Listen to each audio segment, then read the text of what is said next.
Hi guys, this is Shadow. Your help is needed to keep this channel going. Please support me so I can work more. Donation link below in the description.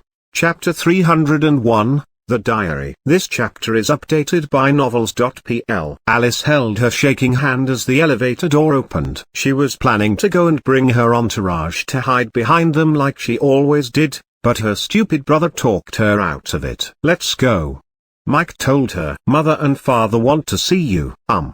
Alice said as she followed her brother into the private floor, feeling as if she was some kind of goat getting dragged to be butchered. This place was a presidential luxurious suite meant to accommodate elite members of the family who were traveling in the city. It was now clearly being used by her family before the wedding to relax. Alice slowly entered the living room where everyone was waiting. Her father, mother, and a girl whom she guessed must be Lara, her baby sister whom she hadn't seen since she was a toddler.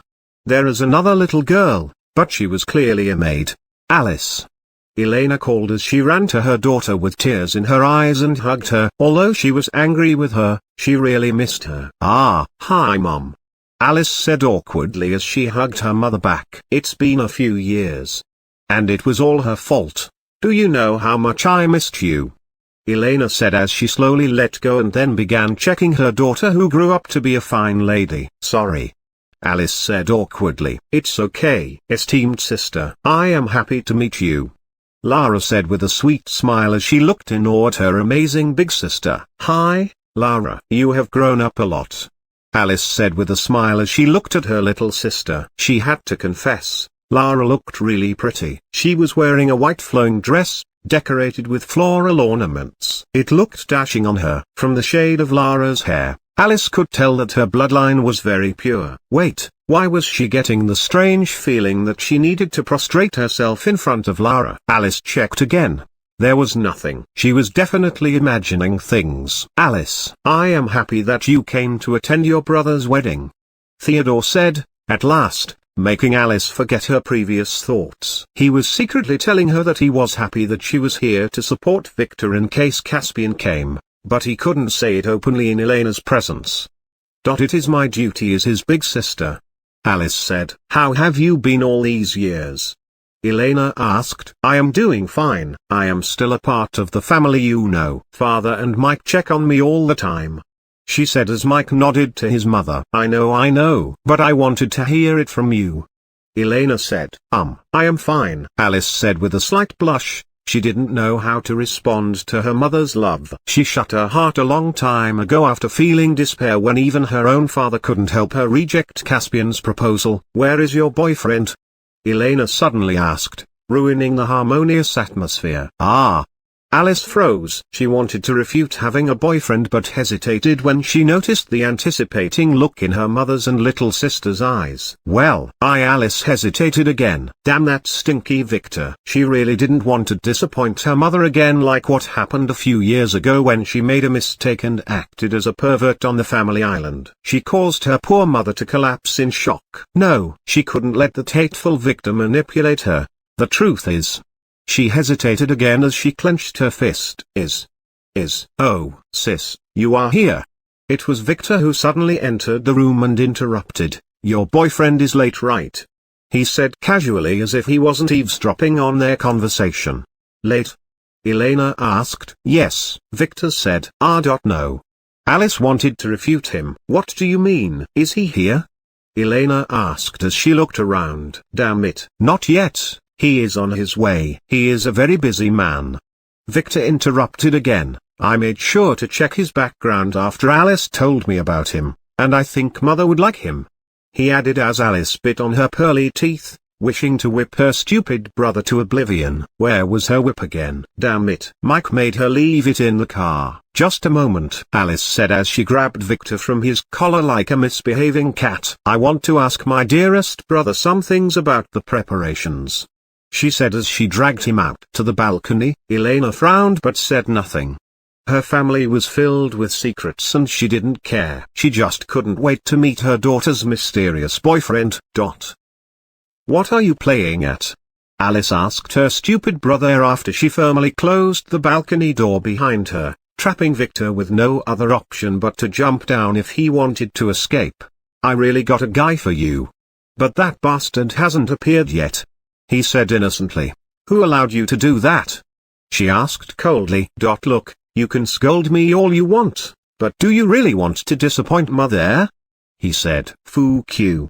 Alice angrily. Don't you dare play this game with me. Well, the truth is, I was afraid that Caspian might try to harm you, so I found a perfect man for you. He comes from a big family.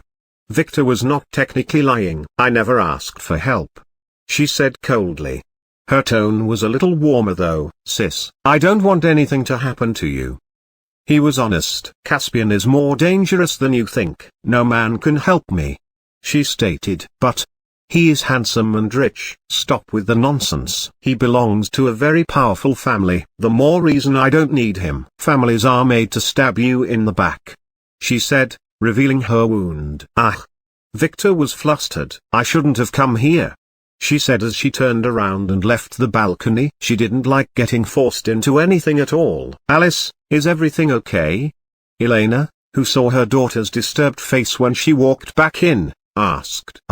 Nothing. I just need to use the ladies' room, she said as she walked toward the elevator. There is a bathroom here, Elena wanted to say, but Alice was already gone. Did you anger your sister? Elena asked Victor coldly as he walked inside a few minutes later. He was taking his time to check on things with the chicks and Yin, who were in full alert. Some random demonically possessed agents were found, and they were safely escorted into the second wedding venue. Just some disagreement. Don't worry, Victor absent-mindedly told his mother as Mike glared at him. Victor, Theodore suddenly said, come with me. What? Victor asked, but like before, he was dragged out helplessly by his father. What did you give Lara? Theodore asked directly after closing the balcony's door, like his daughter did earlier. A lot of things, Victor asked. She had been living with me. Stop joking, Theodore ordered. He was not a fool. Since yesterday, his daughter was like a new person. Elena didn't feel it, but he did. Ever since yesterday, when Victor was in a hurry to kick them out of his house, he felt that something was wrong. And today, when he met Lara, he felt it. When she twirled around in her new dress, he almost sheet his pants. It was his bloodline reacting. Well, Victor hesitated. His plan to fool his father was a failure from the start. But he needed to try. Well, what? Theodore asked. Lara was training wrong all these years. Victor said, I didn't feel it before, but after my awakening I noticed it. Noticed what? Lara's bloodline was depleted. The same thing I suffered from. What do you mean? Theodore didn't understand. Do you remember how I was always feeble and almost failed my ceremony? Yeah? Well, the reason was that the family art was hurting me. Victor clarified. My bloodline, which was 100% pure, couldn't be purified anymore, so when I practiced the family art it caused my blood to burn. How did you know that? Oh, when you sent me to that boarding school in Rock'n City, I met a wandering doctor there. He took me as his student. Stop lying. You were under 24/7 surveillance there. My men were even monitoring your bowel movement. Oh. Victor didn't know that. Well, I can't tell you. But the thing about my depleted bloodline was true. Do you have proof? Theodore did ask about the source anymore, but he needed proof of the truth of what Victor told him. Lara is the proof. What do you mean? Victor hesitated as if he was making a very tough choice. Then he sighed as if he was resigned to his fate. I know what our originator's bloodline is. It's a dragon. Victor changed the subject. We already know it has a draconian origin. It is called an elder dragon, Victor said, making Theodore pause and wait for his son to continue. This was new. I found it by chance when I met. Stop lying. I can't tell you how I know, but what I told you about mine and Lara's bloodline was true. So I asked my alchemist to create a blood regeneration pill for Lara. I didn't want her to face a risky ceremony as I did. Victor said truthfully. You made her take it yesterday? Theodore was not swayed. Yes. And you saw the result today. Why didn't you tell me? Because you would be in trouble if I did. What do you mean? Speak. Okay, fine. Victor sighed. In the family vault a while ago, I found a treasure. Something that I should have given to the family. But I chose to keep it for Lara. What? Our ancestors Nicholas's diary. And within it, one of his scales and the recipe for the blood regeneration pill. Victor lied. What? Theodore asked. It was in an obscure corner. When we entered the vault, I may have used the opportunity to make out inside with Cousin Rita. What? Even your cousin? Theodore was shocked again. His son was more of a pervert than he expected. Nah, they were all perverts. She is technically my third or fourth cousin, Victor explained. Theodore was about to strangle his son. Let me continue. Anyway, we bumped into a shelf by accident, and the diary that was hidden under it fell. I quickly hid it in my pants. Victor lied. The elder didn't see it. So that's how you know about the bloodline? Theodore exclaimed. I made sure to study it cover to cover after that. I couldn't have told you, you are a family elder after all. And under an oath. I will need that diary. Theodore said, looking down on the street below. Can you give me one more week to check it again? Where is it? Theodore turned to look at his son. In a secure location. Your pants? I am not that stupid. 1 week then. I want it on my desk after that. Theodore decided to compromise. I understand. But what desk? You have plenty. Don't try to be funny. Theodore scolded. This needed to be managed carefully. What happened to Lara last night then? Theodore asked softly as he looked through the balcony's door at Lara, who was asking her flustered mother what all the brides would do after the wedding.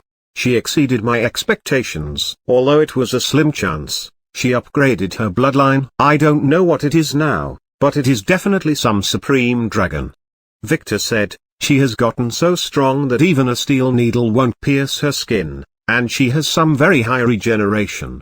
What? That's what I discovered when I tried to take a blood sample. Victor shrugged. I wanted to tell you after the wedding, but was worried about your reaction. It's fine. But don't keep secrets like that again. Theodore warned. Do you have anything left from that scale? Yes. Victor said, taking out a jade box from his ring, and holding it as if it was a treasure. Theodore quickly took it and opened it, revealing half a scale inside. The air around it made him shiver. He nodded, then pocketed it. Now, the blood regeneration pill requires purified or ancestral blood. Where did you get it? Oh. So you know about the two. Speak. One of the pages had amazing colored purple blood on it. I figured it was the ancestors' blood, so I made the alchemist extract it and use it in the pill. I see. Theodore said, you used all the blood? Should be a trace left on the opposing page. I see. I will take care of this mess for you. Theodore told his son, totally unaware that Victor was only giving him scraps. Don't tell anyone else about this. Theodore added. Thanks, father. I understand. Victor scratched his head with a silly smile just as his phone rang. Oh, look, my girls are asking for me. I better go, he said before quickly escaping. Theodore sighed as he watched him go. Victor was really secretive and scheming, but as a father, he liked this. His son was becoming more and more dependable. Still, something about what Victor told him felt wrong. It was a very logical explanation, but still something.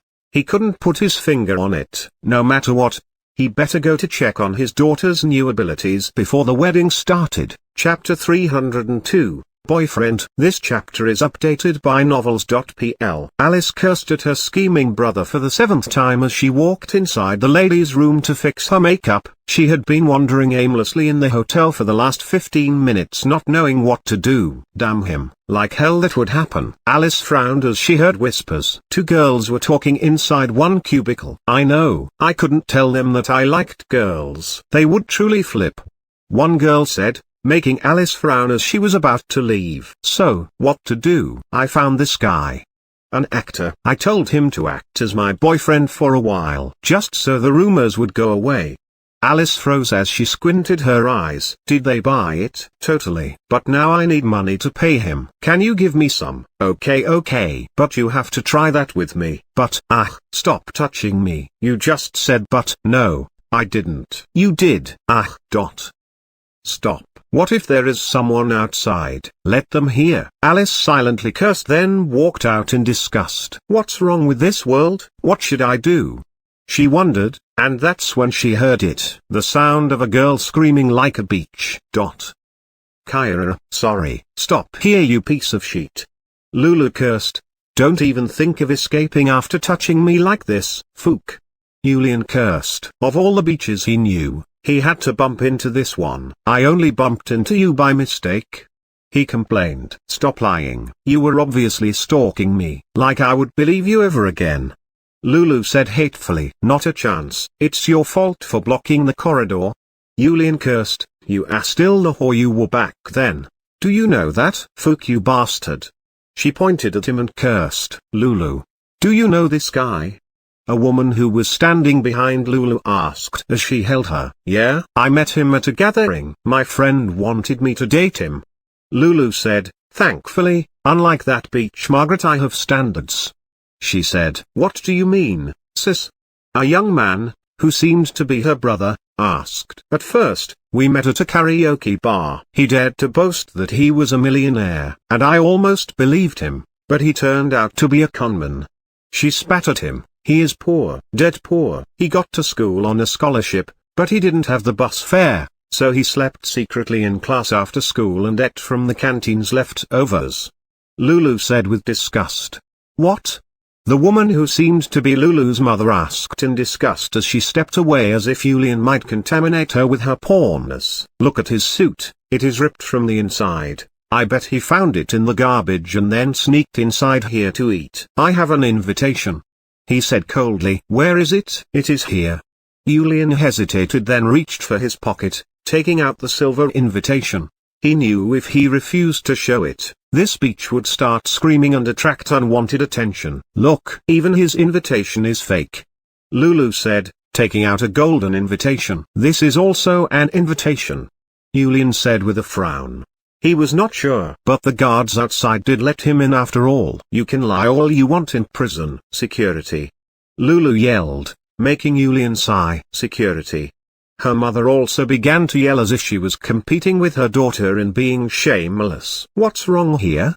A burly bald man in a security uniform quickly appeared. He had a chick 11-2 on his knuckles. This guy has a fake invitation. He is a known beggar. I am sure he is here to make trouble. The burly man frowned and then looked at Julian. Sir, can I see your invitation? Julian sighed then took out the silver invitation card. He didn't want to leave before seeing Lily, who didn't appear yet. Could she really be one of the brides? Sir, this is a company-issued invitation. I need you to show me your company card. Oh. Right, Julian said as he searched his pockets. I lost it. I see. Sir, we will sort it out. You will have to come with me for a moment. But, this way please. Suit him right, kick his ass. He must have stolen that invitation. Lulu screamed. Poor bastard, how dare he sneak into such a grand occasion. He must know his position. Totally. Not like us. Stop. A firm voice said, making the security guard who was grabbing Julian stop and look back as a very domineering young woman with purple hair walked out of the ladies' room. This man is my boyfriend. She said then looked at Julian who was completely, totally, absolutely, and 110% smitten. This girl was so his type. He couldn't even lift his eyes from her. Why are you stunned like that? She asked him angrily. Her angry look was hot. Totally. Yeah, I do. He said. Do what? She frowned and asked. He didn't continue as he was interrupted. Security, take her with him. She must be his accomplice. Poor people have no place here. Lulu's mother screamed. She liked showing her imaginary power. Yeah, look at her dress. It doesn't have any brand logo. Definitely a fake. The boy said nothing. He was just entranced. The burly man looked at the purple-haired girl and then swallowed as if he was waiting for her to step on his head. Kick the troublemakers out. She said coldly. Understood, Lady Alice. The burly man said and flicked his finger, making 9 other burly men appear out of nowhere then drag the stunned snobbish woman and her 2 children out. It was as if they had been doing this all day. Wait, what? I have an invitation. They tried to yell and resist, but a quick strike to the back of their heads made them collapse to the ground. Life status unknown. Julian just watched in surprise. This girl seemed to be a big shot. Now, I don't care who you are and how you ended up here. The girl, Alice, turned to look at Julian, inspecting him from head to toe. Why don't we do this? As for now, you will be my boyfriend, she said with a smile as if she had just got a great idea. Ah. Julian didn't know how to respond. It is just an act. Don't try to be smug. My stupid brother wants to set me up with some idiot, and I am not going to do as he pleases, she explained. So for the next few hours, you will be my boyfriend. I will pay you $1 million afterward. Ah.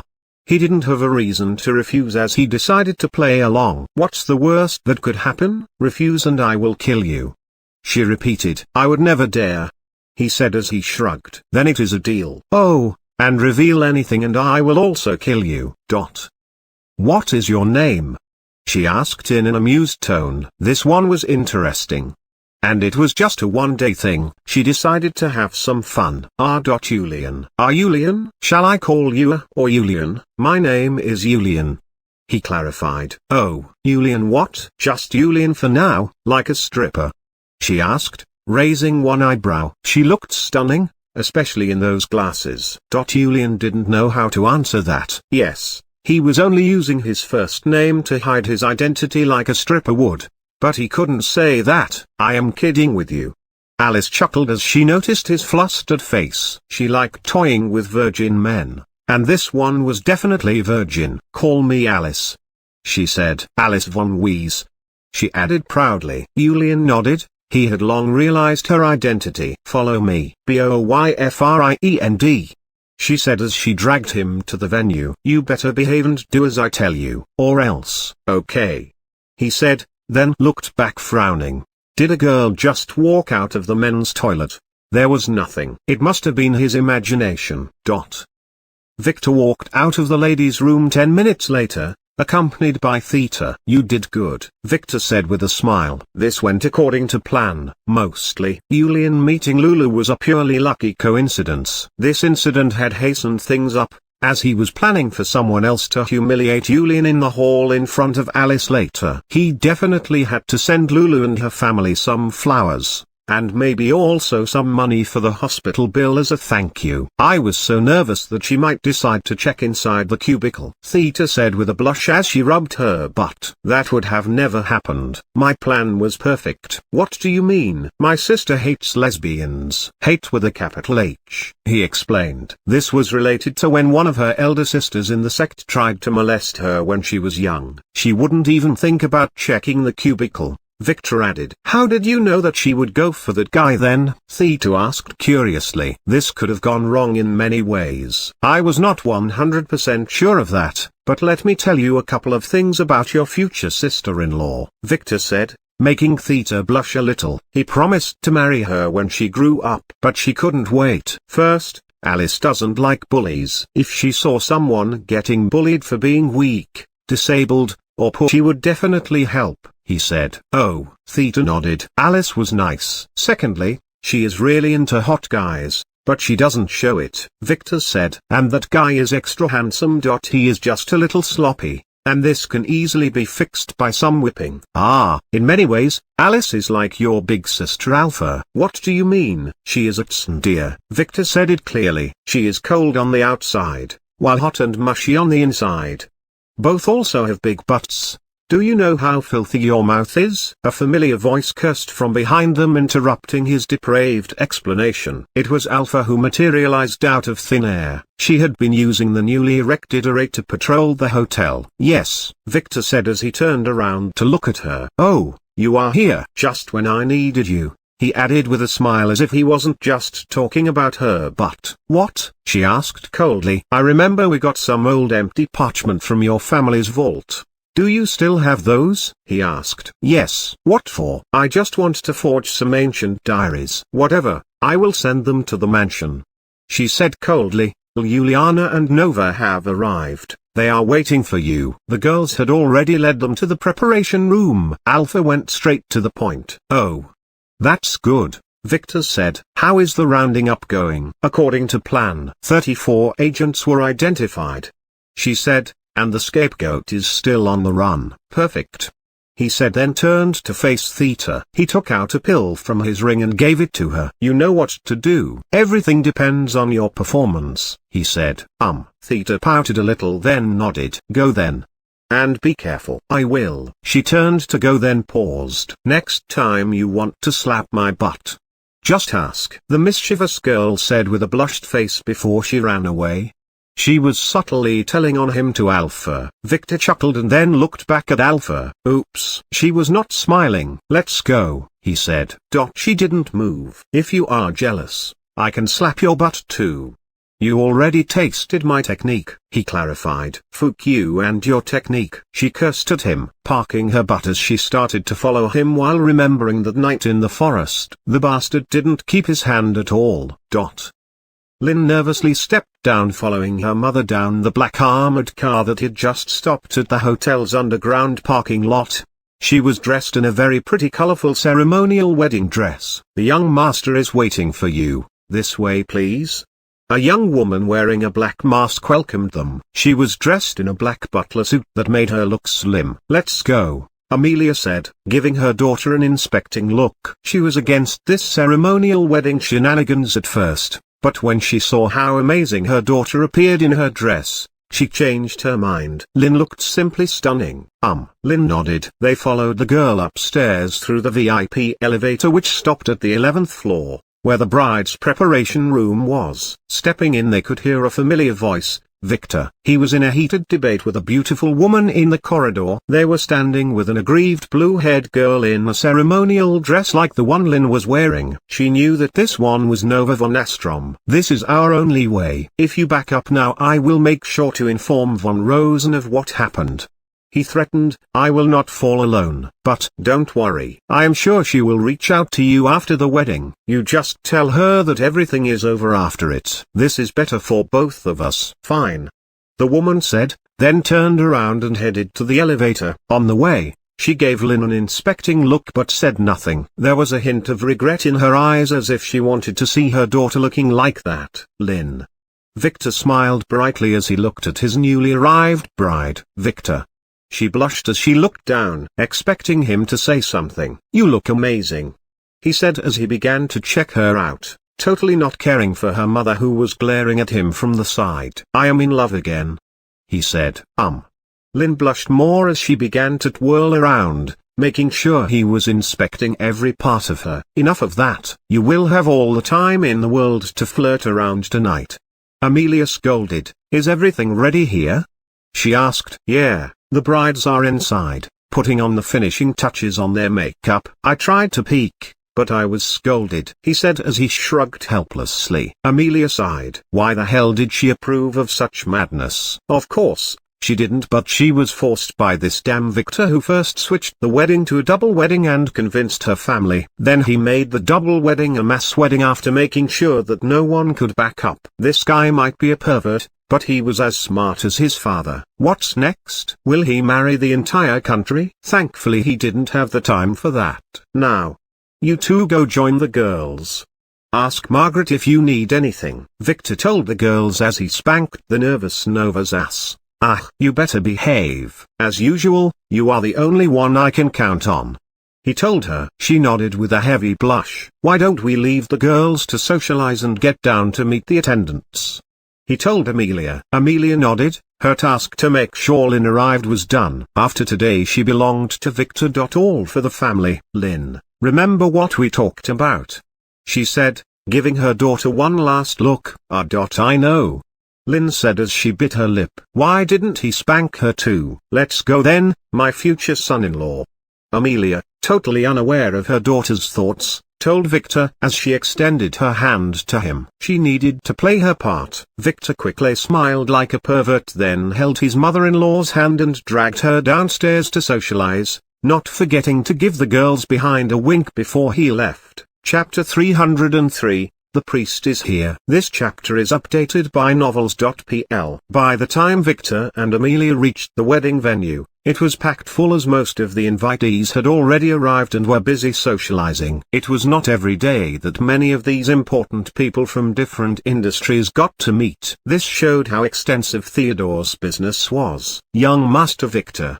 Someone called, making Victor, who just entered the hall, frown, then turned to face the old man with a thin white mustache who was talking to him. "We meet again, young master. Congratulations on your wedding." Yeah, we met before?"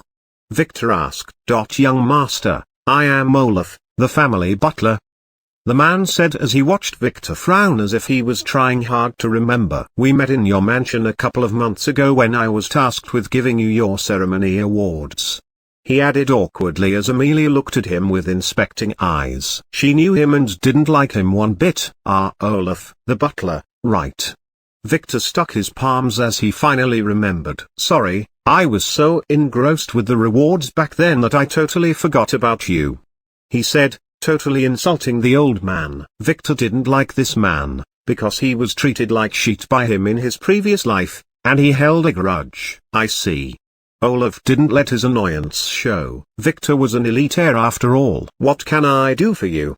Victor asked with a sweet smile, the one he used when he wanted to screw someone. "I am here to convey the patriarch's and the family's congratulations," Olaf said. In other words, he was here to keep an eye on Victor. "Okay, anything else?" Victor said, rubbing his fingers for money. The family's present for the wedding had already been issued.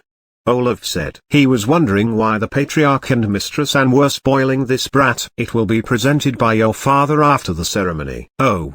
Good.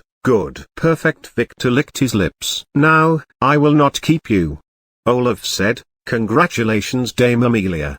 He bowed to Amelia and then quickly withdrew. "Did you really forget about him?" Amelia asked as she watched Olaf go and find a seat. This man was not a low-ranking or easy individual to look down on. He was the main butler of the entire von Weiss family after all, representing their patriarch. "About who?" Victor asked. "No one."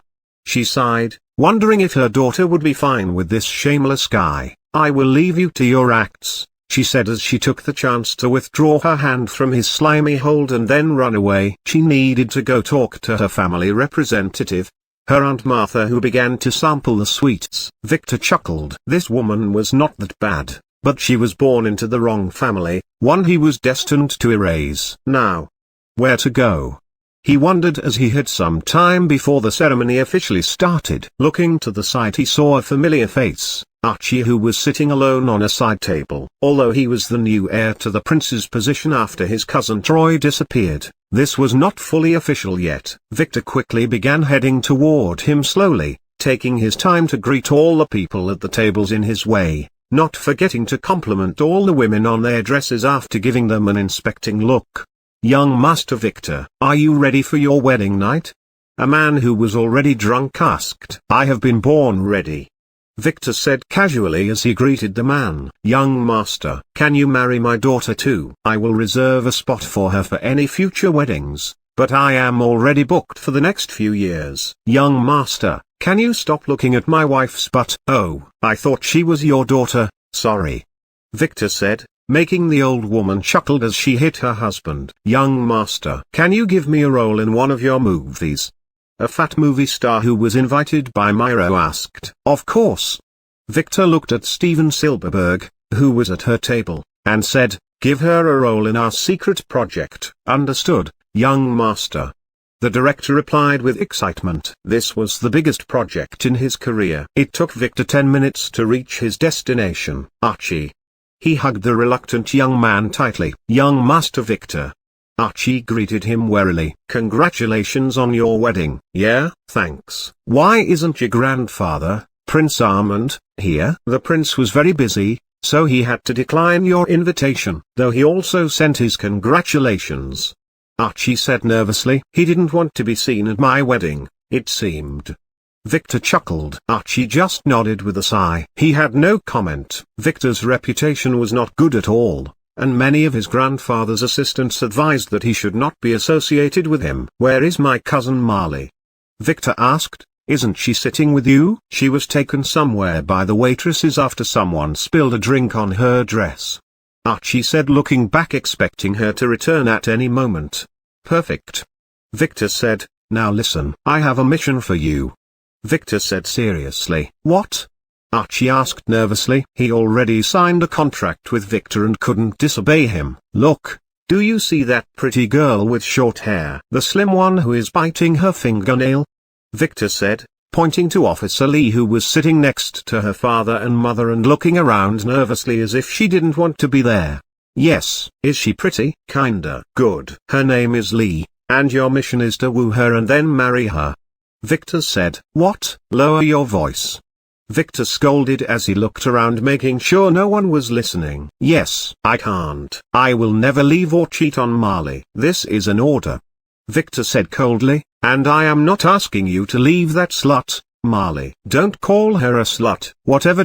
You are not leaving her. I will never cheat on her. Idiot. Marrying another woman is not cheating. Not if your first wife knows. You will soon be officially the heir to the principality. Under the noble law, you can also marry many wives and concubines as I did. Victor whispered like a devil. Ah. But. Archie began to frown. He had to tell the truth. Although he liked Marley a lot, he was tempted. Many men would, although most would never dare. Little did he know that he was being affected by some very nasty libido increasing effect. You don't have a choice. If you refuse, I would have to finish you off. You knew that when you accepted to work for me. Ah. Archie hesitated. But Marley. Yes, Marley will surely make trouble. But you just have to say that it was an order from your family and that you will be kicked out if you don't do it. Will that convince her? If you told her that you will have to work as a truck driver to support her if you were to be kicked out, she would beg you to marry Lee. Ah, I don't believe you. Marley is not that kind of a girl. Archie defended his sly girlfriend. Whatever. Now follow me to meet your new bride. Victor said, then quickly dragged the reluctant Archie toward Lee's table. Again, he had to greet a lot of people along the way, but he arrived at his destination quickly. Captain Harold, Lady Nicole, Officer Lee. Victor greeted them as he approached their table. I am really happy that you were able to come to my humble wedding, he said with a smile. Oh, young Master Victor, how could we not come? It is a great honor, Harold said as he began to flatter Victor, making both his wife and daughter sigh. Congratulations on your wedding, Nicole told Victor after her husband finished his barrage of compliments. Then she glared at her daughter, who didn't want them to come.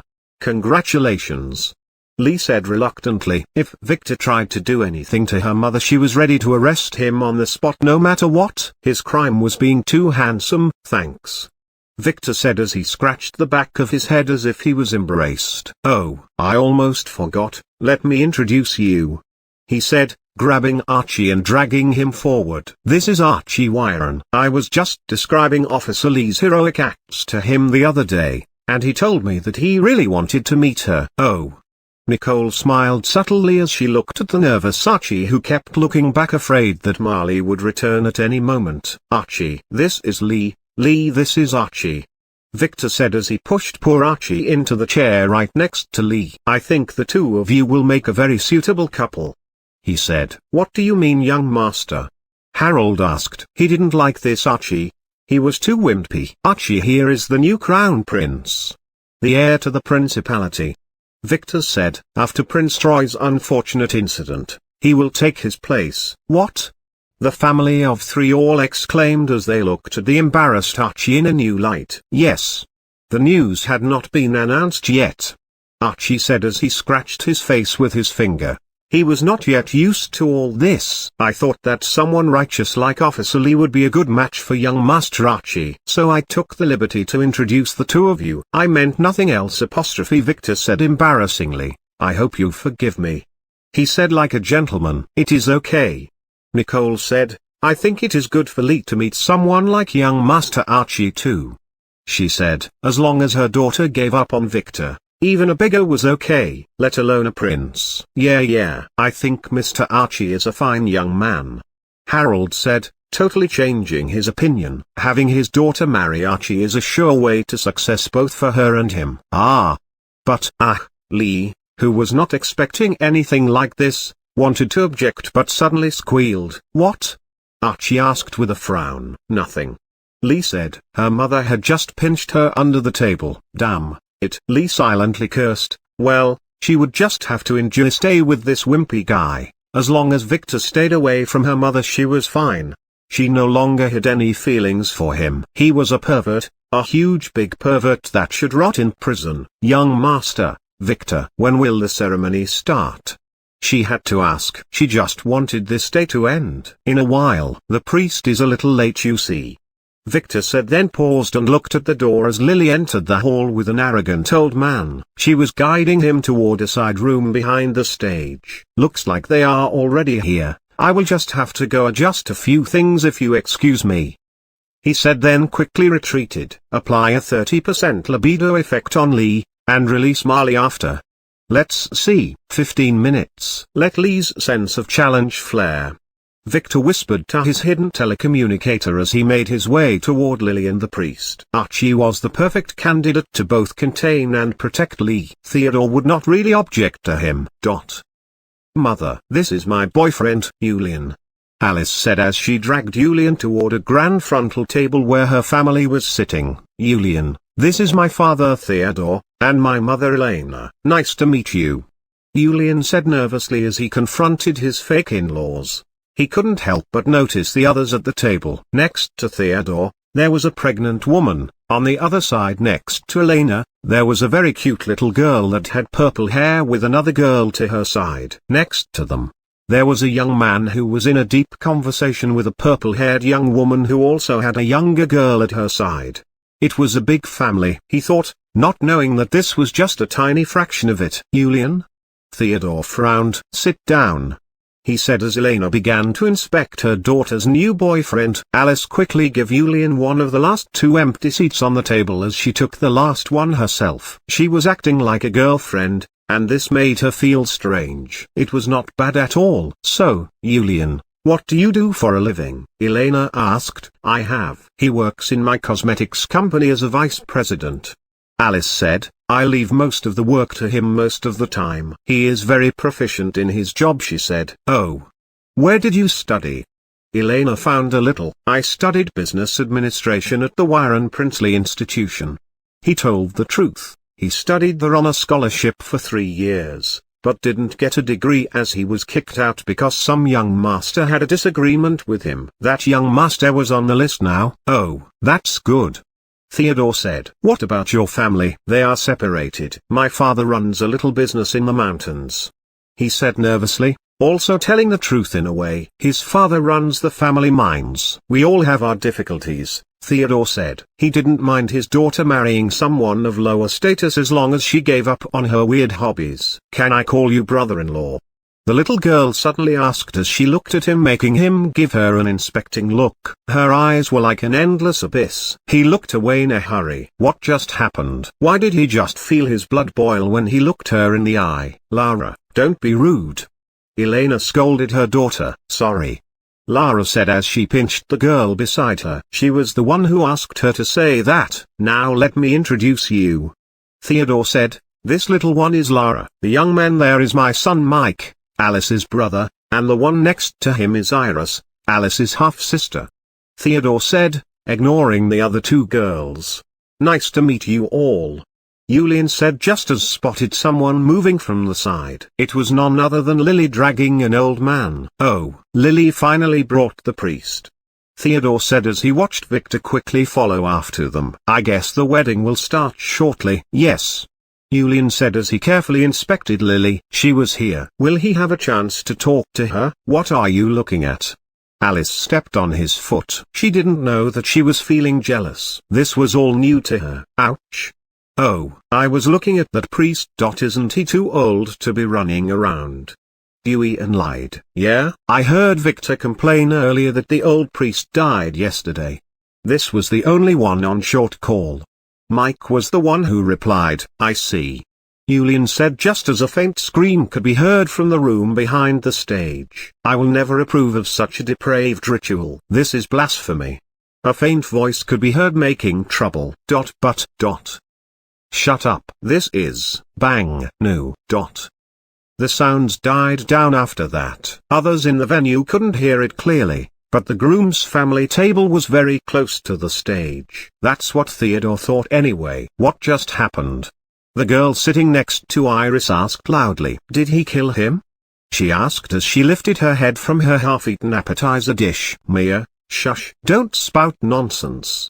Iris told her as she also looked at the door behind the stage, where Victor slowly walked out arrogantly. He was wiping something from his hand with a handkerchief. It was blood. Chapter 304, Caspian is here. This chapter is updated by novels.pl. Fook. Victor cursed angrily as he made his way toward his parents' table while wiping the blood off his hand. What happened? Theodore asked as he scowled at his son. What was this brat scheming at now, he wondered. That bastard priest bit me. Victor complained as if it was not his fault. Bit you? Iris asked. Why would he do that?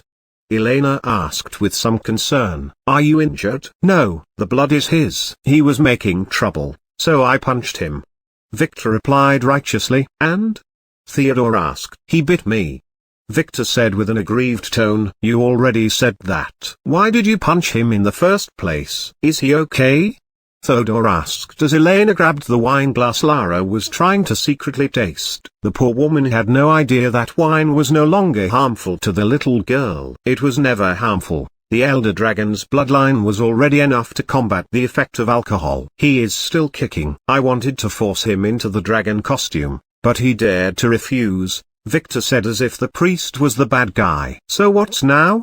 Mike asked as he secretly passed Elle another glass containing some wine to give to Lara. The little girl deserved a drink at her brother's wedding. Everything will be fine. As an old man, he needs to change his old views, so it will take another 15 minutes to convince him, Victor said. Lily is already on it.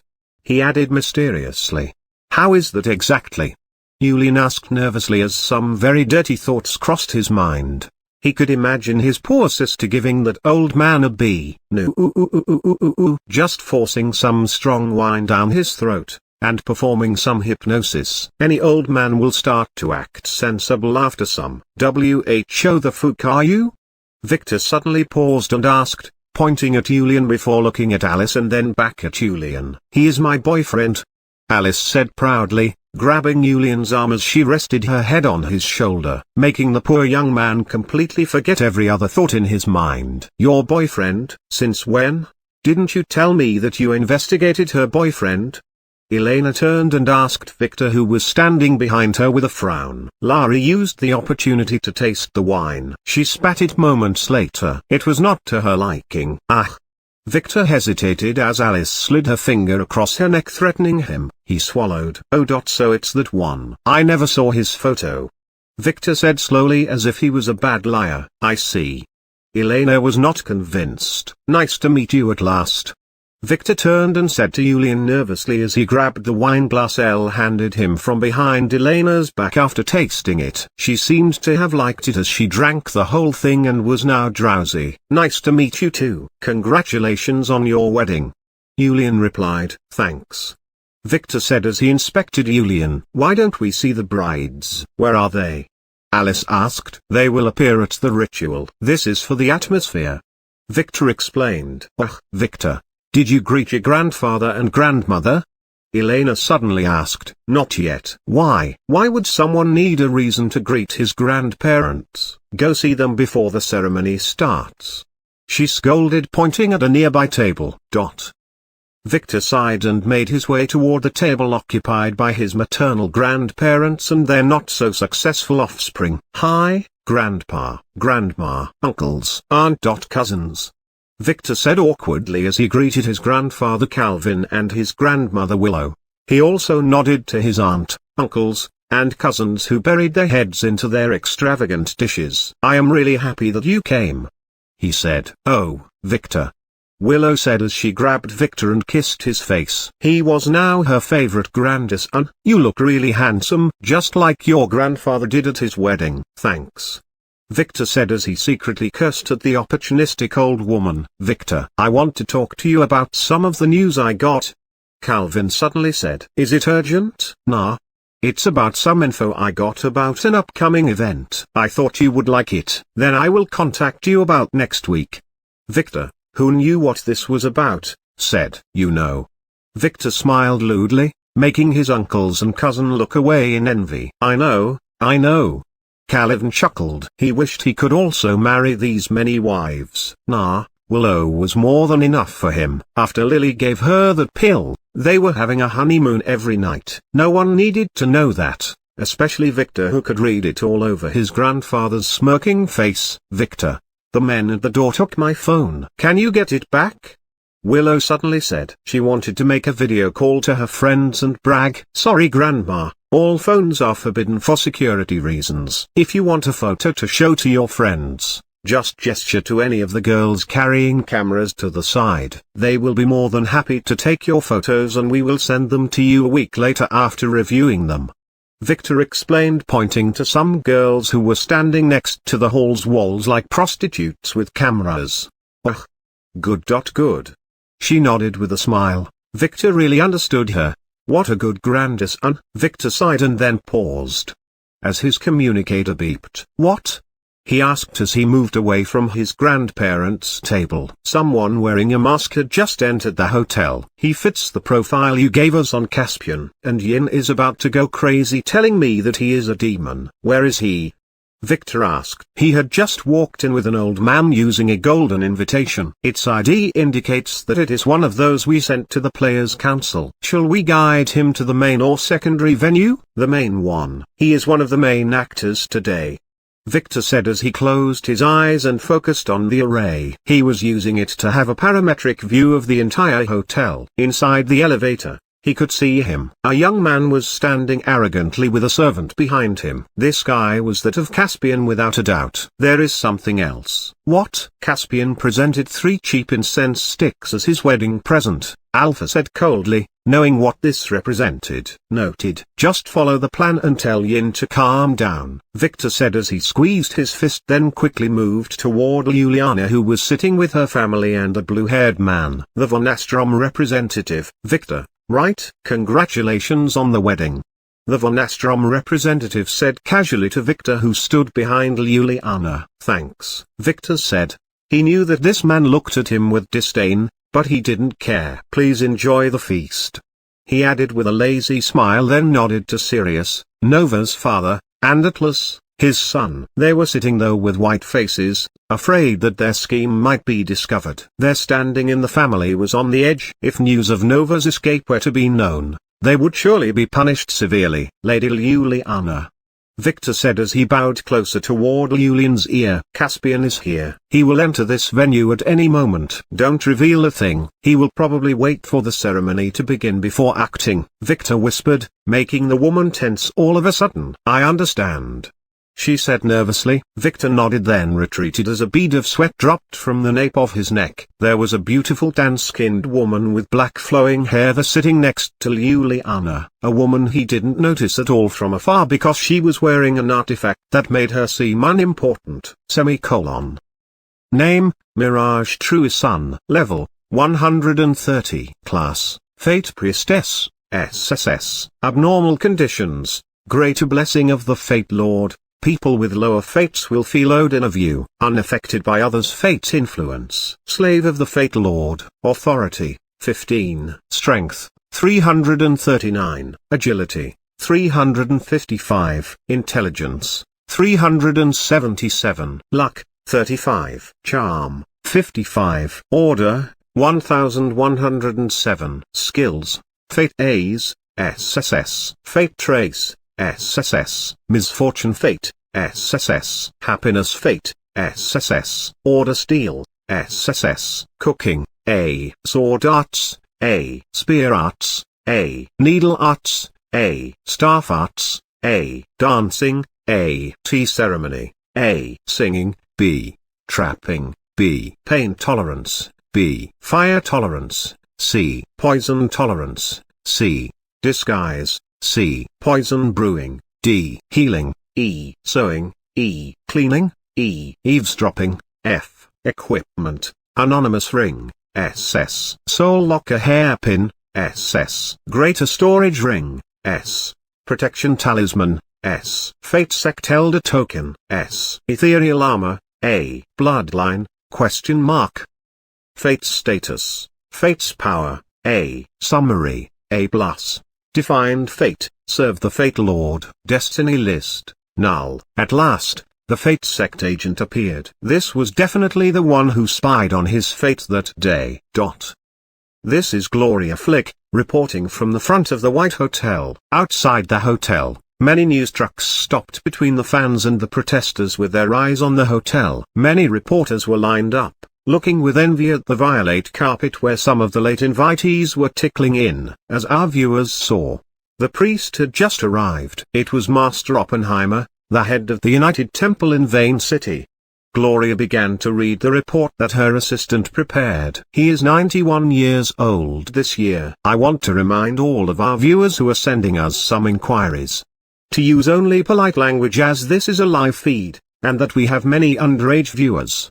That young man WHO walked in earlier was hot. Screw you. Suck my. I like weddings. I really like your Gloria. OMG. That groom is so hot. Doesn't he look like that granny's boy? They are clearly different people. Window cleaner Tor. Now for $50. I want to be his bride too. Now, we have some questions about the identity of the groom. He is Victor White, the heir of the White conglomerate and the son of the famous businessman and philanthropist Theodore White. Gloria said as she tried hard to accommodate the live chat feed. Victor's sleazy photo was presented on the screen seconds later. Wow. He is so hot. The oligarchs are scamming you. Wake up, people. I want to carry his babies. I am not into purple-dyed hair. He is a natural. He is a pervert. Wake up, people. I am Theodore White and I want to give you all free crypto coins. White dog coins to save the planet. Doubles in value every year. Stop being blind, people. They are trying to control the world. I bet there are some really big shots inside. I bet your mother is a whore. How do you know that? Why aren't you filming the wedding? What are your 3 sizes, Gloria? Let the monarchs die. Long lives democracy. Hi. Now, I want to apologize that we couldn't film from the inside as promised as it was strictly forbidden to bring in cameras. Gloria said then began to read the feed again. As you can see, the streets are filled with protesters. Let me go around and ask. Gloria began to slowly move around. Excuse me. Why are you protesting? She asked one woman. That bastard is doing something against nature. Polygamy is a sin. It makes me sick. Yeah? A man should always marry one woman. How can a man love more than one? Another said, bastards, I should have been one of the brides. Another said, as you see, my dear viewers, polygamy is still a very controversial topic. For polygamy for a harem, no. Don't listen to those idiots. I prefer monogamy. I can't love more than one woman. No one can. I can. You disgust me, creep. Don't you love your mother too, idiot? Hi, loser. Your mother. How do you buy white coins? Shut up, Fuka. IT is a scam. WHY the cursing? I didn't mean you. How does this thing work? Myro is getting married at last. I really want to see that. Me too. I don't know. My Myra. WHY didn't you sneak a camera in? Now, please be careful of some scammers in the chat, and please stop with these pointless arguments. Gloria said as she read, of course, we tried to send in a hidden cam inside, but it was busted along with the carrier's nuts. She said as she moved to another side, squeezing between the crowds with difficulty. Excuse me, sir. What do you think about his wedding? She asked a young man standing solemnly to the side. He seemed like a decent man. I am trying to get in. I am the groom, you see. My name is Victor White, he said with tears in his eyes.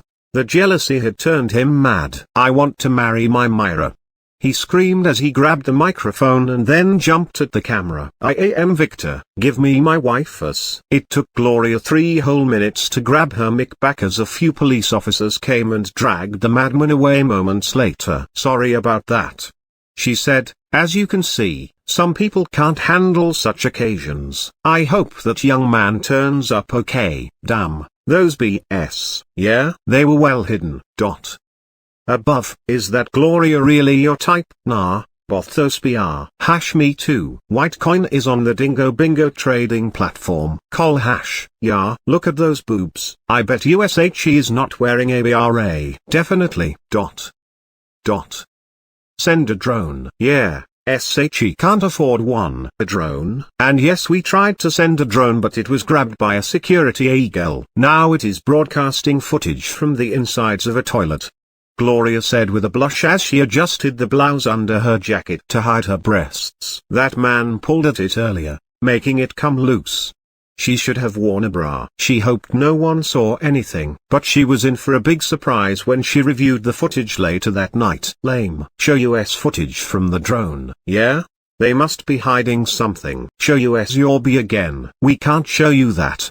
She yelled just as she heard a beeping from the back. Look, some new grand convoy is approaching, she said in excitement as the cameraman tilted the camera back, showing a fleet of golden-colored cars stopped to the side and an army of bodyguards dressed in bronze suits flooded out and began to push away the reporters.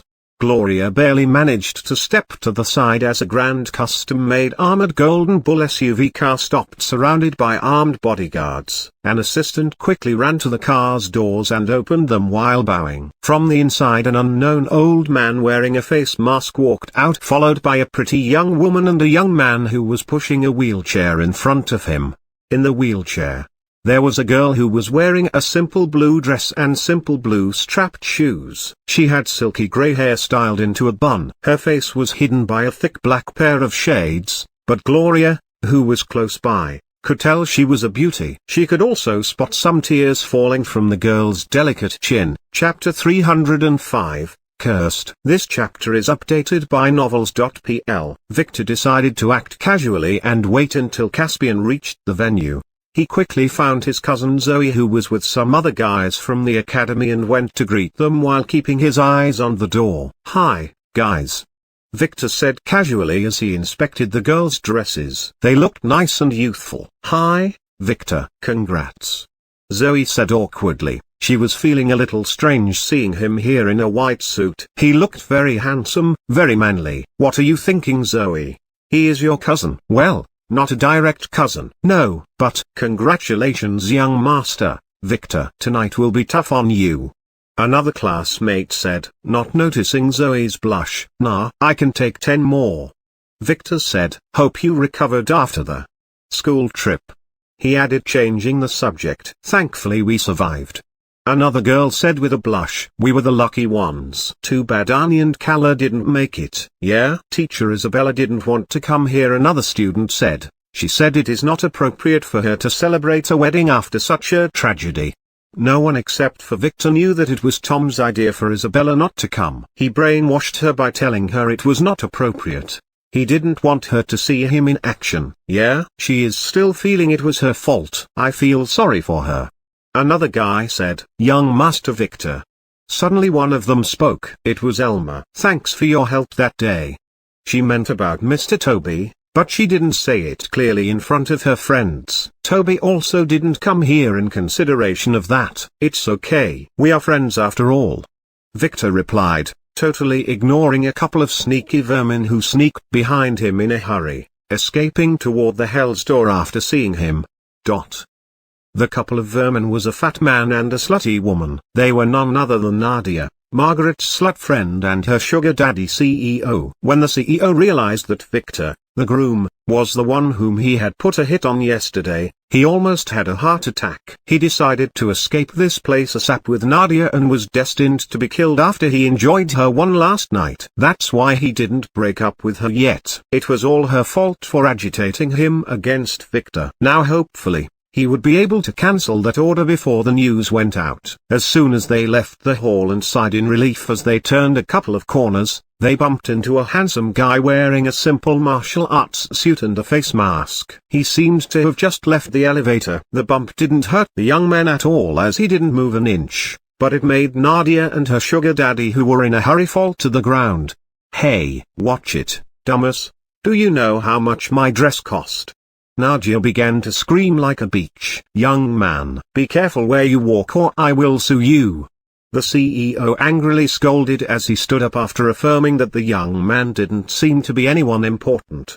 The old man behind him didn't look important either, with his worn-out shoes and grey traditional garb. The young man looked at them and then smiled behind his face mask. "You better watch out too," he said to the fat CEO in a strange tone, then walked past them with the old man heading toward the hall. The couple felt a little disoriented for a second, but there was nothing a second later. If they were not in a hurry, they would have cursed at the young man more.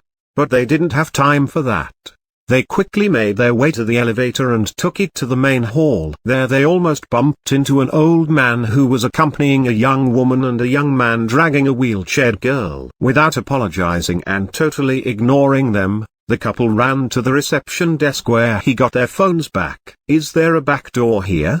the CEO asked the receptionist. "Ah, yes, go straight through that door and turn left. It should be straight ahead," the receptionist said with a frown, after secretly notifying the security department in case those two did something wrong. "Let's go," the CEO said, then dragged Nadia and quickly headed in the direction the receptionist pointed at. "Young man." The old man, who was about to go into the elevator, suddenly called for the CEO. "Be careful. You are cursed," he added. The CEO totally ignored him as he hurried with Nadia until they reached the back door. There, they exited the hotel as no one stopped them. They quickly found their car and drove out of the parking lot in a hurry as the CEO began to call the assassin he hired to cancel the hit. He didn't get to do that as a drunk truck driver hit his car and flattened it into a stone wall, sending the CEO and Nadia to the afterlife. Or another world where they would be heroes. Who knew? After leaving Zoe's table, Victor turned to the nearby table where Anna and Peter were sitting with their friends from high school. Most of them were invited by the twins and Margaret, and they were totally bewildered by the lavish atmosphere here. "Young Master Victor, did you see Tom?" Anna asked after congratulating Victor. "No." "Is he here?" "Yeah, I saw him at the door." "Then he is probably in the ladies' room." "Yeah? He would like it there." Peter chuckled. "Peter, that's rude," Sarah said. She didn't dare to scold Victor, but Peter was her childhood friend. "Victor is telling the truth," Peter said. "Tom has changed a lot lately. He is becoming more—" Peter didn't find the right word. "He is just revealing his true nature," Victor said. "Exactly. In short, he is a pervert," Peter said. "What do you mean?"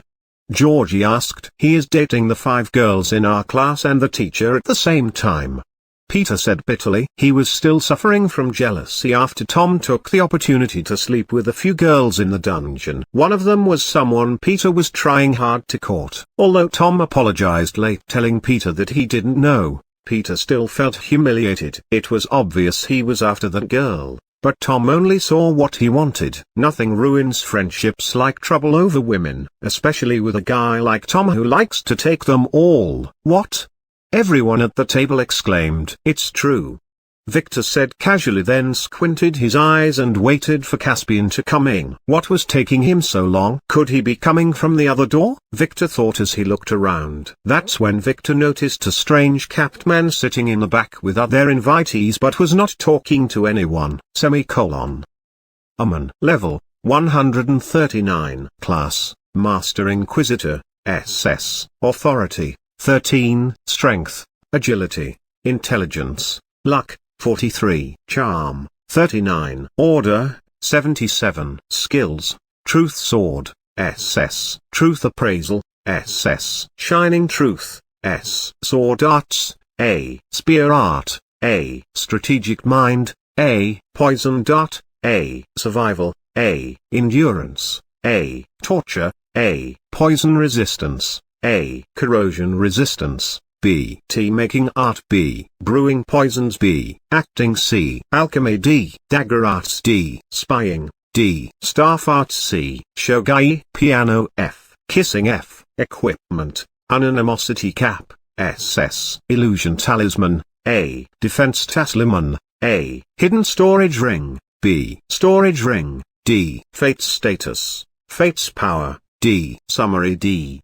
Defined Fate, killed by boss for raping his sister. Destiny List, 10 order points to unveil. Cheat. Who the fuck was this one? And where did he come from? Wait. There was something under his sleeve. He was pointing it around the room with a camera. That's impossible. All recording devices were being jammed using the family's advanced technology. Was it a gun or an artifact? Victor excused himself under the pretext of needing to greet other guests, then began to move toward James Trove, who was sitting on the other side. Victor was trying to get a clear view of what was in that man's hand. It was not a weapon. Zolator's communication mirror number 2711 sheet. This one was a dark chamber agent. Should he finish him? Probably not. This man was an inquisitor, so he was not here to make trouble, but to investigate him and the girls. Those guys were probably planning to target him next, so he better not give them a reason to be wary. He just needed to act carefully and ignore this guy for now. Victor soon reached James Trove's table. "Principal, I am happy you made it," Victor said to the principal, who was carefully inspecting Julian from the back absent-mindedly. "Ah, Victor, I didn't see you there." He chuckled. "Congratulations." "Thanks," Victor said as the guy whom he was waiting for walked past the gate. Not only he but also James and Aman both looked back as if they were mice and a snake had just entered their burrow. He was here at last. Caspian Drake. Level 102. Class Crown Shaman. SS. Abnormal status. Blessing of the Fate Lord. People with lower fates will feel in awe of you and follow your commands. Authority 13. Strength 300. Agility 288. Intelligence 279. Luck 27. Charm 47. Order 109. Skills True Branding SSS. Cursed Resurrection SSS. Curse Slave SS 3743. Dark Curse S. Dark Curtain S. Indestructible Shield S. 3/3. Heal A. Lying A. Fireball A. Summoning A. Wind Slash A. Sword Arts A. Spear Arts A. Charm Resistance A. Shamanic Ritual A. Knife Arts B. Array Arts B. Dance B. Fist Arts B. Calculations B. Insta-death resistance C. Fire resistance C. Shock resistance C. Frost resistance C. Cannibalism C. Cooking C. Minor appraisal D. Piano D. Painting E. Survival F. Bloodline ? Equipment Higher Storage Ring AAA. Hidden Armor A. Protection Talisman A. Heavenly Sect First Disciple Token A. Fate Status Fate's Power SS Plus. Summary Cyan Defined Fate Rule the World. Destiny List 10 Order Points to Unveil. What the hell is wrong here? What is Cyan? Victor frowned and then quickly clicked on the Destiny List. Fate SS Plus. Destiny List. Birth Fate. Kill Demons. S. Fate Lord /048771 set. Rule the World. SSS. Fate Lord /048771 set. Cyan.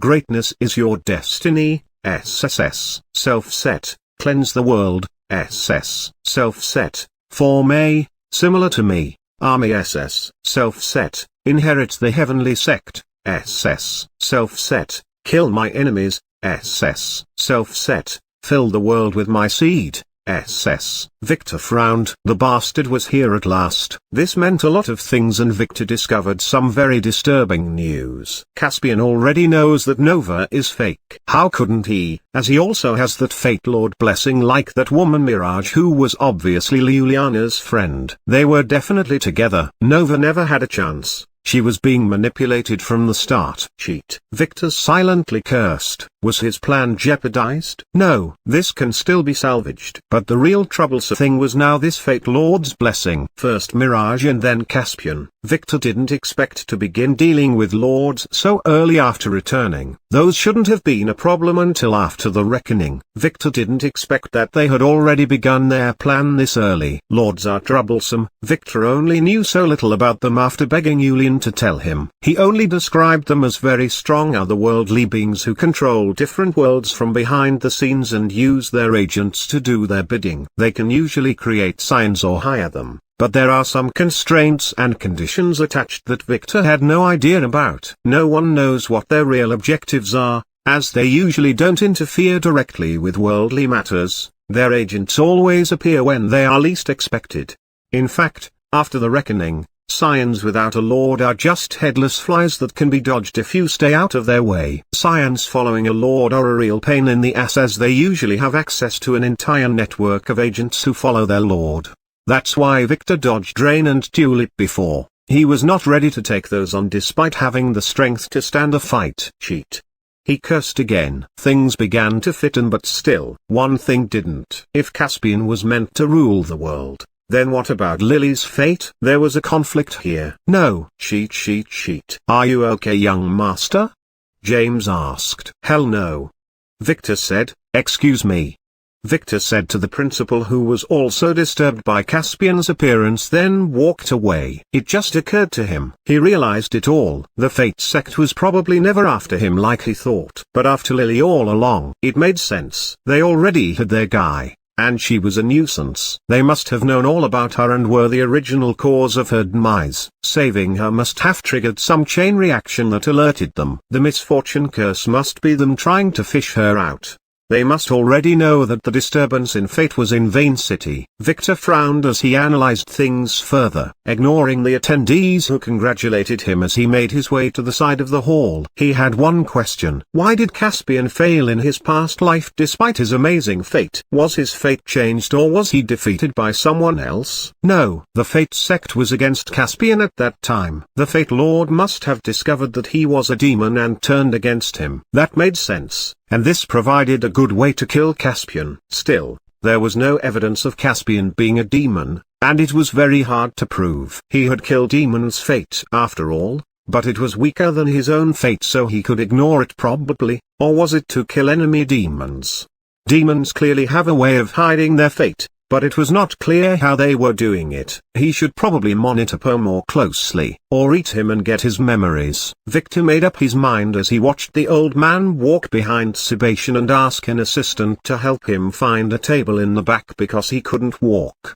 Truman Yang, level 179. Class, Wood Wizard, Authority, 17. Abnormal status, Curse Slave, SS. Caspian Drake. Strength, 361. Agility, 452. Intelligence, 612. Luck, 0. Charm, 10. Order, 0. Skills.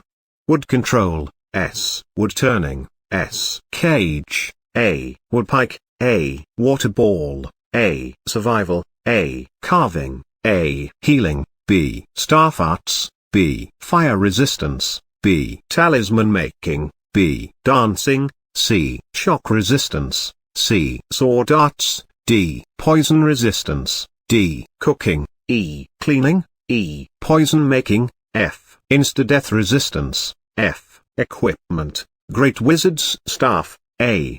Protection Talisman, B. Storage Ring, F. Fate Status, Fate's Power, F. Summary, F. Defined Fate, Master's Slave Curse Slave Effect. Just another insect. Victor. Code Red. Alpha's voice suddenly sounded in Victor's ear. What? Caspian entered the restroom, then stayed there for a while before leaving. We couldn't monitor him as our array was jammed, Alpha said. I sent a girl there to check on it, but she never returned. I used my eye to inspect the place, but there was nothing, only the girl collapsed on the floor. I will go there immediately. Victor hesitated for a second, then said as he began to walk. There is something else. Alpha said. What? Victor asked as he left the hall through a side door. A group from the von Geldstadt family is here. They have the wheelchaired girl you told me about. Victor frowned. Delay them. There is no need. They wanted to meet you before the wedding, so I sent them to the reception room on the 11th floor. Perfect. Understood, he said as soon as he reached the restroom. Harvey must not know that Caspian is here to make trouble, or he would be having other thoughts. Victor took a deep breath, then quickly cast an SSS protection talisman on himself and stepped into the restroom. You have been cursed. Plague, SS. Curse failed due to authority restrictions. Victor saw a light that tried to hit him shatter as he looked around. There was a girl who collapsed to the side with signs of rot on her skin. She was cursed, but thankfully she was still alive. Victor knelt beside her and quickly activated a dispelling talisman, then placed it on her. Curse cleared. Victor sighed in relief, then dragged her to the side before looking at the roof where a strange-looking blood array was painted and then disguised using a talisman. It didn't stop his vision. Cursing, he took out a bottle of concentrated soul wine, put a drop of green goo in it, then shook it a little before he began to splash it on the blood. This was the fastest way to safely clean this sheet, as Victor was sure it would make more trouble after clearing it with water or alcohol. It was the norm to put traps within arrays. There was a hissing sound and the sound of screaming, then there was nothing. Extra effective, The 9x9 Minor Plague Curse array was damaged. 81 sealed Minor Plague demons were eradicated. Plus 810,000 EXP. Plus 81 order points. This was close. If someone tried to clean the sealing circle, those demons would have escaped. This guy Caspian was really being arrogant. Was he so sure of his father's power, that he was not afraid of Von Wise's retaliation if something went wrong? No, they must have known that the Von Wise family was about to collapse. They wanted them to make trouble so that a war could be fought.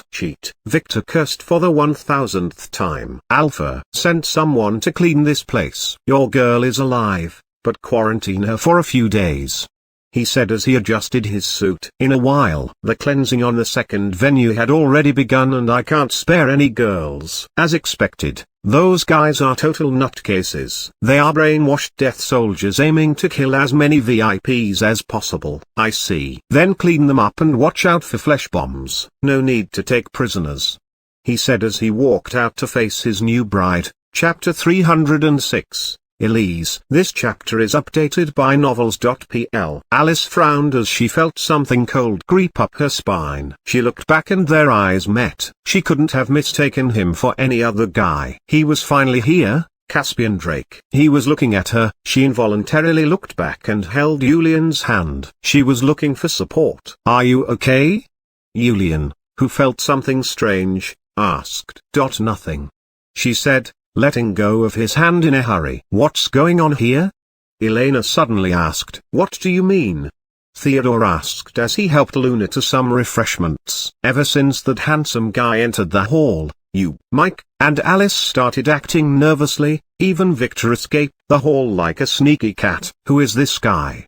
She asked. Oh, well, he is Alice's old fiancé, Mike finally said. Alice refused his proposal in public and humiliated him. I see. What? Elena asked. She had no idea that her daughter was engaged to begin with. It's a complicated story. Now I have Julian, so don't care about him, Alice said. Oh. Elena frowned and looked at Theodore for an explanation. He just ignored her. She sighed. Feeling her husband's reluctance to talk, she decided to stop asking for now and interrogate him later tonight in bed. She knew which buttons to press to make him talk. Victor quickly headed to the reception room where a group was waiting for him. It was none other than Gary, who was accompanied by his girlfriend April and a girl in a wheelchair. To the side of them, there was an old man with a mask who was relaxing on a sofa and sipping the quality coffee the girls prepared for him. Young Master Victor, Gary greeted quickly when Victor walked in. Gary, you are here. I am happy to see you again, Victor said, and then turned to face the old man. Master Harvey, Victor greeted. It's an honor to host you here at my humble wedding, Victor said to the von Goldstadt family patriarch as he bowed elegantly. Victor, it's nice to meet you again, Harvey said as April nodded to Victor. She couldn't act out of order as Harvey was here. She really wanted to thank him though. That scroll he gave Gary to make her a player was very precious. One must know, the family would have never accepted her as a wife for Gary if she was not a player. I heard you wanted to meet me before the wedding, Victor said. Yes, let me introduce you, Harvey said in an amused tone as he put his hand on the wheelchaired girl's shoulder. This is my great-granddaughter Elise. She is Gary's half-sister and the girl we promised you, he said casually as he squinted his eyes as the girl shook a little and bowed her head nervously. She couldn't see it, but she felt Victor's burning gaze on her body, inspecting every nook and cranny, salivating all over her tender skin. No, the pervert was going to rape her. Victor, who was doing none of what the blind girl imagined, acted shocked as he looked at Elise, then at Harvey, then at the girl again before returning to Harvey. We agreed on Valerie. No, we didn't. Harvey corrected him coldly. We did. I clearly told you I wanted Valerie, and I clearly scammed you to take Elise. But we signed a contract, Harvey said as Gary looked at Victor with a sense of awe. He had never seen someone barter with his great-grandfather like this before. Oh, you got a point there. Fine, but you said nothing about her being in a wheelchair, Victor complained, making sure to not reveal that he knew that she was blind too. You didn't ask, Harvey said. A deal is a deal, he said, totally not caring for the little girl's feelings. Fine, we will see about that later, Victor said. Why don't we head to the wedding hall? The main event is about to start, and being the groom, I can't be late, he said. Of course, Harvey said as he stood up. Since Elise is already yours, why don't you drive her there and get to know her? Harvey said. Oh.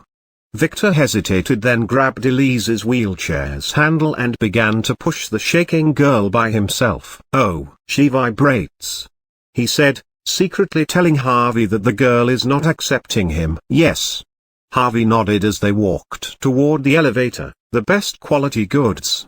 He played along as he put his hand on Elise's shoulder, calming her. Exactly what you asked for, he added, reminding Victor of their deal. I see, Victor said, but it was clear that he was not amused. Elise, remember our conversation?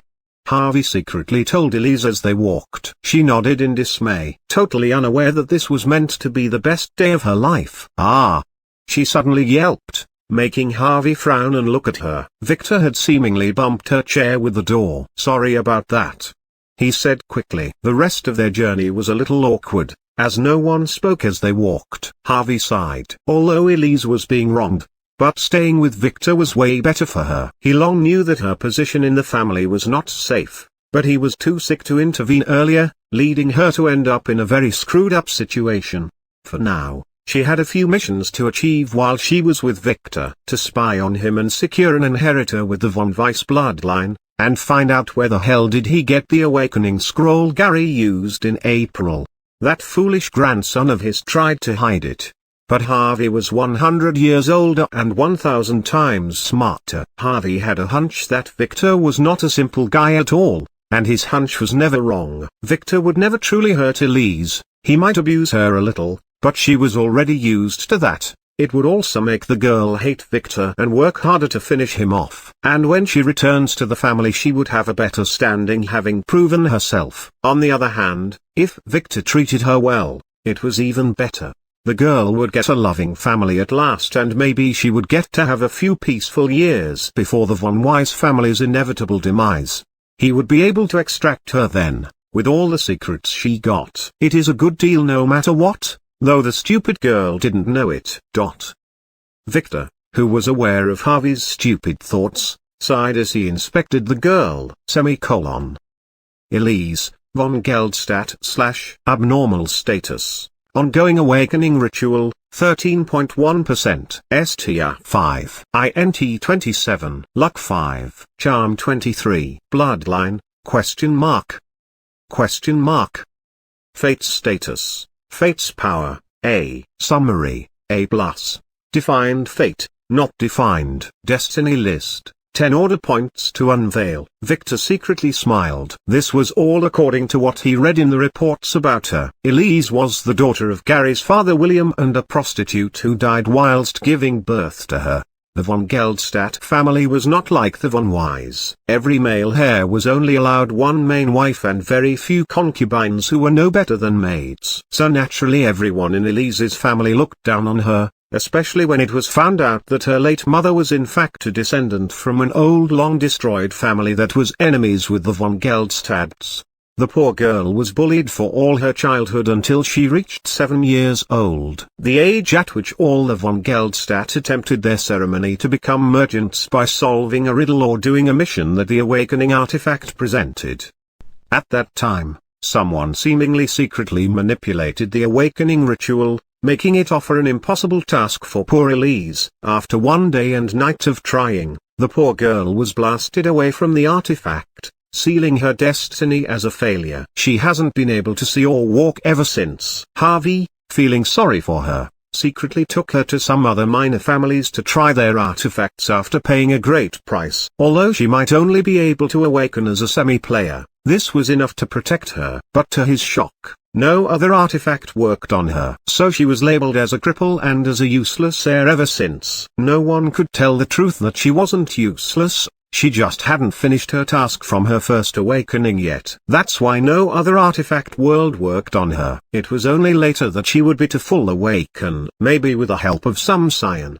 But Victor was not sure, as this was not mentioned. Victor was very glad that he just got his hands on this treasure. One must know, the harder the task the greater the reward. As his father told him on his awakening day, Victor really wanted to laugh like a maniac but was interrupted. "Young Master Victor, why don't you add Elise to your roster of wives for this wedding?" Harvey asked casually. "Possible, but not today, as that would present a problem." Victor shook his head. "You see, I am doing the 8 Kingdoms ceremony." "Oh, the one with the dragon priest?" "Something like that." "It has been a long time since I heard of this ceremony. I thought people had long abandoned such traditions," Harvey said with a nod as Gary and April looked at each other. They never heard of that. They wanted to ask but decided not to. "Master Harvey is very knowledgeable," Victor said as he squinted his eyes. "Yes, when you live for a long time you see a lot," he said just as they finally entered the hall. "Master Harvey, the ceremony is about to begin." "I need to prepare," Victor said. "Good. Leave Elise with me for now. I will send her to you when the wedding ends," Harvey said as Victor bowed and left. "Grandpa, let's get a seat," Gary said as he held Elise's chair. "Sis, Victor is not bad," he told her. "Yes, sister-in-law. He helped me marry Gary," April said. She was feeling very sorry for the little girl, but as a newly admitted wife, she didn't have a voice in the family at all. Elise bit her lip absent-mindedly. Harvey sighed as he was quickly guided to a table in the front where he sat down with his grandsons, under the curious eyes of the other attendants who didn't recognize him. Someone did though. "Master Harvey, it's an honor to meet you." It was Theodore who quickly made his way to greet Harvey. "I thank you for attending my son's humble birthday," he said. "It's okay. Now don't make a ruckus and let me enjoy the show," Harvey said, signaling that he didn't want his identity to be shown. "Is this the girl?"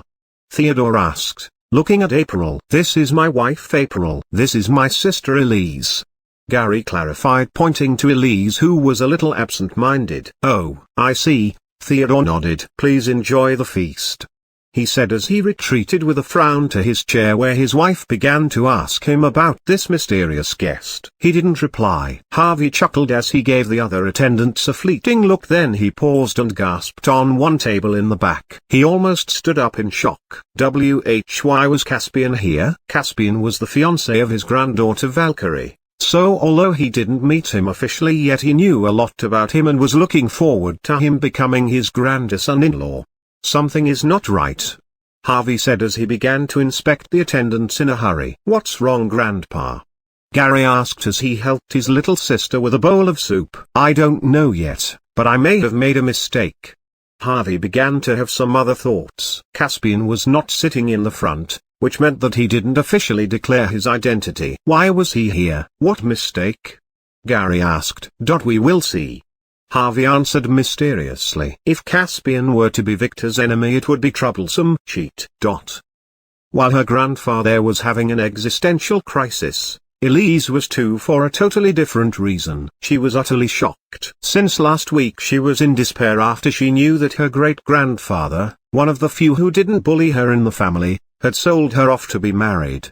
If the groom was any normal guy, she would have just sighed and wondered about her fate, but the groom was none other than Victor von Wise, the ultimate pervert. Ever since she was young, she heard her relatives scold their children not to be like him. He raped a maid when he was just 11 and broke every family rule and norm. She heard about him a couple of months ago, when her elder sister Charlotte got humiliated at a party. The pervert wanted to touch her indecently in front of his fiancée. How much depraved can someone get? She also heard from the others about what he did at the auction her brother hosted last month, about how he was so obscene and vulgar that many high-class girls almost had to be re-educated. Some of them were beyond redemption after gaining the forbidden knowledge about the existence of vibrating eggs. Now, she was chosen to be the wife of this pervert who was about to marry 8 wives in one wedding. Her cousins have been secretly mocking her ever since the news broke in the family, telling her to be ready to serve not only Victor but also his men. They told her that he would throw her to his dogs when he got finished with her, and that dogs are the only grooms she deserved. So, despite her grandfather explaining to her the benefits of marrying Victor and telling her how Victor was only fooling the public with his pervert act, she was not convinced. She was really scared of what this guy might do to her when they arrived here today. She almost wet herself when he held her chair earlier, but it all changed when she heard his charming voice whispering secretly to her. "Don't worry, from the beginning I didn't want your sister Valerie, but you. I will marry you today. I have a way to help you take back all you have lost and make you a full player. But we can't tell anyone that, so you better be obedient and enjoy a little show first," he said. She felt strange, not understanding what he meant. "Don't let anyone know that I am talking to you. Now, it will be too boring being here without seeing, so I will use my power to let you see. Don't be surprised," he said as the world around her turned bright. She could see, not with her eyes though. She quickly realized that it was her mind that was able to watch what was going on around her.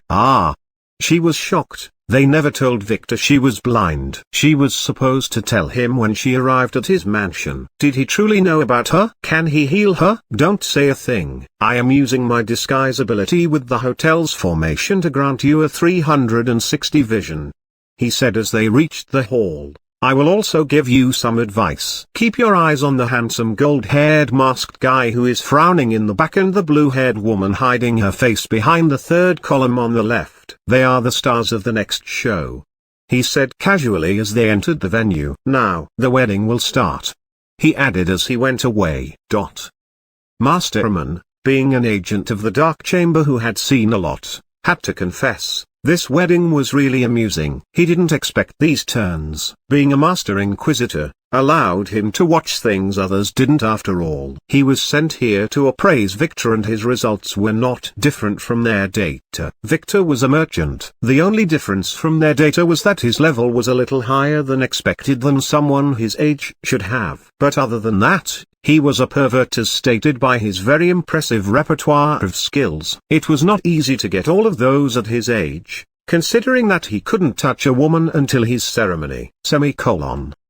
Victor von Wise. Level, 35. Class, Elite Merchant, AAA. Authority, 13. Strength: 96. Agility: 92. Intelligence, 106. Luck, 44. Charm, 45. Order, 25. Skills: System Store Access, A. Level 1. Player Market Access, A. Level 0. Sword Art, A. Acting, A. Spear Art, B. Charm, B. Spanking, C. Whip Arts, C. Lovemaking, C. Kissing, C. Dancing, D. Scheming, D. Bedroom Arts, D. Pain Resistance, D. Inciting Touch, D. Explore, E. Poison Resistance, E. Basic Shield, E. Increase Sensitivity, E. Piano, F. Minor Appraisal, F. Cry on my chest babe, F. Amon nodded as he quickly sent the info he got to his boss, who was also busy watching the show. Victor had just entered the hall with Harvey von Geldstadt and then headed toward the stage. It was about to start. "He is a little too scheming," Amon said. "Yes, but I would have suspected that something was wrong if he wasn't. No need to kill him." He heard a sound from the mirror. "Yes, he is perfect for our plan." Another female voice said. "He has too many enemies though." Another said. "Would that guy be able to survive this?" "We didn't finalize our choice yet, but our agent will babysit him for the first few months, so he should be okay." The first one said. We just have to make sure to secretly neutralize the real one first. There will be a chance for that in a month or two, maybe after the tournament. The woman said, yes, that's if he survived today. Aman commented to himself as he watched the show unfold. Chapter 307, The Wedding Starts. This chapter is updated by novels.pl. Margaret sighed as she looked at the other girls around her, especially that Nova who sat in her dress to the side looking at the mirror absent-mindedly. She would be a fool if she didn't realize what was going on by now. Do you think the young master's plan would work? Mina asked as she put the final touches on her sister's makeup and then put an ivory delicately decorated mask on her face. It hid most of it, with only large openings for her two sharp eyes and mouth. She looked both pretty and mysterious. Definitely. Mana said. Do you know what his plan is, to begin with? Margaret asked as she checked herself in the mirror one last time. No. But we trust him. What if his plan was to sell us all during the wedding? What if this was all an auction in disguise? Margaret asked as she turned around. Her crimson hair crowned her mask, making her look domineering. Then we will only need to resign ourselves to our fates. Mana said. Stop spouting nonsense. Arya said. She was very nervous. Totally not sure she ended up marrying Victor. She could freshly remember scolding him like his older sister a few months ago. He told her that she would want him, but she didn't believe it. I am just saying. We don't know. Margaret said as she looked at Lynn who was looking back at her. What? Nothing. Lynn said with a sigh. She didn't like Margaret at all. She made her feel threatened. What's taking Victor so long? Myra suddenly asked as she helped the nervous Monica put on a hairpin. They were both nervous, but Myra as an actress knew how to hide it well. Who knows? Margaret said, he is probably out there scamming some little girl. She said, true. All the girls nodded. That was a fact about Victor. He would always manage to find some little girl and scam her, no matter where he was or what he was doing. You are really amazing, do you know that? Someone said. It was Victor who walked backstage. I was really scamming a little girl. She would be joining you later. Ah, what? The girls were stunned as he began to change his clothes in front of them. Don't look stunned. Now be prepared. Where is Ruby? Here, young master. The little girl said as she walked from the side with a somewhat revealing priestess dress. Do you remember everything? He asked as he quickly put on his ceremonial suit. Perfectly. She said with a nod, secretly checking his body. Why couldn't she be a bride too? Damn it. He better keeps his promise to marry her with Theta when they get old enough. Are you all ready? Did you put on the talismans I gave you? He asked the girls. Yes, the girls replied. Good. Go on then. Let's start. He told Ruby as Lynn ran to his side and began to help him button his shirt. It was time to scam the world. Outside, the wedding hall suddenly turned dark. The attendants were startled and began to look around in the dim light. That's when the screens that had been projecting a clear sky on the roof slowly transformed to display black clouds with bolts of lightning striking across them with a thundering sound rocking the hall. On the dark stage, a spotlight suddenly appeared, revealing a short girl wearing a sexy priestess dress. She moved in a theatrical manner and stood right in the center of the stage. A long time ago. She began to speak in a melodic voice, signifying the beginning of the ceremony as the venue quieted down. When the world was divided into 8 warring kingdoms, the fighting was endless and the blood of the innocent painted the earth brown and the seas red. She said as screens on the sides began to display artistic renderings of the tale. They were commissioned prior to the wedding by the world's top artists. Victor planned to sell them right after the wedding in an auction. Margaret was right about there being an auction after all. Then, a hero arose from the ashes. The girl said as she moved to the side. Another spotlight appeared on stage revealing Victor, who walked up with a smug smile. He was wearing an extravagant gilded white night suit that fitted him a little too well. On his face was a decorative mask that only covered his eyes. He looked amazing. Many of the women in the crowd began to fan themselves. Elise just watched in shock. She had thousands of thoughts in her mind and no answers. Lara, Elle, and Mia were absolutely taken. They couldn't lift their eyes off Victor. His dashing looks were totally lethal for little girls. The hero, knowing that he needed to unify the world, needed to prove his strength. He had to go to the darkest mountain and defeat the evil dragon that terrified the world. The priestess who moved to the side added in a loud voice, "Dot. Dot. Dot." I said, "The dragon." She called again as an empty spotlight appeared on the edge of the stage from which a wobbly dragon made his way up with the assistance of a girl wearing a veil. She helped the drunk priest, who was wearing a black dragon grab and a dragon skull mask, sit down on his jade throne, then backed away. The attendants looked at each other as Theodore slapped his own face. Damn, that Victor the priest was obviously drunk. He was even barfing. Julian and James Trove on the other hand sighed in relief as the girl in the veil was Lily. She was not a bride. After a grand battle that shook the heavens, the priestess said as thunder sounded around the hall again, the hero defeated the dragon. She yelled in a heroic voice as Victor took a ceremonial sword from his back and gently smacked the dragon skull mask on the priest's head. The dozy priest just looked up. "Stop it," he said as he dozed off again. There was a slight sound of giggles in the audience, but it quickly died down when Elena smacked the two little girls' heads. Elise almost burst out laughing too, but the darkness and the shades she wore hid her face well. Unlike Theodore, who sighed, the attendants were a little shocked. The priest clearly wasn't doing this willingly. Regardless, no one cared. They were here for their benefit and to have fun. "O dragon, if you do not want to die, bear witness to the unification of the kingdom and use your sacred art to hold a grand wedding for me," Victor said in a grand voice. "I effed. Shhh, the priest, dragon, said as some drool fell from his mouth. "He will." The girl translated on her own, making many of the attendants frown while others smiled in amusement. The next moment the lights gradually turned on, revealing a totally revamped stage with all kinds of golden carvings and arrays engraved on the ground. The screens were now displaying golden clouds not only on the roof.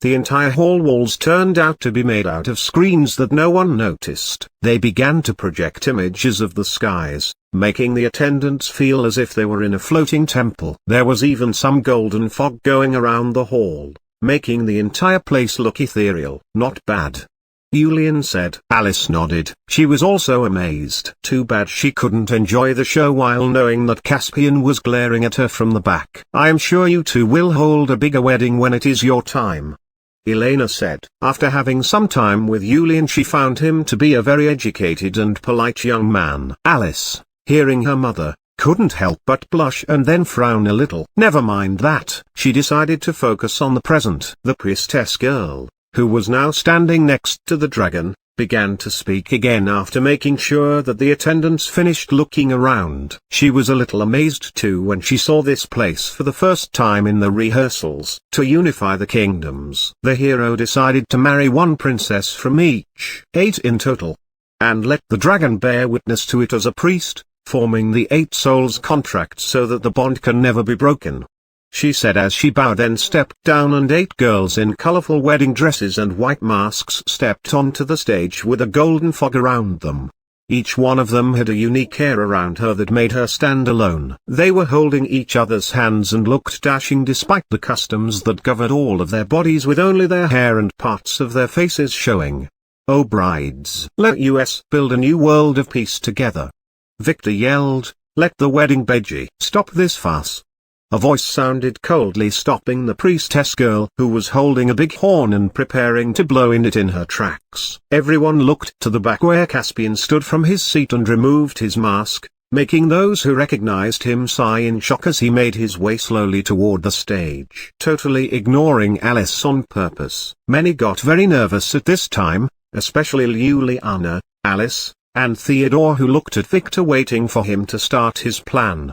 The attendees watched as Caspian walked slowly from his seat until he stood right under the stage. Everyone frowned. Many didn't know who Caspian was, but for those few who did, like Harvey, Juliana, and Theodore, this was a huge trouble. On the other hand, one little girl closed her nose. It was Elle. Caspian smelled like her Uncle Black's sheet after he threw it in the fermentation barrel. "No, that thing smelled better. Can I help you, young Master Caspian?"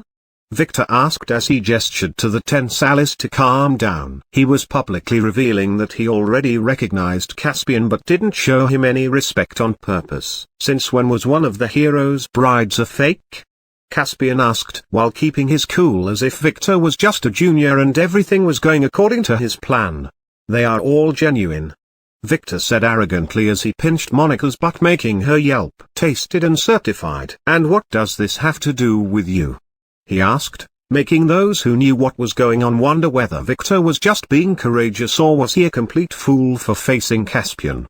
Caspian paused. Did he mean tested? Never mind that. It has everything when it is about her, Caspian said coldly, throwing a fork that he got from one of the tables at the blue-haired girl. The fork hit the ivory mask on her face in its center in a flash, breaking it in perfect halves to reveal the delicate face of Nova von Astrom. Nova? Juliana asked in shock. This was not the girl she brought with her, but the genuine Nova. Didn't you tell me she escaped? Mirage whispered in a hurry. She did, Juliana said. Young Master Caspian, what is the meaning of this? I am now young Master Victor's woman, Nova said as she stepped forward heroically. Please show some respect, she added according to the script prepared by Victor. Caspian frowned. He knew she was fake, but this one was very lifelike. He looked back at Mirage and at Juliana. They were both shocked. It was clear she was different from the one they saw in the morning. He quickly activated his appraisal skill again just to be sure. Name, Alex Donner. Class, Thunder Warrior. She was a fake all right. Young Master Caspian. It is rude to steal a bride away from her wedding, Victor said coldly, still following the script. Who the hell said I am here to take her? Caspian started realizing Victor's stupid plan. She is not the real Nova, Caspian said with a sigh. Dealing with stupid people is troublesome. She is an imposter. Her name is Alex, he said, revealing that he already knew the truth. The brides gasped as they looked at Nova. They have been wondering about her since the morning. She turned out to be Alex in disguise. And you are not the real young Master Caspian, but an imposter demon who eats babies at midnight, Victor suddenly said, playing hard and making Caspian's heart almost skip a beat before Victor corrected himself. See, everyone can spout baseless accusations. Fook. I have almost been played. Caspian cursed inwardly. He almost thought that Victor knew that he was a demon, and he didn't eat babies. So Victor was clearly spouting nonsense. But this Victor really knew how to talk nonsense. And fake or not, what does this have to do with you? Victor added, I can marry whomever I want. Nova had made a promise to me. She is my fiancée, Caspian said, revealing a pink envelope in his hand. She asked me to come to save her, but I was too late, so she escaped. He added, lies. Nova would never say that. She loves me, Victor said. Go ahead and ask her. She never escaped. She's right here. This one is a fake, Caspian yelled, feeling a little suffocated. Victor was not playing by the book. If you think she is fake, why are you here then? Victor asked again, making Caspian almost jump on him and cut his head. I am here to clear my beloved name. Lies, Victor screamed. We will see. Imposter, this is your last chance. Caspian decided to finish this farce as he turned to Alex. You reveal yourself or I would. I am the real Nova. Young Master Victor is 3 times the man you are, she spouted randomly, causing not only the attendants to gasp but also Caspian to squint his eyes coldly and Victor to almost break character and smack his face. He should have told her not to anger Caspian a lot. Damn, you Alex. Even in this situation, she was being a jinx. Are you sure about that?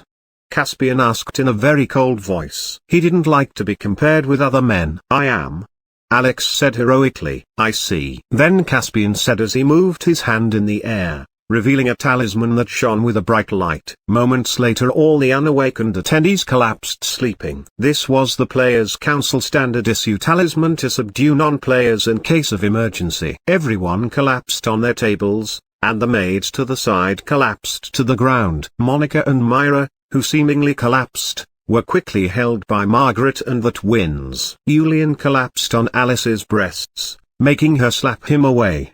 What is the meaning of this? Theodore stood up after he laid his wives softly in their chairs, then asked angrily. This was a challenge to the von Weiss family now by using powers in their territory. Just watch. Caspian said without care, activating another talisman and totally ignoring Theodore as if he was a bug. Nothing happened. Caspian frowned. Wasn't this supposed to be an A-rank disguise revealing talisman? Was it expired? He tried another one, an S-ranked one. Nothing happened. Young master, are you now convinced?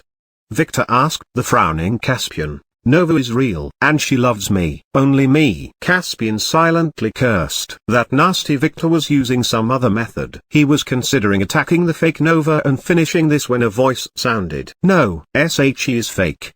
Someone suddenly said. It was a very familiar voice. And I never liked you. Everyone, including Caspian and his assistant, looked to the back where a pretty girl in a blue sparkly dress walked from behind a column while removing her face mask. She was none other than Nova von Astrom. Juliana almost stood up as she looked at her daughter. Why was she here? Was she the real thing this time? Let them come. Linda cried in a loud voice as she burned 2 strands of hair, one purple, and one black. Both of them were something she acquired for a long time and kept secret. Black smoke arose from the hair strands as she threw them in a goblet of black blood, making it burn in black flames that went out with a human-like scream moments later. The ritual finished. What are you doing? A voice asked from behind, startling the sheet out of her. Bill. Didn't you go meet a friend? She asked as she turned and looked back. Bill was standing there. When did he arrive? Nope. You are cursing Victor and that girl Lynn, right? He said he was watching from the start, but Linda didn't notice him. He was not a fool to trust her completely as he was monitoring her. Sorry, she said as tears fell from her eyes. I couldn't handle the idea of those two enjoying their time and scamming my mother as we hid away. She began to cry. Don't cry. He said softly. I am not angry. He said with a smile. What did you curse them with? He asked. I summoned a succubus and an incubus. I will let them curse Victor and Lynn with unquenchable love. She said. So that they can love each other to death. He asked with an amused tone. No, they will not die. But dispelling this will be hard. She quickly lied. That was truly her goal. And even if this was dispelled, their reputation would be ruined after they start doing it on the wedding stage in front of everyone. Sorry. I will dispel it immediately. She said.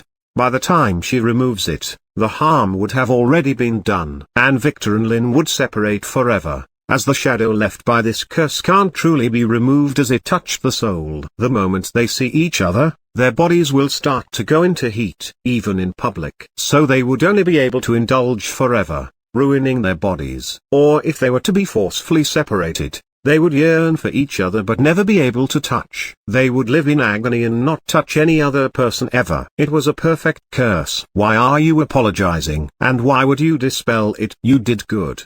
He said. What, isn't Victor your cousin? She didn't expect Bill, who put his family above everything else, to approve of what she just did. This didn't make sense. He is my great cousin. But that only would be true if he didn't have that filthy blood. What filthy blood? Linda asked again. She didn't get this. Nothing. Don't concern yourself with this trivial matter. Now that you are finished with this, let's go quench our own love. He said. He was in a good mood. But the baby. Linda blushed. Her pregnancy was confirmed. All she needed was to give birth and no one would be able to separate her from Bill and her magnificent future. I will be careful, and he will enjoy it too. Chapter 308, The Wedding Chaos. This chapter is updated by novels.pl. Harvey had to say it. He was very nervous. He had never been this nervous for a long time. But today he was. As Caspian and Victor battered at each other, he got the entire image. Victor was trying to cook old Caspian. Yes. Was he a fool? Harvey wondered. No, Victor was not a fool. Harvey squinted his eyes. What was this brat playing at? The girl stood there looking coldly at everyone. Nova? Caspian asked in shock as he looked at the girl who looked stubbornly at him. There was a 10% chance that she might appear here. But he didn't expect it like this. He quickly appraised her. Name, Nova von Astrom. Class, Firestarter. She was the real one. Why was she here? Didn't Mirage fail to locate her? Many attendees began to whisper to each other, not sure what to make out of this. Thodred glared at his son, not sure if this was a part of his supposed perfect plan or not. She is fake. Security. Victor screamed while pointing at Nova as if he was troubled, but no security personnel answered. They were all seemingly unconscious.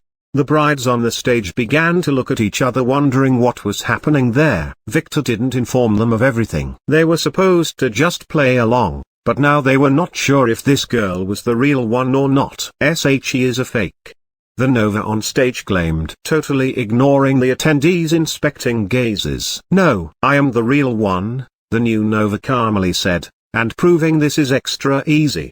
She added as she took out a strange talisman and then threw it in the air. A sudden burst of light drowned everything in the hall. Look at the truth. The new Nova said, gesturing toward the stage. Under the astonished eyes of everyone, the Nova on stage began to slowly turn into a man. A very handsome and feminine man, but nevertheless a man.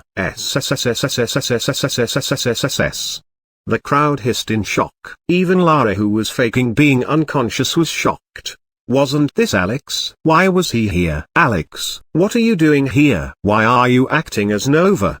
Victor pointed to Alex and asked in shock as if he had no idea what was going on. Totally shameless. But subjectively he was avoiding a lot of trouble by announcing that he knew nothing of this. Ah, you told me to? Alex was quite clear that there was no need to lie here. Victor almost kicked her ass. Alex Donner. I knew that name was familiar. Caspian said. The last surviving member of the infamous Thunder sect. I remember seeing you once in a tournament back then. He added, making Victor pause and frown. Cheat. He didn't expect Alex to be identified this quickly. She never told him she met Caspian before. Damn her. The plan needed to be readjusted. He quickly notified everyone to switch to scenario 51/A. It was not perfect, but it was the best option. On the other side, the attendees began to look at Alex in shock. Was this Alex, the one on the council's wanted list with a very big award, as he might hold the key to knowing what truly happened regarding the Mantis incident? Olaf, the family butler, like others, looked at Alex and then glared at Victor and Theodore for not reporting this. They totally ignored him. Alex, is it true? Victor asked as he had no idea. Please don't be mad, young master. Yes, I am the heir to the Thunder sect. Alex nodded. She was aware that she must not let the world know that Victor knew about her. I just wanted a shelter, so I decided to use you. I didn't mean you or your family any harm, she said as she tried hard to remember the script Victor gave her last night to study on the road. I don't care about that. I just want to know how you turned into Nova. Can I do that too? Victor asked in a perverted tone, totally stunning the listeners. That's what he cared about? Well, they wanted to know too. Ah. Alex didn't know how to answer that. It was a body-changing pill.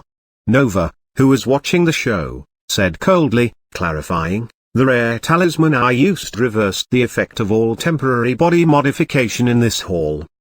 She said to Caspian, explaining why his talisman didn't work. I see. Caspian nodded. This made perfect sense. Oh. Victor opened his eyes wide. Body changing? Where did you get it? Do you have more?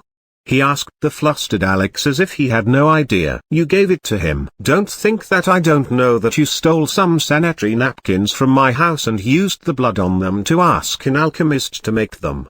Nova said, he wanted to marry me, even if only in the name, to humiliate us. Oh. All the attendants looked at Victor like he was a pervert, especially Nova's family. Stole what? When? How? Lies. These are baseless accusations. Victor yelled as he secretly gave a series of instructions to Alex and Yin to start the plan. I am an honest man, he added, but no one believed him. Regardless, Caspian said, giving Victor a cold glare. This will have to be investigated by. Caspian began to talk, but before he could continue, Alex jumped on him with a golden spear. Caspian was totally unprepared for this sudden attack, as Alex was very fast and she attacked from an impossible angle. The attendees gasped in shock as the golden spear hit right in the center of Caspian's forehead, where it was stopped in its tracks by a reverberating light. Alex, stop. Victor yelled a little too late, but Alex didn't listen to him and struck at Caspian again. But the latter was prepared this time as a golden shield formed in his hand, which he used to defend against the attack. The sound of metal hitting metal rang in the hall as sparks flew in the air. Truman! Caspian yelled for his man. How dare you ruin my plans? Alex yelled angrily as she struck again. This time, however, she was aiming at Nova. Cheat! Truman, take care of Nova! Caspian yelled, changing his plan. He had to defend her. Nova was essential to his demonic array. His momentary hesitation was a big mistake, as it left him wide open. The spear that was going to be deflected by Truman wasn't there anymore, as it was now aiming at the gap in Caspian's defense. It struck like a shadow and hit again right in the middle of his forehead. Caspian cursed as he was pushed back, then paused as a sound of shattering could be around him. Caspian gasped. His indestructible shield that had 3 charges was shattered in 2. This meant that Alex was hitting him at the exact same spot. What kind of proficiency was this? This guy was dangerous. For the first time since entering the hall, Caspian was scared. Really scared. And he didn't like this at all. You shall die! Caspian yelled as a jade-decorated sword appeared in his hand. From the sheen of its blade, it was clear that it was very sharp. Stop this now!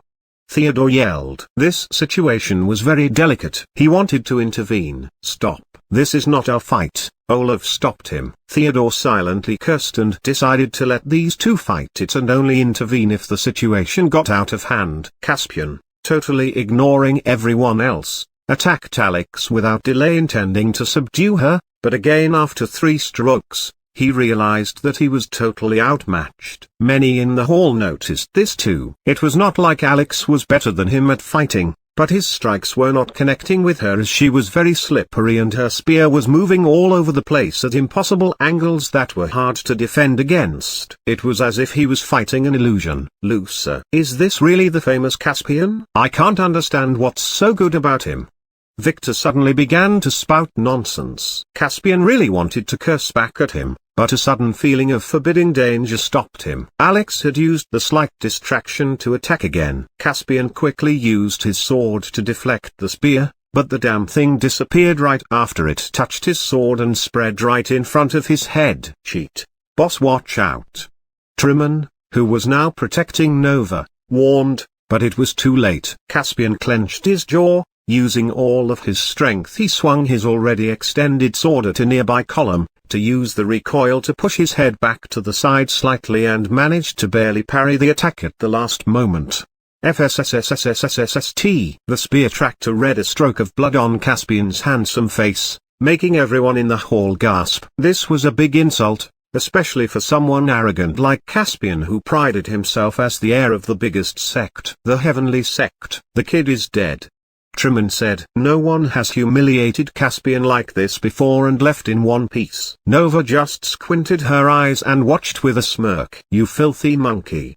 Caspian's eyes turned red with anger as he touched the gushing wound on his face. He was very furious. He was about to move again using his supreme martial arts, but paused when he felt it. The feeling of burning. It was like his soul was getting ripped away from his body. He knew this feeling. Someone was trying to banish him. Cheat. What? Where is he? Who was doing this? Looking around with his appraisal, Caspian realized that it was none other than the golden spear in Alex's hands. The spear was some kind of a blessed artifact. When it injured him, its power must have activated. Vivi's blessed spear, A. Can detect demons on touch. Can banish naughty demons. You are a demon. Alex suddenly said as she looked at the spear and then at Caspian in shock. You filthy demon, die.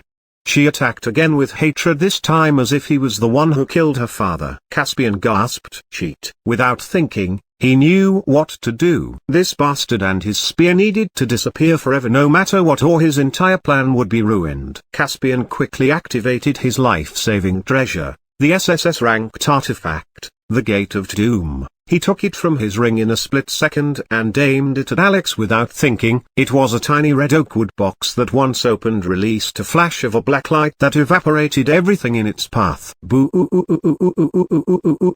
A huge explosion shook the hotel, as a hole was opened in its side. Watch out, a bomb. Justice is served at last. Polygamists should die. Arrest them. They must be culprits. The people below the hotel began to flee in chaos as the explosion from above made some debris fall. Nothing major though. Breaking news. A sudden explosion broke the White Hotel, Gloria said as she got shoved by the people who ran around her. She was not running. This was her chance we have reports of. She paused as the cameraman gestured for her to stop, then looked at his camera. What now? She scolded. Strange. We don't have a signal. The cameraman said as he looked towards their van. It was not there. What's wrong? Gloria asked. Where is our van? The cameraman asked as the people around him began to calm down and look up. The van? Gloria asked as she looked around searching for the damn van while sweating. It was not there. Could it have been stolen? She wondered as began to panic. She had begged the editor for this chance for the entirety of last week, but he kept telling her that it might be dangerous. If something were to happen to the channel's high-tech broadcasting van, she would have to literally sell her body to pay for it. It's there. Suddenly the camera said, making Gloria notice the van. She quickly ran toward it to discover that it had been completely ransacked. The recordings were all gone.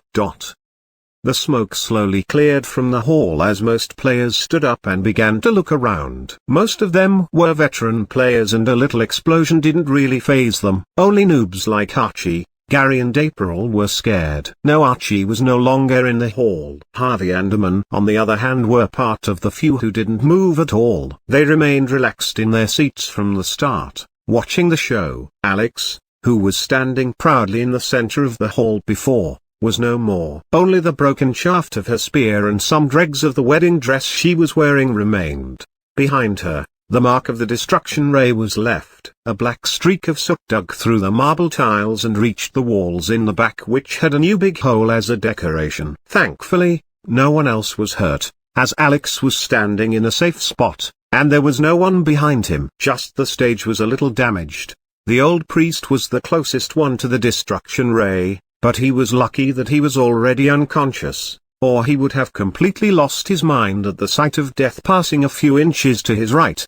Caspian slowly closed the box with a bead of sweat going down his eyebrow. He really overreacted there. That banishment effect was not enough to hurt him, but when Alex suddenly said that he was a demon, and with everything happening around bewildering him, he lost his cool. Thankfully that hateful blessed spear was destroyed. SHT. Caspian looked around at the wary attendees. They were not shocked about the death of a man. Unlike their still unconscious friends, they were players. They didn't care about the lives of a few men. But the escalation of events was really beyond their comprehension. Hopefully, no one would believe Alex's claim that he was a demon. They probably already forgot about it. Caspian convinced himself. Victor at the stage was gaping in shock with his brides who were gasping in total disbelief. They were wondering if this was all part of Victor's plan. Other than them, there was only one little girl who was also shocked, but for the right reasons. Alex was dead. She couldn't believe it. Lara's eyes were filled with tears.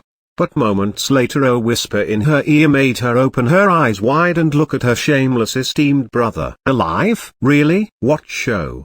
She asked herself. Chapter 309, The Other Plan. This chapter is updated by novels.pl. Alex. Victor shouted in grief as he ran to where Alex was before, then pointed at Caspian. How dare you? I was supposed to start with him tonight, he said as fell to his knees and held Alex's remains. Everything paused at that moment as everyone looked at Victor trying to process what he just said. Did they just hear that correctly? It was all your fault. Ruining my good day. Ruining my wedding, Victor said. Caspian glared at Victor and pondered finishing this pervert off. But a moment later, he was shocked as Victor, who was kneeling, suddenly attacked him out of nowhere with a dagger aimed at his heart. Victor, no. Theodore scolded, but it was too late. Victor had already jumped at Caspian, who was about to launch a deadly attack again. Nothing happened. Victor was stopped at the last moment as Mike and Alice appeared out of nowhere and constrained him. Let me go, Victor screamed as if he was in pain. Shut up, Mike scolded as he tried to subdue Victor by rendering him unconscious, but kept failing as his brothers moved like a slippery eel. Alex was my brothel's buddy, Victor yelled, We banged tons of girls together. I need to avenge him," he added as he tried to escape his brother's grasp. Theodore, who was still being obstructed by Olaf, paused after hearing his shameless son's words, then silently cursed. Thankfully Lena was already unconscious and couldn't hear any of his perverted rumblings. On the other hand, Lara, who was still feigning being unconscious, wondered what a brothel buddy was. She would ask her mother later. "I think you should leave." Alice didn't care about the ruckus behind her as coldly faced Caspian. She was resting her hands on her long sword that she took out from her ring seconds ago. Still as rude and spicy as ever. "Fine, take care of your idiot brother and tell him to stop with his stupid act." "No one is being fooled," Caspian said after a sigh. He knew that he should leave. Although the von Weiss family was now on the brink of destruction, they still had enough juice to hurt him if he stepped too far. He didn't want to anger his cheap father too. He turned around and slowly approached Nova. "I came to save you," he said with a proud smile, as if he didn't just kill another human being and ruin a wedding. I always knew you would," Nova said with a blush while cursing inwardly. This was beyond his plan. Yes, this Nova was not a she but he was none other than Tom, who was implementing the system's crazy scheme. After entering the hotel this morning, he quickly headed to the restroom, where he used the body-changing pills he stole from Victor's mansion on himself. After that, the system helped him hide his tracks as he sneaked into the wedding hall and waited for the right time to implement his plan to reveal Victor's scheme and get rid of Caspian if he showed up. He was hoping that the real Nova would show up, but the system was right, and she didn't. Caspian appeared, so Tom just watched him face Victor with a smug smile, but what he didn't expect was that Caspian failed miserably to uncover Victor's scheme. Victor kept manipulating him like a child. Tom wanted the men whom he hired to start causing trouble at that moment, but failed their mission by default as they all collapsed after Caspian activated his talisman. This really forced Tom to reveal himself and intervene with the help of a talisman that he stole from Victor's study. The scheme was revealed and Victor was humiliated. That's what should have happened. But the fight that followed was not in Tom's plan. He didn't expect Alex to act so rashly. It was not a bad development though. Tom wouldn't mind it if Alex got rid of Caspian and made Victor take all the blame. But this didn't work. Caspian had more aces than he anticipated. Tom was confident when he showed up first, but at the moment he was a little hesitant. He was not sure that he would be able to kill Caspian and escape safely. This guy was stronger than he looked. And that guy Triman who was standing next to him was not an easy opponent. That left only the system's backup plan. No. He couldn't do it.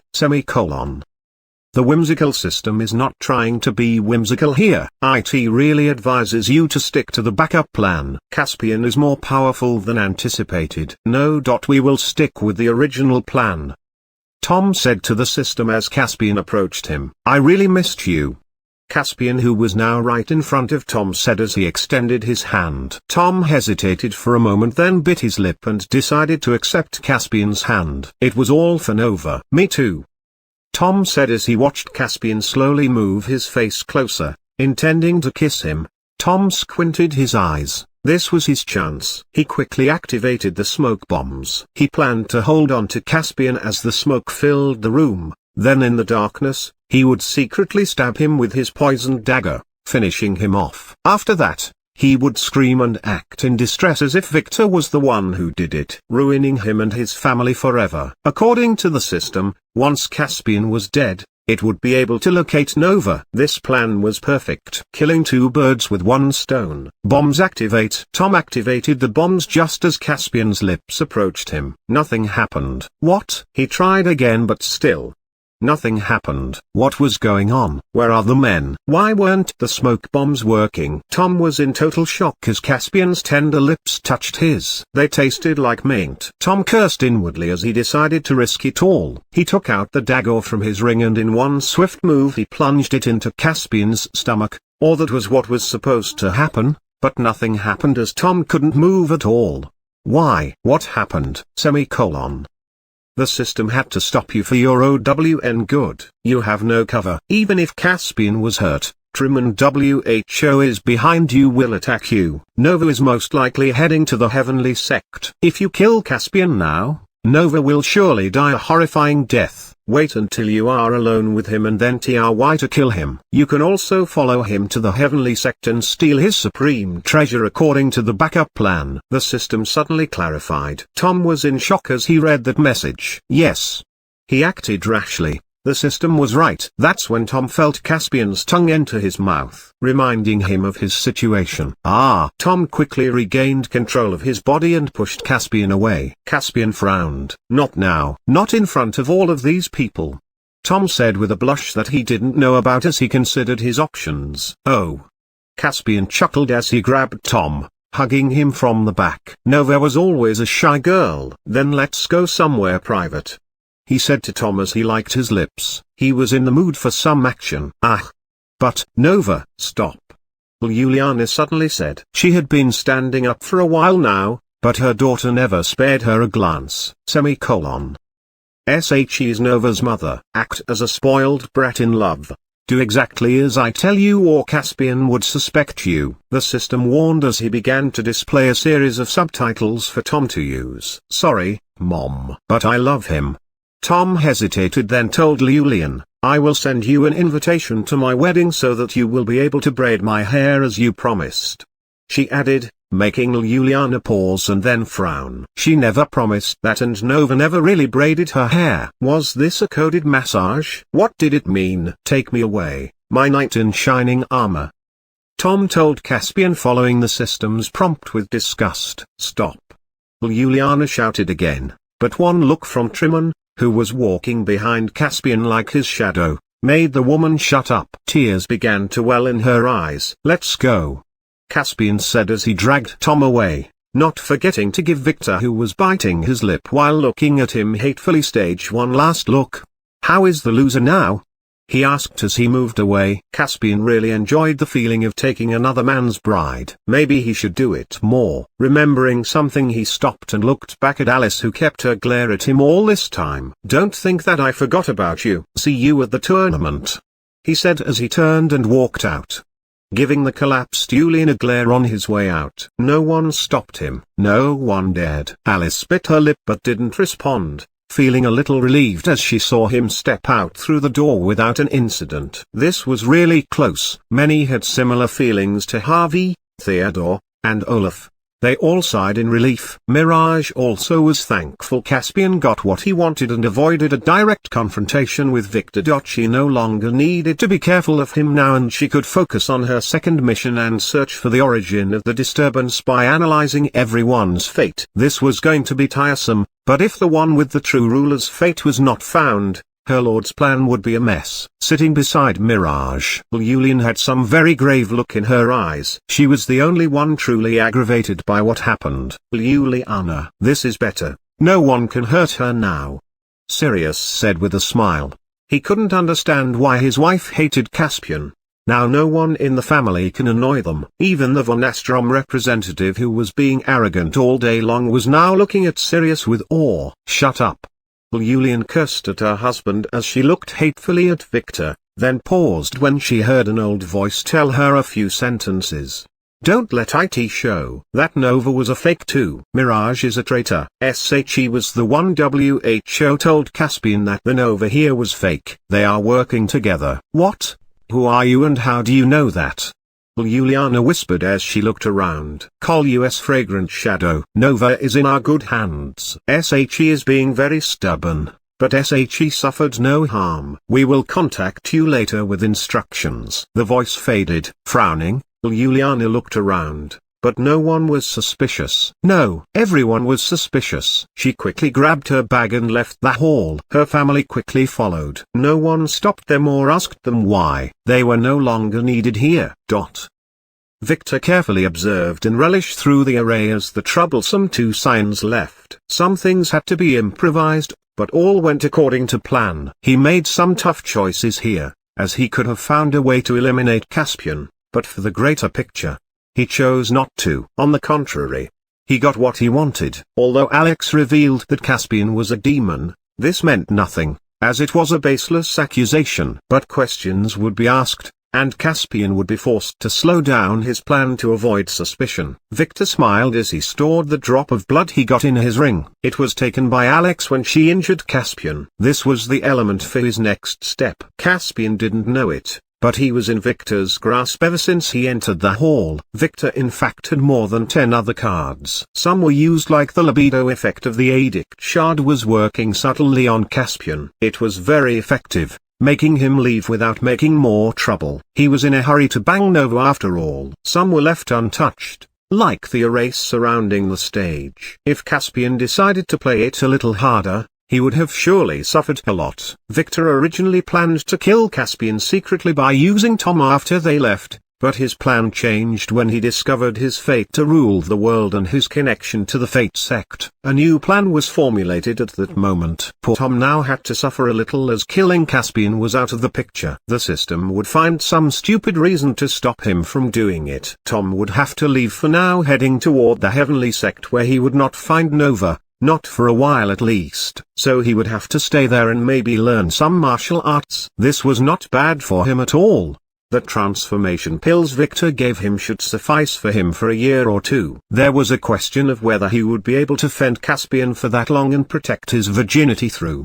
Who knows? This was not Victor's problem. No matter what, the bullet called Nova had been averted for now. He should probably start preparing a role for her for his new plan. Victor chuckled and was about to go talk to his father about resuming the wedding when suddenly he felt a sense of danger. A black thread was forming against him. Nolan was getting affected too. Victor had no idea what this was, but he knew it would be bad. The feeling of dread was getting stronger. Victor instinctively knew what to do. He quickly used the opportunity that Caspian was still in the hotel to use his powers through the array. He disguised Tom and Caspian's player status, making them appear as if they were his and Lynn's. It didn't work. This was not a system skill being applied. He tried to disguise their blood next. It worked. This time as in the next moment the black thread dissipated. It was a blood curse. Victor frowned. If Tom and Caspian got killed by this, it would be troublesome, but Victor doubted that would happen. Those two were scions after all. Young master, a curse had just been detected. The array could not stop it as it was 1 degree higher than its ability. Yin's voice came through the telecommunicator a second later. I know, ignore it for now. Is the other venue finished? He said as sweat fell from his brow. Yeah? All targets had been neutralized. Good. Clean it up. We will now go into stage 2 of the plan, he said as he watched Caspian through Tom's eyes. They left the hotel and reached Caspian's SUV car. They were acting edgy for a second, but the moment the door closed they jumped on each other. Victor had no way to describe what he saw next other than saying that it was very disgusting and that Tom was no longer reluctant to accept Caspian's love. Oh, what kind of curse was this? Victor had a clear idea about that. It was a succubus-incubus duel. But wasn't it too strong for its level? It was affecting scions after all. No, oops. It was his fault. The shard libido effect seemed to have doubled the curse power. But who was behind it? Victor also had an idea because it had to be someone with access to both traces of him and Lynn, and that could only be Linda. Victor sighed. Sorry, Tom. You took this one for me, and I will repay you later. Chapter 310, The Wedding Continues. This chapter is updated by novels.pl. The hall was silent for the next 5 minutes after Caspian left. No one knew what would happen next until Victor spoke. Shall we continue? He asked as Mike let go of him. Continue your ass. Theodore scolded. Don't you see how ruined the hall is? There is another hall 3 floors below. I did it first but didn't like the decoration so I switched to this one. That one would work too.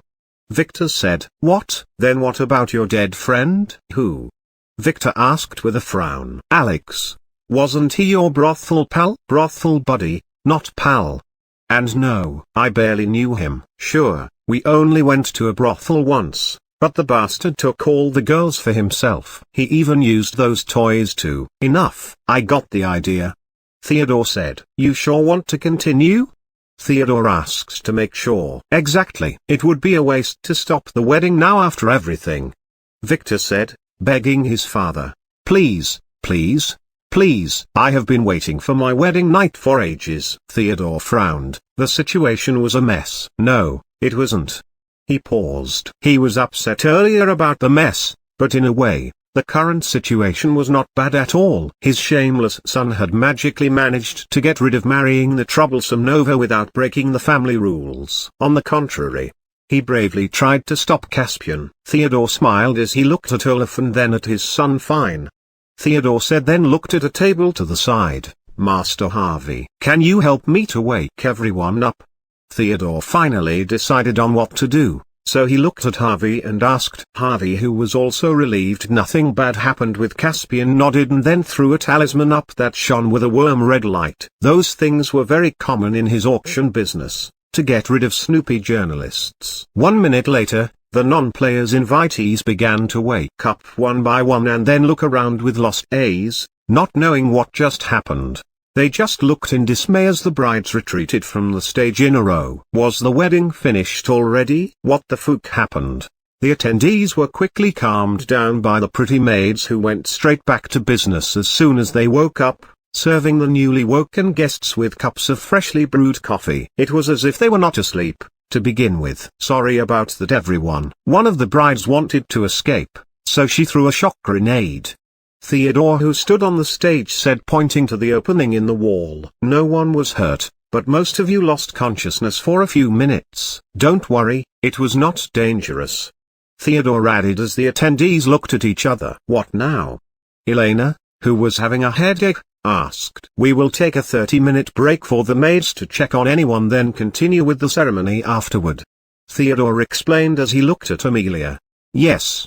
She nodded. During that Caspian fiasco, she wanted to help, but her aunt kicked her leg and ordered her to stay put. This was not their family's problem. Now that everything was solved, continuing the wedding is the only way to save face. And Lynn already had the parasite. Good, Theodore said, then turned back to the attendees. Now, you can take your time and sample our exquisite dishes as we get things prepared. The wedding will continue at another hall and the maids will guide you there afterward. The place was arranged.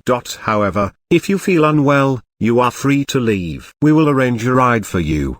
Theodore said finally. Some people were a little scared hearing him and wanted to leave. No one stopped them on their way out, but when they saw the gilded cakes and delicacies that began to be brought from the kitchens, they quickly returned to their seats and decided to stay. Those things were so rare, that every dish would cost millions. They were not going to miss this no matter what. Yes, other than the few real VIPs and some special guests. Most of the attendees were bootlickers or money worshippers. Those were the only ones who dared to risk their reputation and attend Victor's perverted wedding. What just happened? Where did that nosy guy go? Elena asked in a lost tone as Theodore returned to his seat. He left with Nova, Theodore said with a sigh, as he glanced at Elle and Lara, who were acting lost. What? That bride? Wasn't he saying that she was a fake?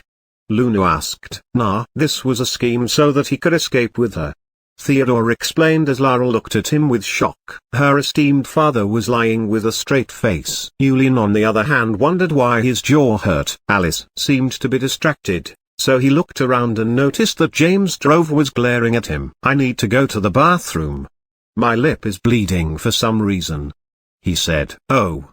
Go then, Alice said with a blush. It was her fault. She was feeling relieved that Caspian left and totally forgot about Yulian. Yulian sighed, then slowly left the hall and headed to the nearest restroom, but to his dismay, it was out of order.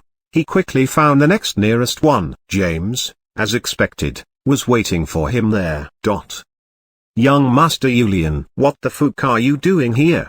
James asked as he activated an isolation talisman. Just got out of prison and wanted to check on my little sis. Yulian said, I got a chance to sneak in here and I took it. That's not the problem. What are you doing with that slut Alice? A slut? She doesn't seem like one.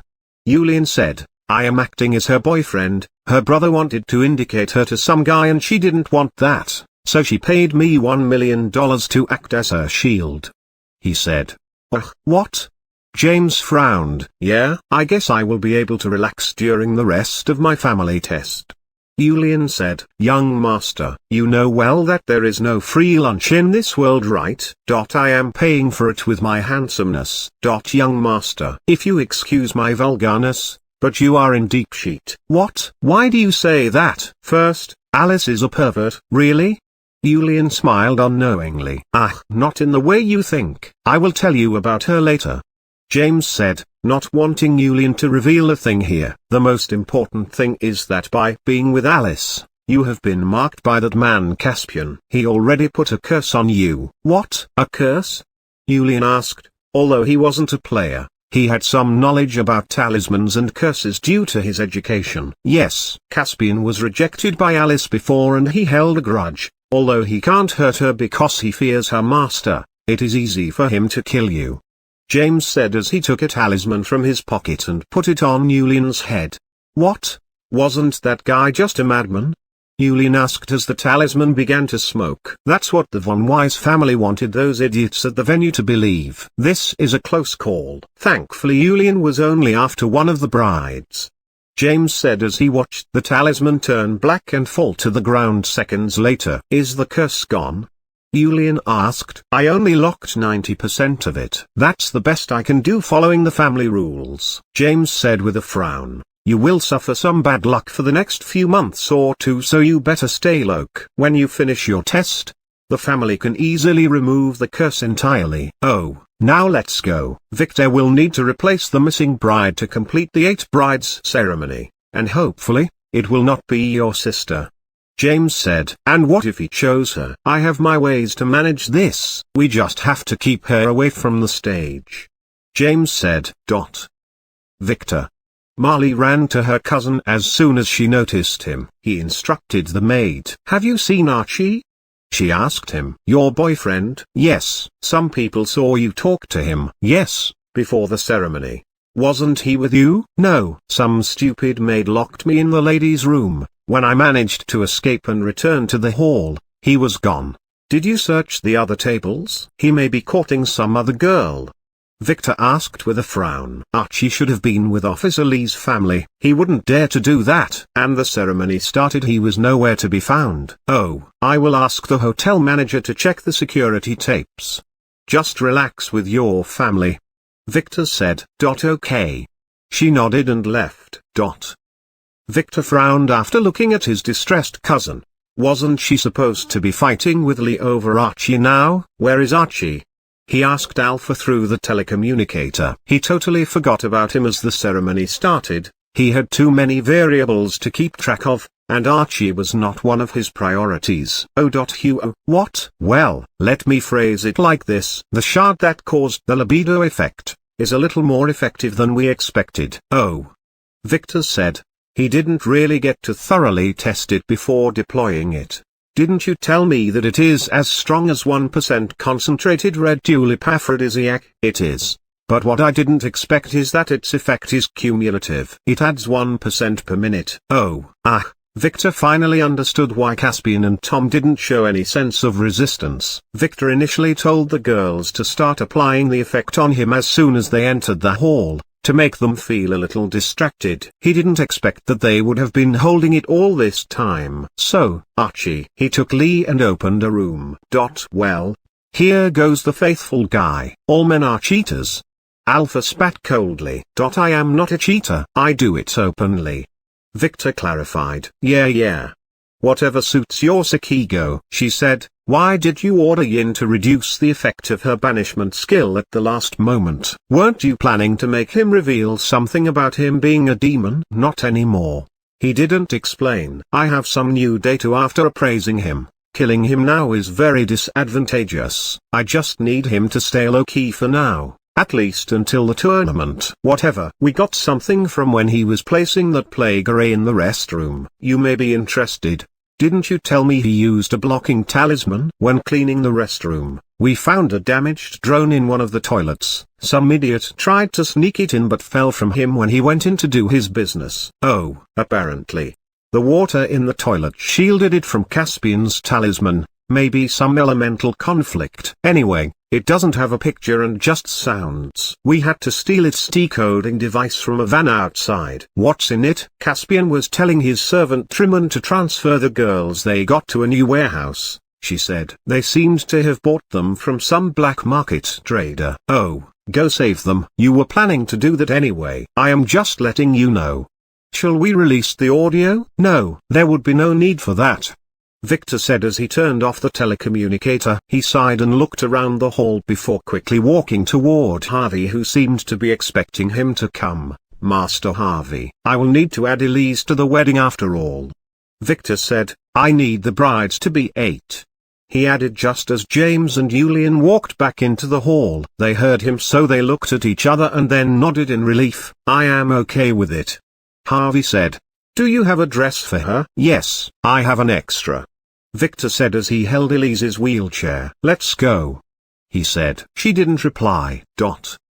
Elise was utterly and completely shocked. During the events earlier, she could see everything. She had no idea why she did it, but she acted as if she lost consciousness as Victor instructed her, and watched the show. Others could not see it, but she could. As Victor acted as a pervert, everything around him was a stage. Alex, the one everyone thought was fighting Caspian, was standing still most of the time, and only attacking when Victor gestured to him. When Alex was supposedly killed, he was simply dragged away by Victor moments before Caspian attacked. Even the attack itself was secretly manipulated to be aimed at an empty spot so that no one was hurt. The biggest surprise was that girl Nova. She was a man in disguise, and that guy Caspian was completely fooled, kissing her with passion. She was not stupid, as she realized that Victor was showing her this to convince her of his ability. And she had to confess that she was convinced. Everyone in the hall fell for his schemes,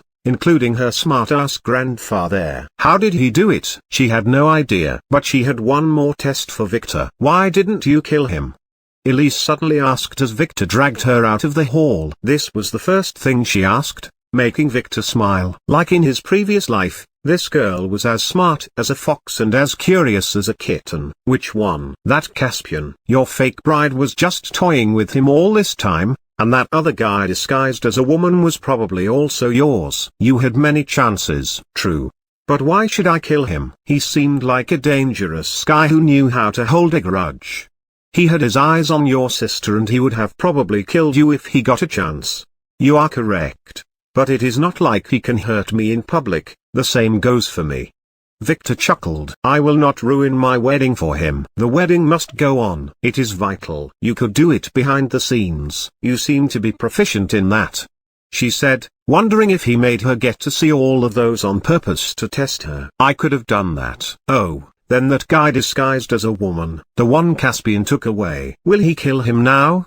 She interrupted. She was clearly having fun. That was the plan. It would have been very hard though. Caspian has many hidden cards. Victor nodded. I planned to make him drag Caspian into an inescapable trap, then finish him off. Then, what made you change your mind?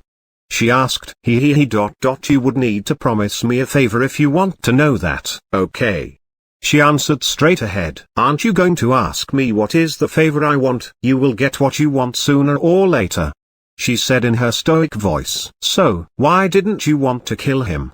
She asked. You see, I have this skill called appraisal. It is an SSS ranking. Oh, you saw something. What is it? What did you find out? She asked curiously. She was no longer whispering as a lady but as a normal girl her age. It will be hard to explain it simply, but let me phrase it like this. That Caspian's position is very good. It would be a waste to just kill such a good piece. Position? Like in where he lives? No. Class? No. Politics? Also no. She paused. Like in chess? Exactly. She frowned. You plan to do a castling?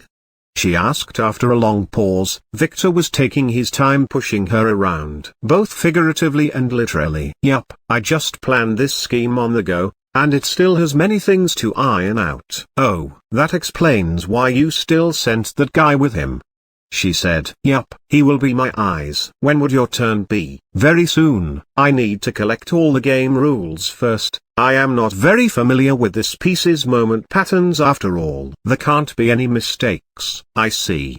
She went silent again, making Victor smile. She was completely snared. Elise von Geldstadt, the world's most amazing legendary strategist, was now in his hands. He didn't expect to get her this early after his return, but he didn't mind it. At least she still had her childish spirit, not yet corrupted by the world. In Victor's past life, after Harvey died due to his poisoning, the new patriarch who hated Elsie's mother kicked her out mercilessly, forcing her to live in the streets as a beggar for a few years. According to the recorders, she went through hell. Literally. She went off records after that after the brothel she was imprisoned in was burned.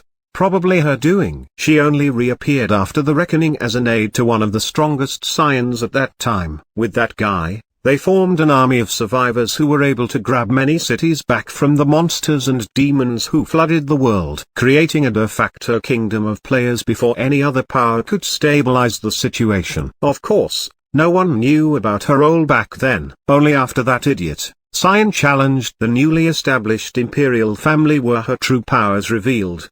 The von Krone really suffered a lot at her hands. Half of the army was decimated before they paid a great price to recruit an army of scions who forcefully destroyed everything using brute force. Although she made them suffer a lot, in the end, no plans could stand in their way. After that, the scion who protected her lost an arm and a leg getting apprehended. As a scion, executing him was a very hard thing to do. So they chose to exile him to another world as they did to others before him. In exchange for sending him to a good world instead of hell, the demon's dimension, he revealed everything about her and her plans, blaming her for the loss of armies that the imperial family suffered and saying that he wanted to surrender from the start. She was quickly brought to the throne room after that, where the emperor, Lily's uncle, was enchanted by her beauty. He offered her to join the imperial family as a concubine and she accepted, probably knowing that she didn't have a choice. On her wedding night, she was poisoned to death by the queen who feared her. That's the official story, but according to what Julian told him, after she was killed, her corpse mysteriously disappeared. Most likely she faked her death and escaped. After a year, the emperor was killed in a duel at the hands of his brother, Lily's father, who took his place as the emperor. Victor heard Julio and say had a theory that she had a hand behind this, but he had no proof. If Victor met her back then, he would have surely been manipulated and killed without knowing what happened. But right now, she was still a naive little girl, only a little smarter than others. That would leave your last rank unguarded, Elsie suddenly said. She had been analyzing his plan, and without knowing everything about it, she found its major weak point. Not if others planned to do the same to me. Victor said, I just learned of this scheme a few minutes ago. I couldn't have hoped for a better chance. Oh. She just nodded as her little brain began to turn again. Still, it would be a risky move. She asked, still using chess terms. There would be a risk. But what if all my pawns were to be promoted? So that's why the mass wedding. It is to upgrade pawns to queens. Exactly. An amateur king would be screwed. Yup, a professional one would be too. That would need you to sacrifice a queen. Not if that queen is a slut. I will marry you, she suddenly said. But you better not lie to me or betray my trust, she added, making up her mind. Sorry, I will definitely lie. But I would never betray you, he said. You don't have a choice about marrying me anyway, he added. Who knows, she added as she lifted her hand holding a poison bottle. You would not have taken that, he said as he grabbed it. Like I said, who knows, she repeated with a smile. One had to say that some people fall in love with others at first sight. Elise was not like that. But after seeing Victor in action and having this conversation with him, for the first time in her life, she felt a strange feeling in her little heart. It was racing like a small pony. It was not really love. That's what she told herself. Elise had no concept of what love was anyway. But Victor was the first guy she met who could understand and respond to all her questions in a satisfying way without being an old fox like her grandfather. And she really liked that feeling of being with him. He made her feel safe, and, in a way, he was very handsome. Chapter 311, The Real Wedding Ceremony. 1. This chapter is updated by novels.pl. Victor finished his brainwashing session by carefully pushing Elise into the waiting room where the brides were relaxing in their fluffy dresses while retouching their makeup.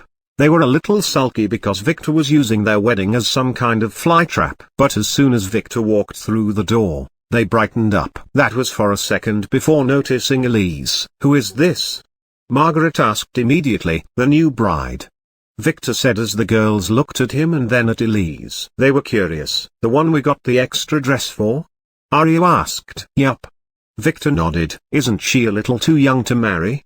Margaret asked, making the other girls take note of this very important fact. "She is old enough," Victor replied. Elise nodded. "Legally enough? I have the consent of her parents." "Tell that to the cops," Margaret replied as she inspected Elise. Fresh and pretty. Just the way Victor liked them. She knew because she liked them that way too. "I will if they dared to come." Help her put on her dress and get ready. "You only have 15 minutes, and make sure to wear the masks and the prop I prepared." "You call that thing a prop?" "It is whatever I call it to be. Not that I am not into this bondage play. But some of the girls here are shy, and do you know how much it weighs?" "It is pure gold. It has to be heavy. Think of it as a big necklace," he said then, turning to the priestess girl. "Ruby, you did good earlier. I will be counting on you again. I might need to improvise a little, so play along." "I understand," Ruby replied as she looked at Elise. She was not much older than her. "Did you finish with Alex?" "Yes. He already took his new role," Ruby said. "You should really find a manlier butler. He kept squeaking like a little girl as we shaved his head." "He is the manliest I could find, for now," Victor said. "You will get to like him if you spend some time with him and dig deep enough behind his stupid persona." "Victor, about that Nova, was she really that foolish guy?" Margaret suddenly interrupted. "Oh, so you realized?" Victor wasn't really surprised. He already noticed that Margaret had some crazy intuition. He suspects it has something to do with her soul, but he was not sure. "Of course I did," she said as the other girls frowned. They knew that Nova was a fake, but they didn't know her identity. "Was he really a guy like Alex?" "Yes, it was him." Victor nodded. "Holy shit. Then he and that arrogant idiot Caspian are already did." "He took it like a man," Victor interrupted. "HSSS. Really? In the butt? Or would the body-changing pill give him?" She didn't continue as Victor got the idea. "Who knows? You can ask him if he returned alive."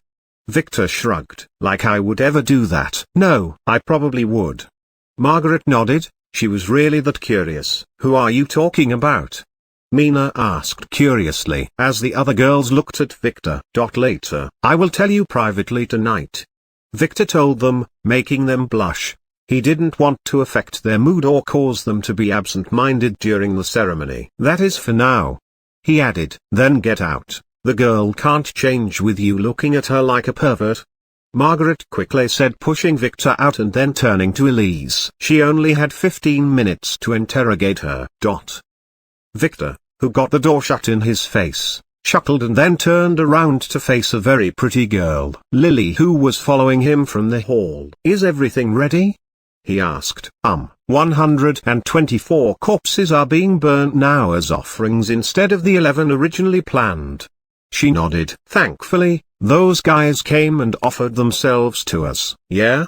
The more we offer the stronger the bond would be." "I didn't think that we would be this lucky to get all of those selfless people volunteering," he said, then looked at her. "Don't worry, you will be able to pull it off. Just relax and remember your lines," he said as he held her hand, realizing that she was a little bit tense. I understand." She nodded, biting her little lip. "Is that stupid priest still hanging on?" "Barely." "Sorry, I was careless earlier. I didn't notice that he was planning to stab you." "Does your hand still hurt?" she said in a worried tone. "No, I already took a healing pill, and that curse is useless against me." "It was my fault for not appraising him quicker. I didn't expect him to be so high level or to attack this quickly," Victor said. "He must have wanted to quickly subdue me, then order me around." "No. He wanted to really kill you after making you act a little on stage. The extra dose of soul wine made him spill much more than his morning breakfast," she said. "What did he say exactly?" Victor was surprised. He is a sleeper agent for the von Zweig family. They wanted to kill everyone here, forcing the families to host a grand funeral afterward. There they planned to release the ultimate weapon to kill all of the important people who would attend. That's all he knew. Oh, I didn't take that into consideration. This must be their backup plan because my grandmother's grand birthday party was cancelled. Lily didn't say a thing. She had no idea of what the original plan he was talking about was. Why can't we just kill him? She asked hatefully. That bastard planned to kill her young master. Unforgivable. I need him alive for now. Then at least allow me to cut his balls and feed them to him, she said. Her worldviews had gone very astray ever since she began serving Victor. It was definitely his effect. It could be Margaret's too, but that girl was not on friendly terms with Lily. No, he wouldn't be able to walk for 3 days if you castrated him. Victor said. This guy definitely holds a big position. I need him to walk out alive out of here with an intact body. He will be carrying a hot potato with him. Hot potato? She frowned. Scalding hot. We'll tell you later, and don't worry about killing him. He will not live to see tomorrow's sun. Just keep him drunk for now. I want him to be as docile as a lamb. Understood. Now go help the girls guide the guests to the other hall, and make sure to bump into Julian. I want him to feel relieved that you are not a bride. I know what to do. James drove 3 smiled and nodded to the polite maid who guided him as he sat at the table in the replacement hall with the other invitees. This hall was 2 times wider and 3 times more gilded than the previous one. It was as if this was the real wedding venue and the old one was just a mock-up, a stage for a lousy play. Not only he, but all the invitees were also looking around in shock at the walls and the ceiling. They were not filled with screens like the previous hall. On the contrary, this hall was more traditional yet more magnificent as everywhere you looked, was filled with all kinds of colorful roses and flowers of all kinds. Many of the girls who attended wished they had their phones to take some photos. They all wished for a wedding like this. The stage was 2 times grander, like a real dragon temple. If he didn't know better, he would have thought that this temple was built using otherworldly materials. It had a unique and authentic atmosphere that was highlighted by the distinct smell of blood and bleach. Many of the guests didn't notice a thing, but he could tell that a massacre happened here minutes ago. Many people died a horrifying death. There was evidence everywhere, from the signs of furniture flipping on the marble ground to the well-concealed blade and bullet marks on the walls.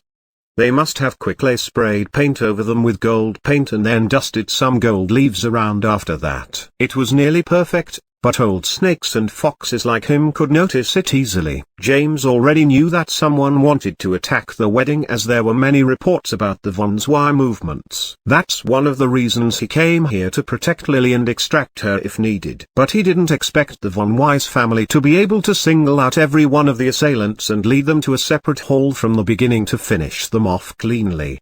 He sighed. Theodore was smarter and more shrewd than what is on the reports. Or was this Alice's plan? It could also be Mike. He was not sure.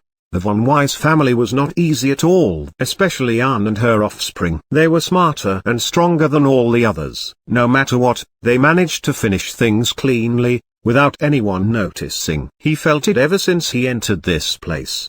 The array that had been monitoring his every movement. Alice must have used one of the Heavenly Sect's exclusive arrays. James, like many others, didn't suspect Victor at all. Although the lass was as smart as a fox, he was too young to weave such a scheme that saved the wedding from a disaster and was able to fend Caspian off easily and avoid a bullet.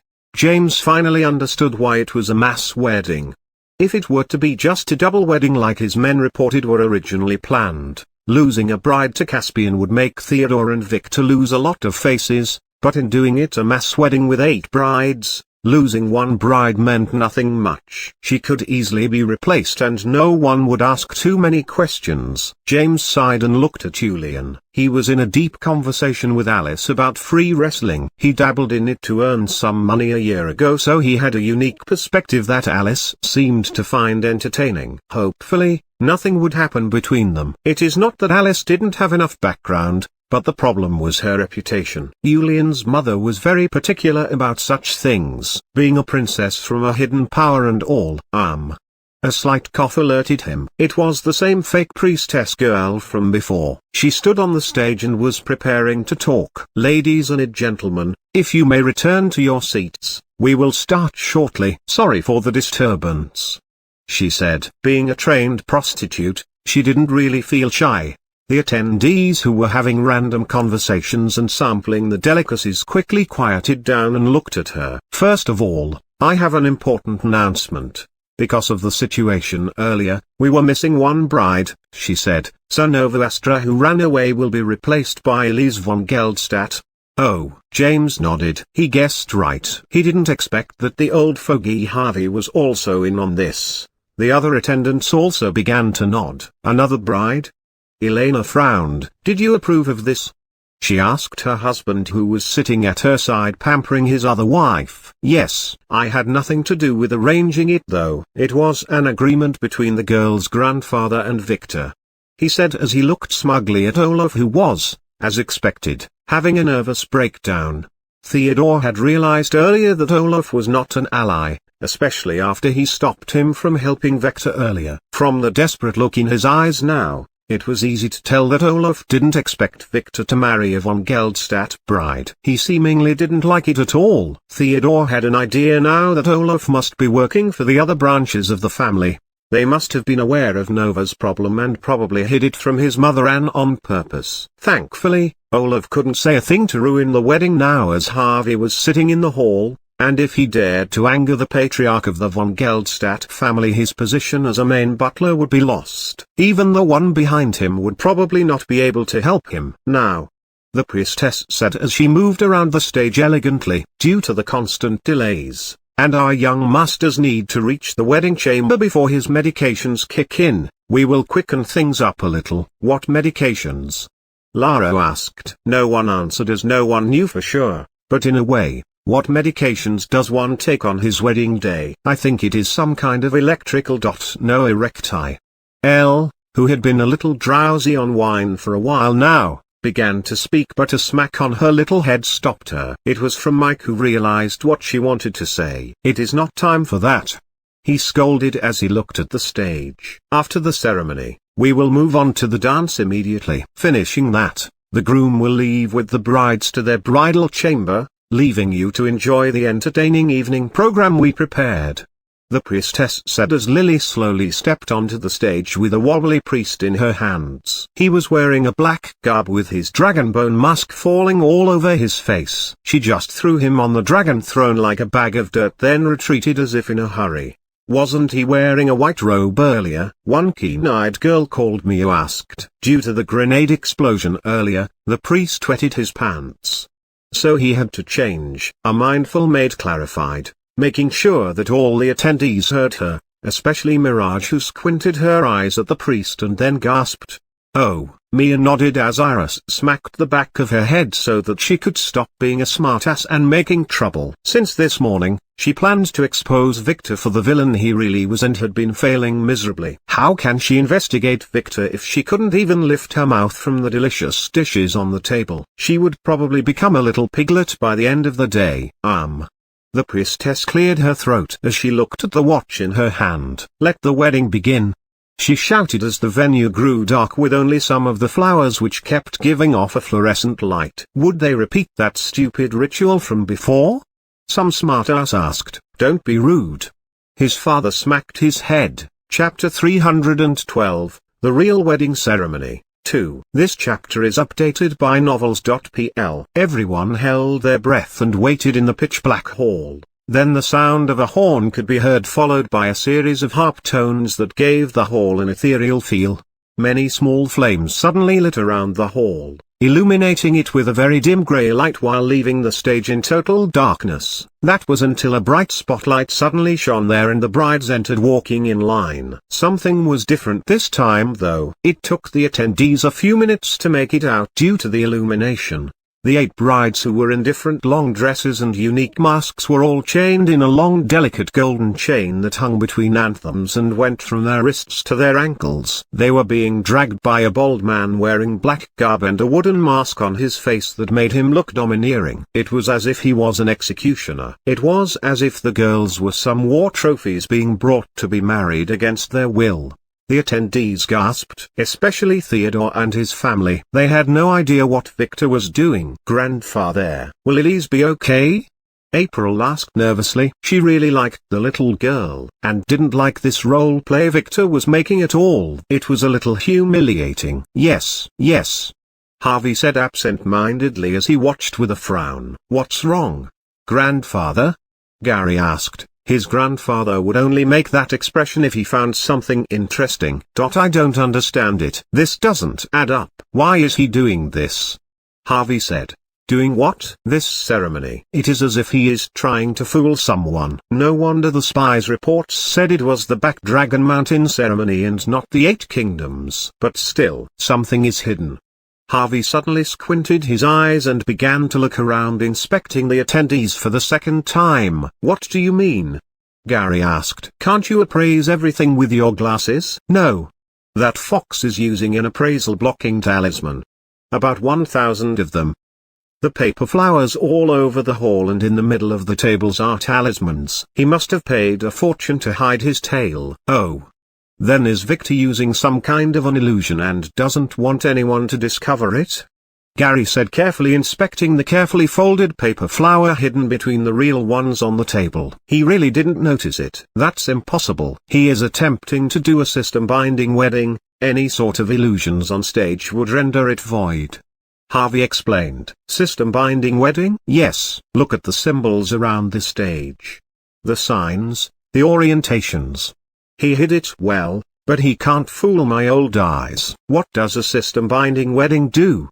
April asked. "Well, we don't fully know. It is an old tradition. As its name indicates, it's a marriage that will give you a system status." "Oh, and it is very hard to annul." "And we don't know. Some players used to do it in the past, and some claimed it has something to do with the ceremony. Others said that it made them feel connected all the time. But other than that it didn't seem to have any benefits. So it went out of fashion. Who would like to feel connected to his wife while cheating on her or murdering her mother?" "Oh, so why is Victor doing this?" "I can't tell yet. But I will definitely be able to figure it out before this fiasco is over." Gary frowned, not understanding his grandfather's point. He just looked back at the stage and carefully watched Elise. Why was she smiling as if she was having fun? Was she into bondage cosplay? Did she even understand what this meant? On the other side of the hall, Master Roman was silently cursing. With all of those talismans around the hall, he couldn't see a thing. He was curious about what Victor was hiding. "No."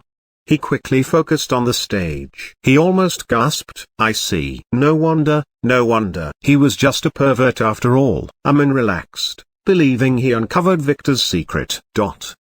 Victor, who was carefully inspecting everyone's eyes, didn't care about Amun or Harvey at this time. He was focused on Mirage, the Fate sect's elder, who seemingly began to read the fates of everyone, not caring for the high cost. He could tell as he could see that her order points were dwindling fast. Earlier, he kept delaying the wedding until she finished reading the priest's fate. As Harvey said, he couldn't use his disguise skill after the ceremony officially began. He was not afraid of Mirage reading his fate again during the ceremony, as she already knew that he had the fate of the Harem King, and would not waste her points reading someone twice. As for her reading the girls' fates, it was a risk he was willing to take. It was very hard for him to disguise others' fate unless they were his blood slaves after all. He just sighed and gave a signal to Ruby to continue. "Sorry about that." The young master was worried that one of the brides might escape again, so he had to chain them. According to him, he didn't have that many spares.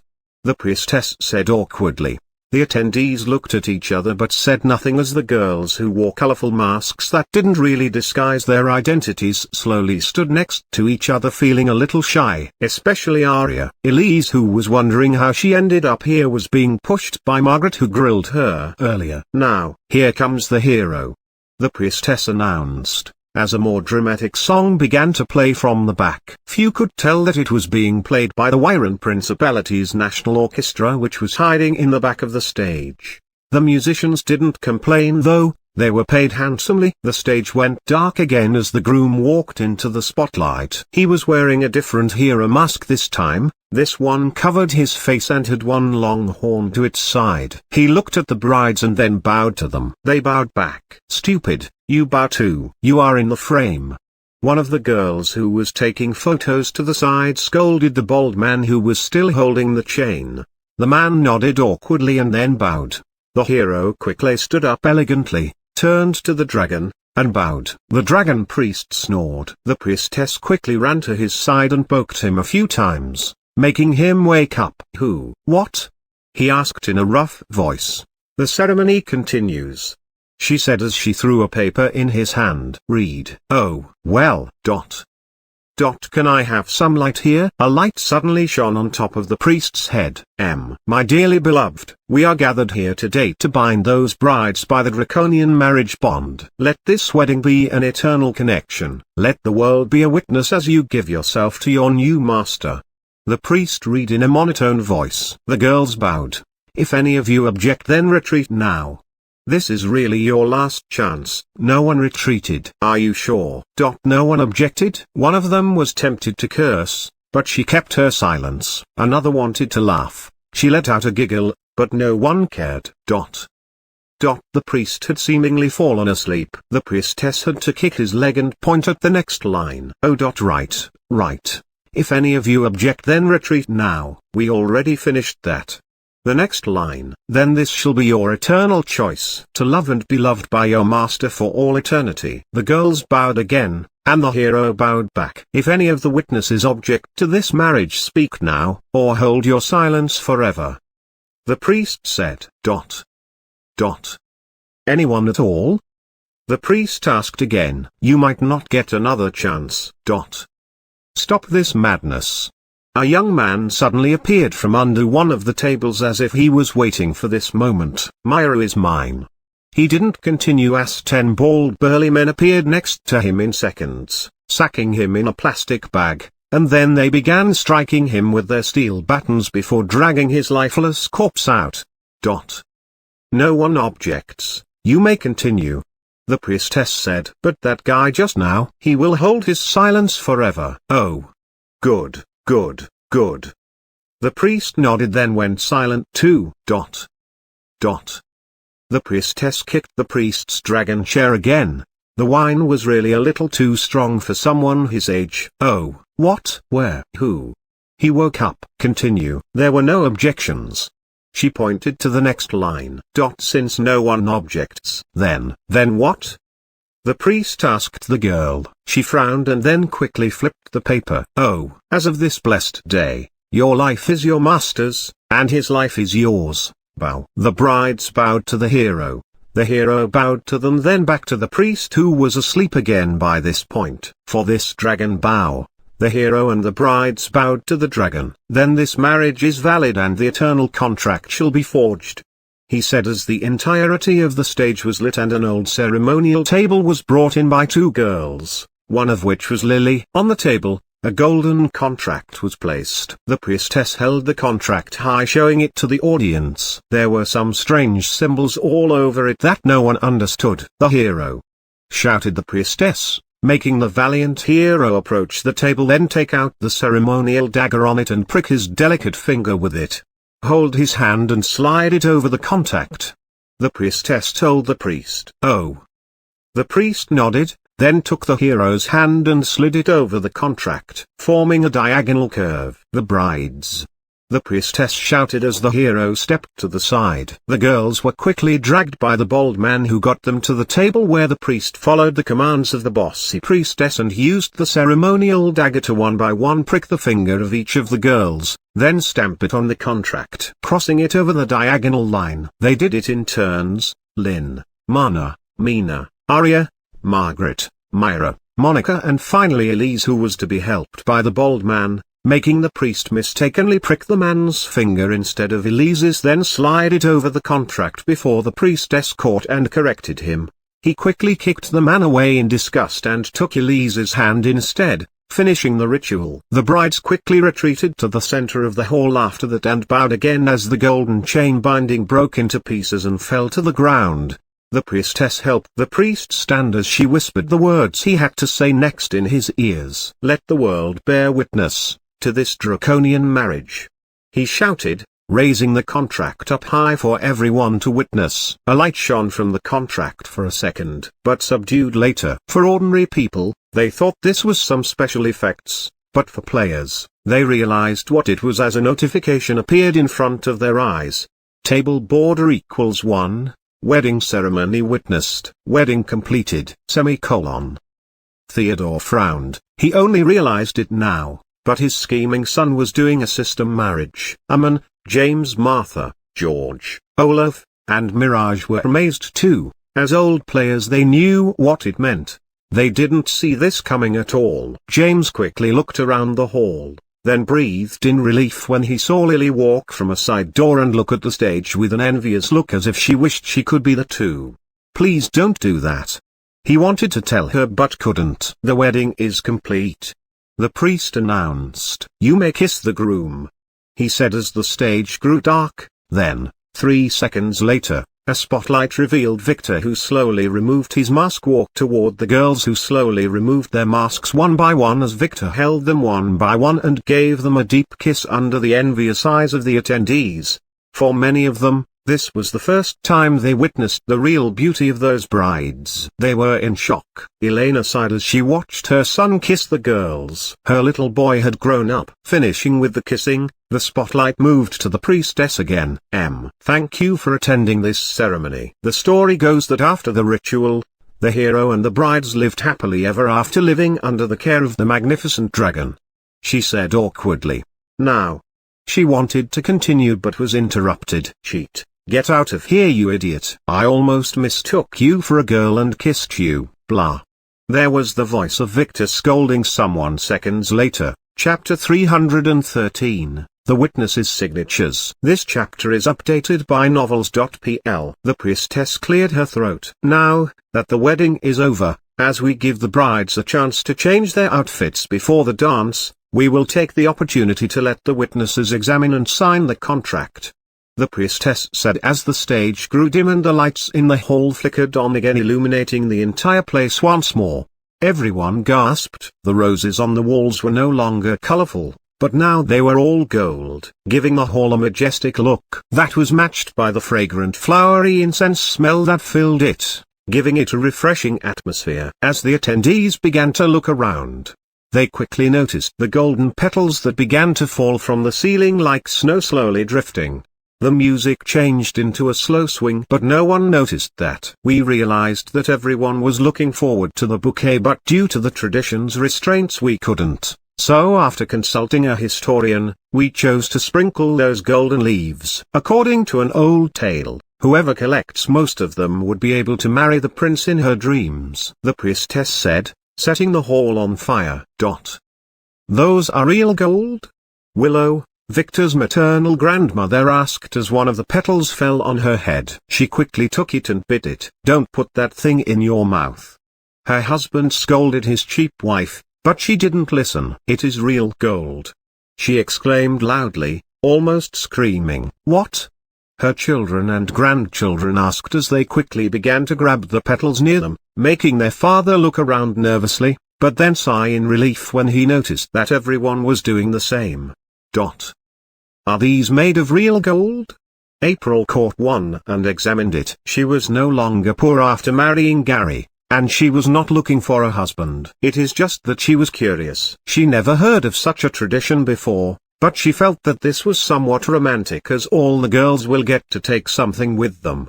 The petals were pretty. They were very light and had a unique organic texture that made them a little stiff holding their shapes, unlike regular gold leaves that crumbled in seconds.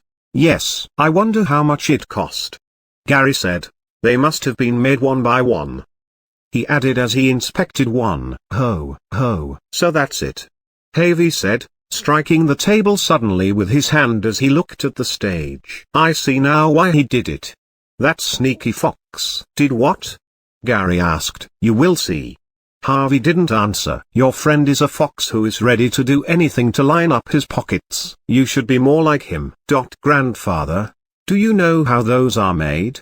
Gary frowned, changing the subject. "Oh, what? Those trinkets? You were the one who sold them to Victor. You should know better," Harvey said as he finally noticed the golden petals. "What? How?"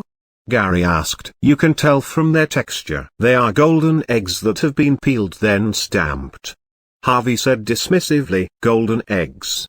Gary frowned. When did he sell Victor golden eggs? Wait. He seemed to have heard that word before. "From the goose." "The ones that didn't vibrate," Harvey said. "Now they apparently can." Ah! Gary finally remembered. On the stage, when the lights turned on, everyone could see that the priest was no longer there, only the brides and the groom who were still making out. The girls, seemingly not satisfied with their first kiss, were taking turns trying again. That girl Margaret even grabbed Victor's ass and wrapped one of her slender legs around him as she kissed him. Beach. Elena silently cursed as Theodore cleared his throat loudly, making the bride blush as they noticed that the lights were on. So, headed by Victor, they quickly retreated backstage with a heavy blush, forgetting poor Elise who was waiting for her turn on the stage. Aria had to quickly return and grab her. "Now," the priestess said as she stepped down awkwardly, "let us view the contract, starting with the groom's family," she added as the golden contract was placed on a golden tray and then brought down stage by a few girls holding it as if it was a treasure. Seconds later many bold burly men walked in and began to professionally disassemble the stage behind her to prepare the floor for the dance. After placing the tray on the table, Theodore raised one brow as he inspected the objects on the tray. The contract, the red feather quill, and a bottle of ink beside it. "If any of you wish to officially bear witness to this contract, please sign here, below the black dotted line, or on the back," the priestess said just as Victor left the backstage and hurried to his parents. He had changed into a white gilded suit that was a little easier to move with. Lily, who appeared from a different door, ran to his side and quickly replaced one of the girls holding the contract tray. She had a very bright smile on her face, but no one saw it thanks to her veil. "Is this some new trend?" Elena asked as she looked at the strange contract. It was made of pure gold and on it, there were words written in some kind of strange language with black sparkly ink. Diagonally across the paper, there was a purple blood-shaped curved line overlapping a bright red one. Across it, horizontal streaks of blood were marked next to some other words. They were clearly the ones made by the brides. "What are those?" she asked. "This is an old ceremony," Victor, who just reached the table, said, ignoring his father's glares. "Those are the bride's names and blood signatures," he said. "Oh. What language is this?" Black Dragon Higher Tongue. "Is this some new trending conlang?" Luna was the one who asked. She heard of those things on the internet. "It's an old obscure one," Victor said as he chuckled dryly. "I paid a famous expert calligrapher to write them." He lied. He wrote it himself as no one knew how to read these nowadays.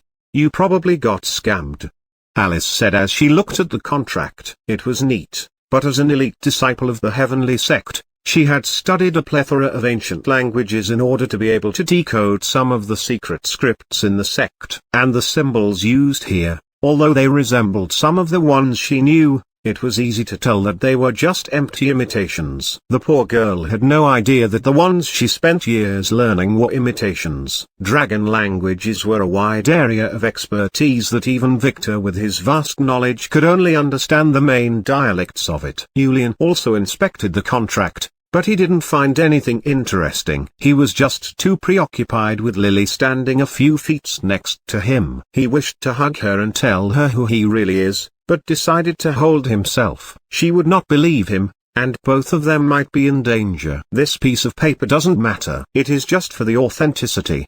Victor lied casually. Only a few understood what he meant, as the system had already acknowledged his wedding. "Why didn't you officially announce the bride's names?" Elena asked, noticing the thing that most didn't. "It is to keep the ritual's authenticity. In old times names were believed to be magical and they held great power, so people avoided announcing them." He didn't really lie. But he didn't tell the truth either. He couldn't simply slip in two brides if he announced their names, especially that one of them who had no idea that she was getting married. Oh. She was not convinced. Now come on. Use this quilt to sign it. I want you all to be witnesses to this day, he said, presenting the strange red feather quill to his mother. She frowned, then nodded and dipped it in the ink, then signed her name, which Victor pointed at with the bright red ink. Little did she know that this feather was an artifact that drew some blood from her body and mixed it with the ink. Theodore glared at his son, then signed his name too, followed by Mike and Alice. You too, brother-in-law, Victor said to Euleen, as Lily presented the quill to her brother. We are one family now, Victor added with a smile that he reserved for those whom he was going to fook their sisters. Euleen nodded, then quickly took the quill from Lily's delicate hand and signed his name. He was feeling that Victor was not that bad. Wait, why did that blood streak in the center make him feel strange? The feeling disappeared moments later as Lily put her hand on the contract to take it back. It must be an illusion. Can I sign too?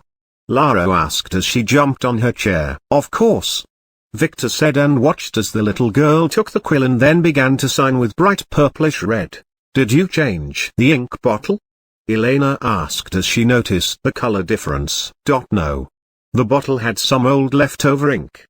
Victor lied as he looked at his sister's signature, then quickly withdrew the contract. He really needed to investigate his sister's bloodline. Its color was so strong that even less than a drop was enough to dye this especially made ink. Now, if you excuse me, Victor said as he gestured to Ruby and the girls holding the tray and began to move around the tables, making all the attendees, especially the VIP ones, sign the contract.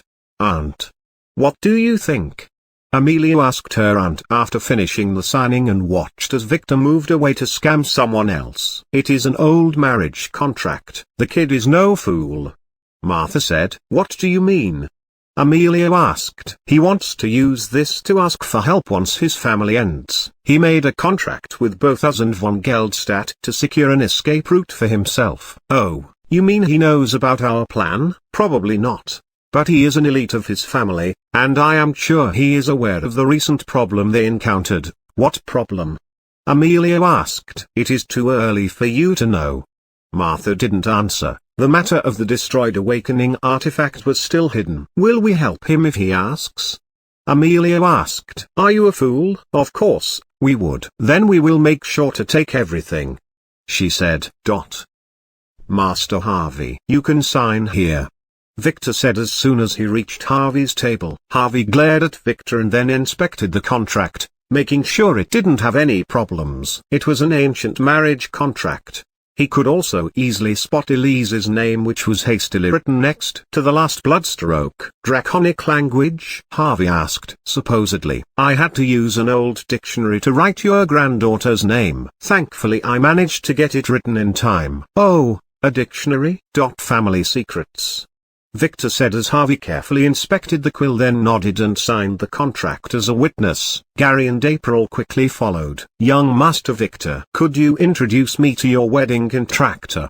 April suddenly asked as she held Gary's hand under the table. We want to hold a wedding soon too, Gary added. Oh, congratulations, Victor said with a bright smile. Who is the other bride? What other bride? Gary and April asked at the same time. My wedding contractor specializes in mass weddings. I thought that's what you wanted, Victor said innocently. No, sorry, we didn't mean that. April would be my only bride, Gary said nervously, feeling April's high heels penetrating his shoe. It gave him a strange feeling of fulfillment. Oh, well, I will send you his number in case you change your mind. Victor nodded to himself. No thanks, Gary said. He was a really faithful guy. Victor. Harvey suddenly as he pointed to a specific strike of blood on the contract. The one before the last. This one belonged to that bald guard, right? I don't know what you mean. Victor sweated as Gary and April looked at Harvey and then at the blonde stroke that seemed a little abrupt. You made all of this show to marry another guy, didn't you? I knew you had some peculiar fetishes the moment I saw you. I am sorry. Although I don't discriminate, I only like girls. Victor told the truth. Then why did you fake Alex Donner's death and then marry him in front of everyone? Harvey said. making Victor look to the side to make sure no one was listening. No one was. Harvey was using an isolation artifact. Master Harvey, please keep it a secret. Alex saved my life and we just happened to make a bond on a cold prison night. I couldn't stop thinking about him ever since. Victor whispered in fright, making Gary and April look at each other. Oh. Don't worry, Harvey said. I will not tell anyone, but when you plan to scam that poor lass to take you inside the Thunder Sect to get their vault, make sure to let me know. Harvey said, making Gary gasp. So that's it. Victor was plotting some scheme. Ah, so Master Harvey already knows. I understand. Victor said as he quickly took the contract and then ran to another table to scam them, as if he was afraid Harvey would ask something else from him. Alex bit her lip, then tried to twirl her hair and failed after remembering that it was shaved clean earlier. She was looking at the new field in her status window, Married to Victor von Weis's marriage type, dragon concubine, effects, 2 ways experience share, order points share, unconditional obedience, soul connection, soul defense, dual cultivation. Alex couldn't believe this happened. First, that stupid priest made her sign the contract by mistake, then when the stage went dark, Victor also kissed her by mistake. When the system displayed the message, "Do you approve of this marriage contract?" she pressed yes, totally unaware that it meant her marriage. Was Victor aware of this? Probably. What would he say? She didn't know. What would he do? Hopefully, he would sleep with her. No. What was she thinking? Would he find out the truth about her? Would he hate her? Would he send her away to work at a brothel? She didn't know. Can this marriage be annulled? She remembered hearing Victor that it would require a king's ransom and a great sacrifice to annul it. So probably not. What should she do? She had no idea. Stop spacing out. Did your brain shrink after the girls shaved your hair? Alpha, who was sitting next to Alex, asked coldly. She never liked Alex since the moment she saw her. Ah. Sorry. Alex replied nervously. Just focus on the screens. The dance party will start shortly, and we must make sure that nothing bad happens. Alpha said, then looked at Yin, and you need to stop sulking too. I am not sulking. I am just not happy that Victor went easy on that demon. I know I could have killed him.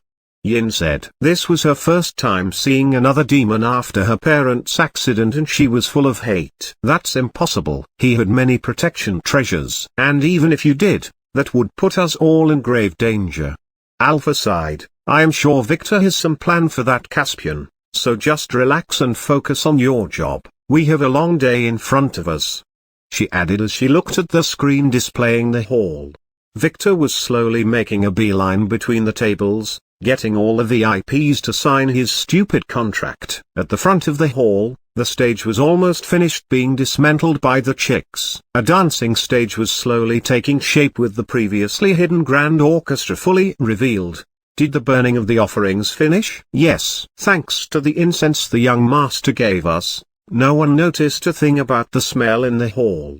Camellia, who was responsible for managing the background operations, said, "That's good." Alpha sighed as she looked at the screens, then squinted her eyes and focused on one particular woman who slowly and silently withdrew from the hall without being noticed. Tell Victor to hurry up with his stupid dance. The target is already on the move. Chapter 314, The Dance. This chapter is updated by novels.pl. Victor slowly made his way toward James Trove's table with the contract. Principal James, can you bear witness to my wedding too? Victor asked meekly. Yes, of course. Let me get a look at this contract first. James said as Lily placed the contract in front of him while making sure to stand close by to cloak her blood and smell on the contract. James Trove just gave the golden paper a casual look when suddenly he felt his blood boil. Cheat. Could Lily be one of the brides too? No. He quickly found the reason. It was a purple little signature with the name Alara von Wise. Just the look of it made him shiver. What the fook? Is everything all right? Victor asked. Ah, yes. James said as he quickly signed his name. Excellent, Victor said, then quickly headed to another table. James sighed as he saw Victor go with Lily, then frowned. Wait. Weren't the 9 signatures on the contract? He was not sure. He counted them again in his head. No, there were only 8. Lily sighed in relief after Victor successfully got Julian's and James Trove's signatures. Finishing with the contract, she was signaled by Victor to take it away as he headed to the front of the hall where the dancing stage was finished and 8 brides walked out wearing colorful gowns. Even Elise, who was a little nervous about being pushed by Margaret, was wearing a pink gown that made her look very pretty. Lily really wanted to dance with Victor too, but she knew that it was impossible for now. Victor did promise her and the girls a better wedding later though, and there would be a special dance tonight at the mansion. He. Behind the veil she wore, Lily blushed and smiled like a pervert as she looked at her status window. Married to Victor von Wees. Marriage type: Dragon main wife. Effects: 2 ways experience share, attributes share, order points share, unbreakable connection, soul connection, dragon soul defense, dual cultivation, dragon command. At last, Victor was hers. She couldn't believe it was true. She was Victor's main wife. She was no longer afraid of her family or that beach Margaret. And on top of all this, they managed to pull it in front of everyone's eyes by changing their costumes and using Alex and the girls around the stage as a scapegoat to direct the attendees' attention. No one noticed it, but this was a Black Dragon marriage ceremony, not the 8 Kingdoms one they started in the other hall. This was not a marriage between the hero and the 8 princesses but between the evil dragon and the defeated female hero with her companions. The sacrifices before the wedding signified the battles before the defeat. It was an entirely different ceremony altogether from the gesture to the wordings. So when everyone supposed that the bride was marrying the hero, it was in fact the hero and his colleagues getting married to the dragon, bowing to him. She also got the girls to bow to her once as she was the main wife. Yes, she was the hero under the mask that covered her entire face. The stupid priest that wore the dragon mask was played by none other than Victor. Everyone made the wrong assumption because of the previous ceremony in the first hall. When Victor pricked her finger with the dagger, he also pricked his. The blood mark in the center of the contract was a combination of both of their bloods as they moved their fingers together. That's why she had to stand next to the contract, in order for Julian and James not to feel her blood. The Lily that they saw outside disguised as her was none other than Theta, who only appeared after the main ceremony was finished. Now she was Victor's wife, and no one would ever be able to split them apart. Victor quickly reached the center of the freshly built dance stage and turned to face the anticipated attendees. Ladies and gentlemen, if you may allow me a first dance with the ladies, then I will give you the stage, he said as if he was in a hurry. His medication is about to kick in. Elle, who was at the moment sitting with Lara and her 2 maternal cousins Bob and Miley at a side table, said. Elena wanted Lara to get to know them better as she grilled Alice and Julian about some details that young girls shouldn't hear. Yeah, I heard that priestess mentioned it before, Bob Jr. said, then looked at Lara. Does your brother do drugs? Drugs are bad, you know, he said, acting righteously. Yes. Miley nodded. Her mother told her to make Lara like her, but she didn't know how. She wanted to ask Miley, but her sister was still going around like headless chicken searching for her lost fiancé. Drugs? Lara frowned. What did they mean by drugs? She wondered. Her brother did usually take a lot of pills. Do those count? Drugs are not that effective on those with bloodlines, so no one taught Lara about them. As I said before, I was rudely interrupted. Hiccup. Elle, who was completely drunk after secretly sipping 3 bottles of wine, said. It is definitely medication for his electrical dysfunction. All men take those on their wedding days. Hiccup. She said with a nod. My Uncle Black used to buy those from abroad to sell for tourists. Electrical dysfunction? What's that? What does it do? Bob asked. Make him as strong as a bull. Elle nodded as she banged the table, remembering what her Uncle Black said with a dirty smile. Oh, can we take those too? Bob asked. He wanted to be strong too. Probably. Hiccup. I will ask Mother when we return home, Miley said. Lara nodded. If they made her strong, they would be perfect for her training, so she also intended to give her poor mother a heart attack by asking her later tonight. Victor smiled as he looked at his shy brides who sat neatly to the side in their fluffy dance gowns on gilded chairs. This time they were not wearing masks, allowing the crowd to be amazed by their beauty. "Mommy, I want a bride like those two." One guy said to his snobbish mother, "Father, I want to marry 8 wives too." Another said, "Dear please beat some sense into your son." "Father, why aren't you responding?" "Dear, nothing. I was distracted for a second." The father said, totally not showing that he was having the same thoughts as his son. Many men had the same thoughts. After this wedding, they would never be the same. Not after they realized what they were missing all these years. They were blissfully living in their ignorance, but not anymore. Now they know that every man should have a harem. Ugh. Julian yelped as Alice pinched his thigh. "Gaze at them again and I will gouge your eyes out." Alice threatened. She had no idea why she was feeling jealous. Julian was a fake boyfriend after all. Julina nodded. Why did he do that? He doesn't need to listen to her. She looked cute when she was angry. Why the hell was she angry? Victor chuckled to himself as he watched them, then cleared his throat. Since I didn't get to introduce the girls earlier because of the ceremony's tradition, I will do it now as I take them for a small dance one by one, he said, then turned to face the musicians to the side. First act. Music, he shouted. The orchestra quickly stopped playing the song they were at, adjusted their instruments, and then began to play a strange yet serene melody that touched the hearts of everyone and made them feel happy. What kind of music is this? Elena asked. She had never heard anything like this. This is a sample from the soundtrack of the new movie, A New World, The Dragon Princess Saga, which my company is currently producing. It will be released in the cinemas next year, starring Myra. Victor shouted, extending his hand to Myra, who slowly approached him and threw herself in his embrace. She was wearing a white gown and had a golden flower on her chest. Her silky hair was tied into a braid round her head, making her look like a noble young lady, like a character from some movie to be exact. Now, although all of you guys know her, let me take the pleasure of introducing her as my wife, Myra, my first love. Victor said as he took the blushing Myra's hand and then guided her to start a dance. I fell in love with Myra when I saw her in the movie Very Dangerous Young Lady. I was 11 years old back then, and that night I couldn't sleep all night thinking about her. She looked super cute as a child assassin back then, and she grew up to become a very beautiful lady as I expected she would be, Victor slowly explained as they danced, allowing Myra to twirl around in her dress while blushing. She wished her father would be here to see her, but as one of the family's agents, he had a lot of responsibilities and couldn't come. Victor slapped her butt as she collapsed in his hands. She changed her mind. Thankfully her father didn't come. When I met Myra for the first time 2 months ago, I knew that I wanted to marry her. I proposed, and she accepted. She also fell in love with me at first sight. He lied, looking her in the eyes, making her look away while blushing. He was not lying. She did fall for him and his handsome face, but she couldn't just let him know.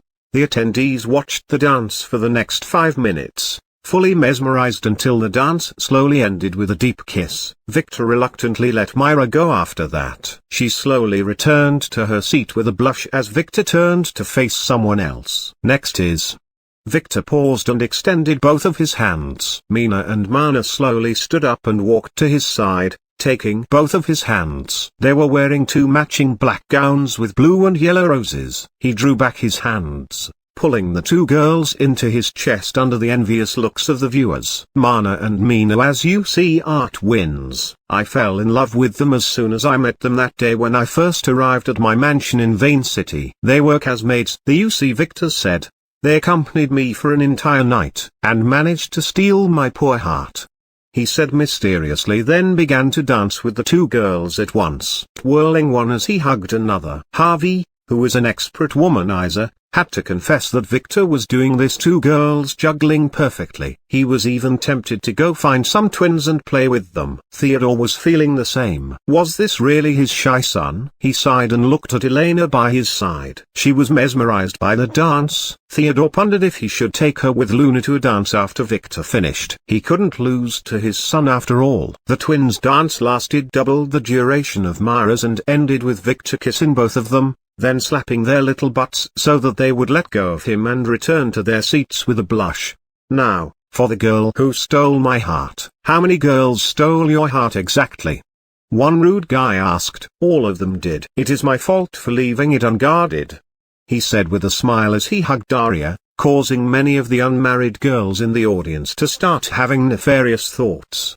Now this is someone you all know. Arya, the current CEO of Horizons Media. When Arya stole my heart. Unlike others, I couldn't take it back or ask for hers in return, as I thought she was my sister back then, Victor said as Arya slowly reached his side and took his hand. She was wearing a blue-maroon shoulder-cut gown, and putting on a diamond necklace. She looked like a noble lady. HSSS. Some gasped. There was such a thing? Willow, his maternal grandmother, asked as many other attendees who didn't know the story began to gossip. Yes, apparently. Some guy nodded. He heard such rumors. Iris, who was watching, sighed, wondering about some very random things. Arya was her replacement after all. Now, when I found out that Arya was not my sister due to an unfortunate accident, I was both sad and relieved. Now I could marry her at last, he said. That was my first thought. He added, looking her deep in the eyes. She couldn't look at him anymore, so she just buried her face in his chest as they began their slow dance. I think they look nice together.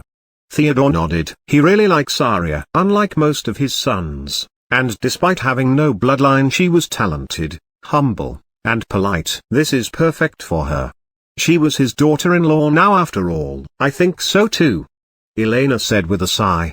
The third dance ended with a deep kiss too. The next one is a girl I fell in love with at first sight. Monica, Victor said as Monica, who was dressed in a frilled golden dress, shyly held his hand. Do you fall a lot at first sight? Some rude girl called Mia asked. Yes, I always fall at first sight, Victor replied. For Monica, it was a very nice summer day when I kidnapped her from the street. What? Elena asked among others. Yes, it was clearly a mistake, a case of mistaken identity, Victor clarified, as if kidnapping people was alright if you got the right person. Ever since then she has suffered from Stockholm Syndrome and couldn't stop following me. So I took advantage of that and proposed to her to marry me. And she accepted, Victor said as the dance started. Monica was not listening, she just breathed heavily as she kept up with him. She was a really good dancer. This wedding is taking a dark turn, Gary said. I agree. His grandfather nodded. Don't worry, he is kidding, Theodore told the nervous Elena and made sure that others heard him. They go to the same school. He met her there. Oh, I almost had a heart attack. Elena sighed in relief. Her son is really evil. Monica's dance ended quickly as she was no longer able to dance anymore. She had to retreat quickly to her seat after pecking her new husband on the mouth. Victor chuckled as he turned to the next girl, who moved confidently to his side with her sparkly one-piece turquoise-colored dress. She just extended her hand and he took it. For Lynn it was different. As you may know, I was the fiancé of her beach sister Linda, whom I didn't like. That slut escaped the day I was forced there to go propose by my family, and this was the luckiest thing that ever happened to me, as it allowed me to meet my love. The girl who offered herself as my fiancé instead. The girl I fell in love with at first sight, Lynn, he said. Again?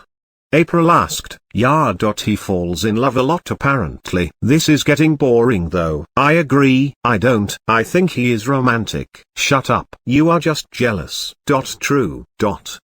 Let's dance, Victor told Lynn, who took his hand elegantly and stepped forward as the music sound flowed. She made sure to shoot Lily, who was standing to the side, a triumphant look that Victor pretended he didn't notice. It was a really nice dance, one had to say. Lynn was very strong after all, so she managed to force Victor to do some stressful moves that the other girl couldn't, like extending to the side while supporting herself with her legs around Victor's waist, forcing him to resist falling while keeping with the dance.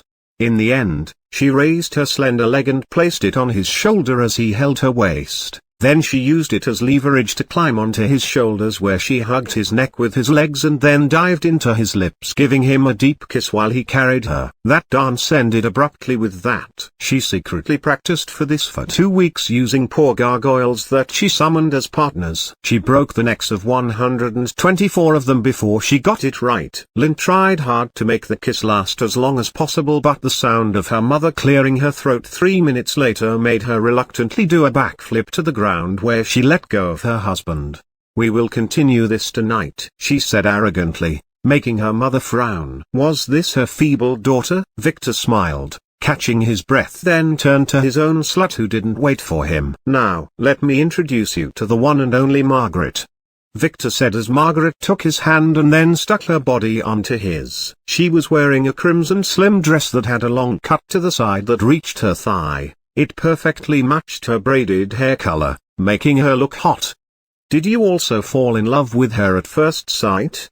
some guy asked. For Margaret, that a no. "When I first saw her I had one idea in mind," Victor said as he began his dance with Margaret. "This girl is definitely a slut," he said loudly, making her step on his white leather shoe with her high heels. His shoes were already metal-plated, so ignored her. "Really? She is slut?"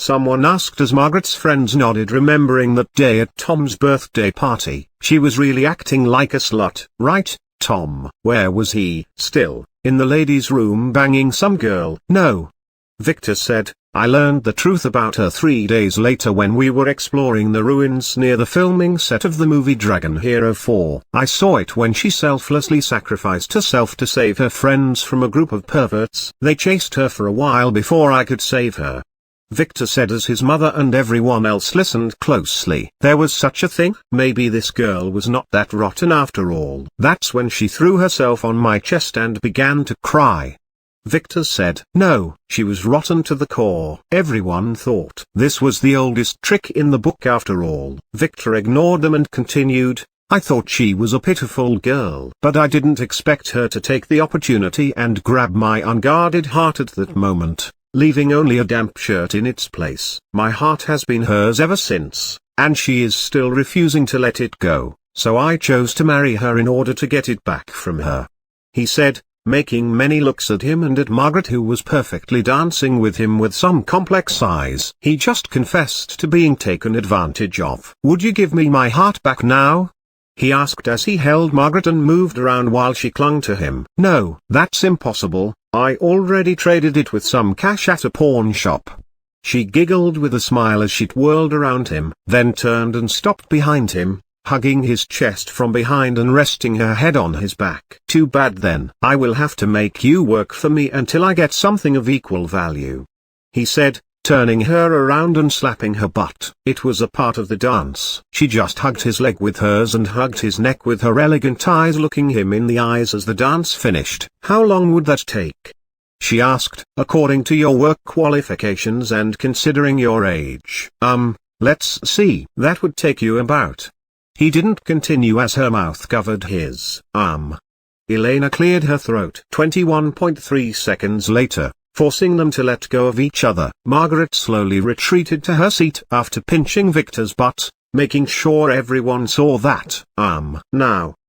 The last girl on today's menu," Victor said as he slowly walked to Elise's side and then carried her from her wheelchair, making her yelp in embarrassment as she hugged him, afraid of falling.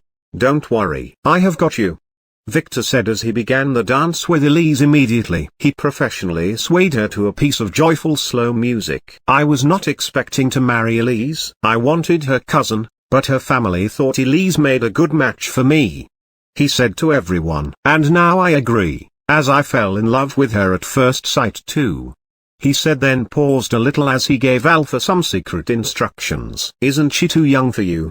someone had to ask. "How old are you?" Victor asked Elise as he twirled her around and caught her again, making her gasp. "I am 25," she said with a cheeky smile. "You heard the girl," Victor said as Harvey frowned. "Wasn't Elise crying earlier?" What the fuck just happened? Was Victor's skills with women real? Wasn't he acting all the time? Gary and April were feeling a little shocked too, though they were a little relieved as they saw Elise's smile.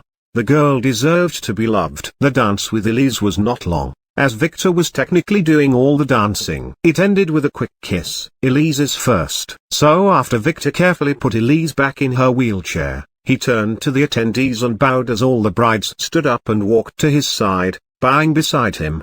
Everyone clapped, including Master Amin, who was affirming the next step of his plan with his bosses. Now, ladies and gentlemen, the dance stage is yours. Enjoy your evening. Victor said. This young master has a husband duty to attend to, he added as he quickly withdrew with the girls. Chapter 315, The Supreme Ruler. This chapter is updated by novels.pl. Ladies and gentlemen. Theodore's voice sounded in the hall moments after Victor left. Now that the groom has departed, let us enjoy the rest of this party this evening. We have a program full of pretty singers and handsome models, he said. Just wanted to comment on something through. Did you notice the bride's shiny and youthful skins? He asked. Many nodded. Many girls wished to be as pretty, and many men wanted wives this pretty. Perfect, right. This is all due to our new beauty cream product, Skin Pure X. Theodore added in a salesman tone, taking a white pearly gilded package from his pocket and displaying it to the attendees. You all saw the commercials on TV lately. They are all true. Theodore said, just look at my wives. He pointed to Elena and Luna, who blushed a little under the eyes of the attendees. Their skin was really smooth and pretty. Hell, even look at my mother and sister-in-law. He added, pointing to Willow and her daughter, whom he pretty much forgot her name. They had been using the cream that Victor gave them when he came to Golden Waterfall Town a month ago, and now their skins were as smooth as a baby's.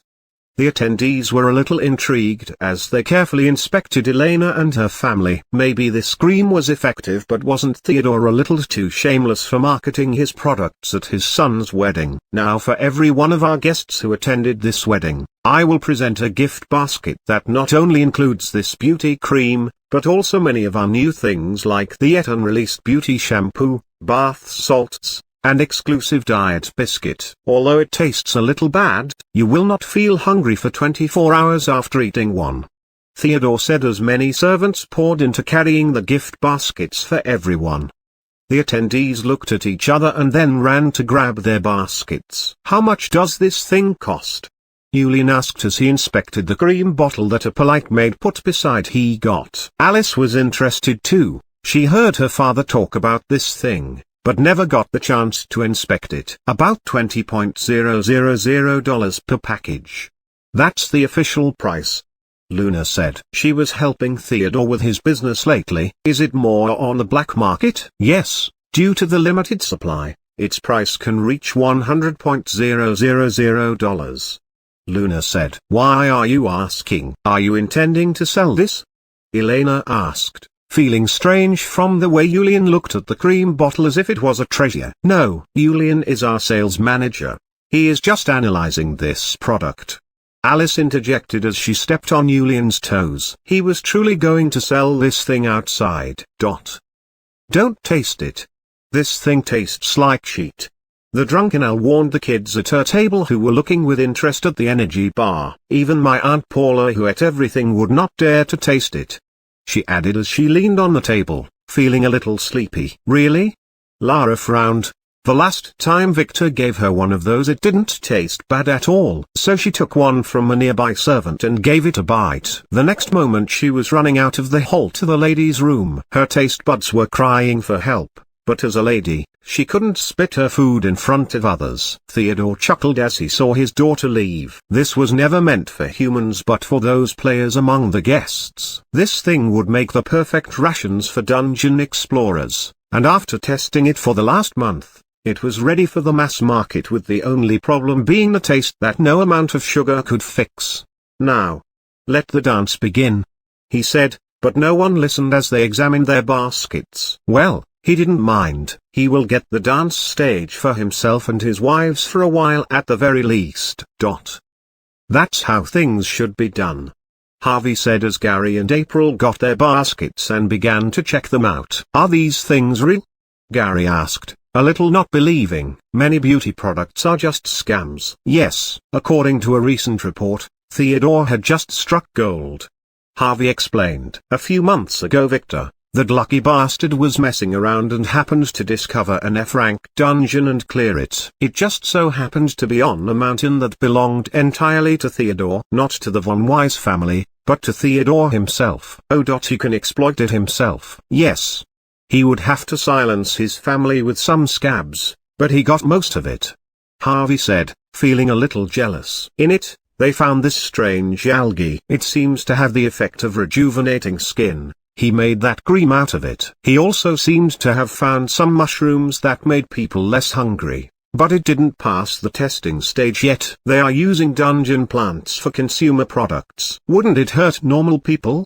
April asked. Exactly. Otherworldly products are super effective on normal people. So many tests are needed and the doses need to be adjusted, but every once in a while, some things just work. He said. He really likes April. She was both smart and considerate. A good wife for a merchant, especially with her class of a doom negotiator. She can make some very compelling arguments and find faults in others' reasoning and weaknesses in their actions. April. Earlier when I spoke to Victor, did you feel anything wrong? Harvey asked April, who was checking the new cream she got. She couldn't wait to try it. No. Not really. He seemed pretty sincere, other than avoiding talking a lot. I felt nothing strange. But, what?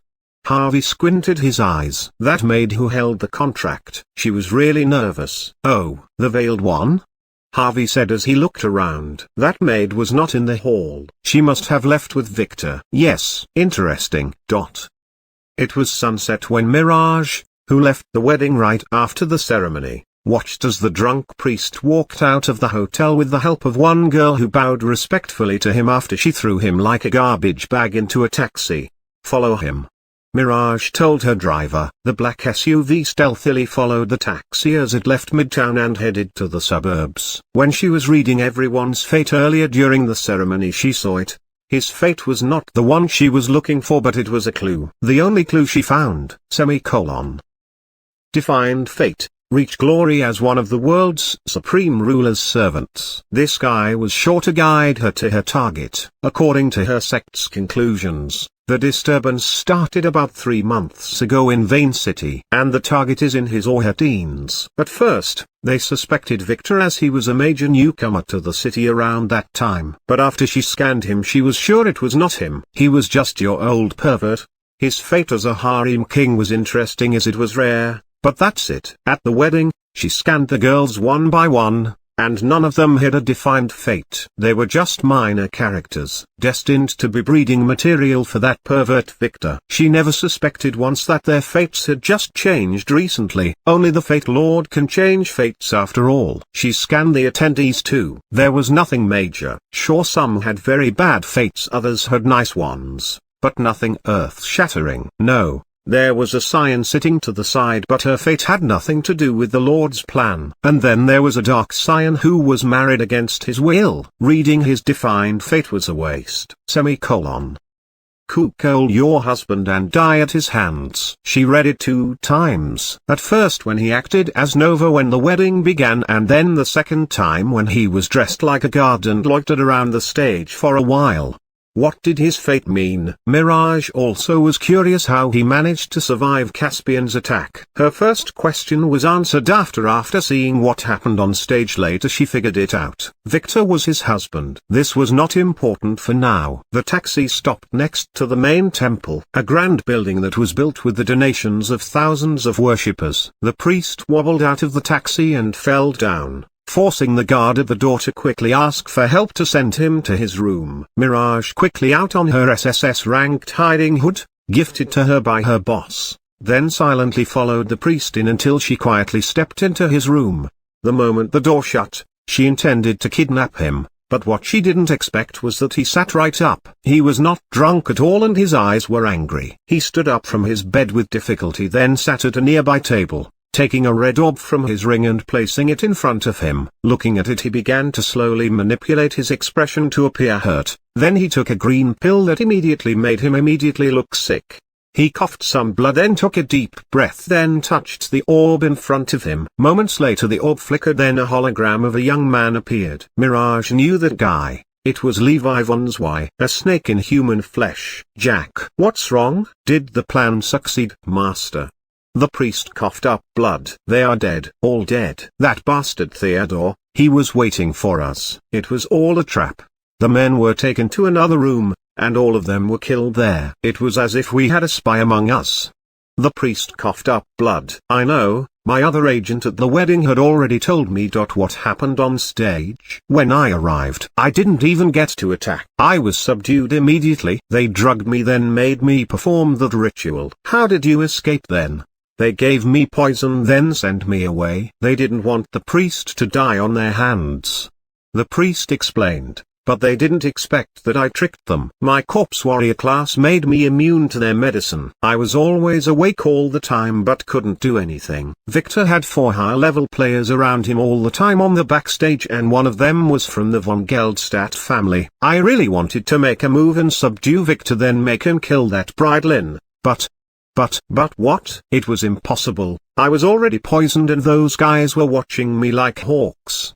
He began to cough up blood. I see. It was as if Victor was a honeypot set by them to catch all enemies. That pervert was never really an elite. It was all a scam. We already know that. But if von Geldstadt is on it too, this complicates things. What's wrong with you? I told you I was poisoned. Although I won't die, I am not good at all.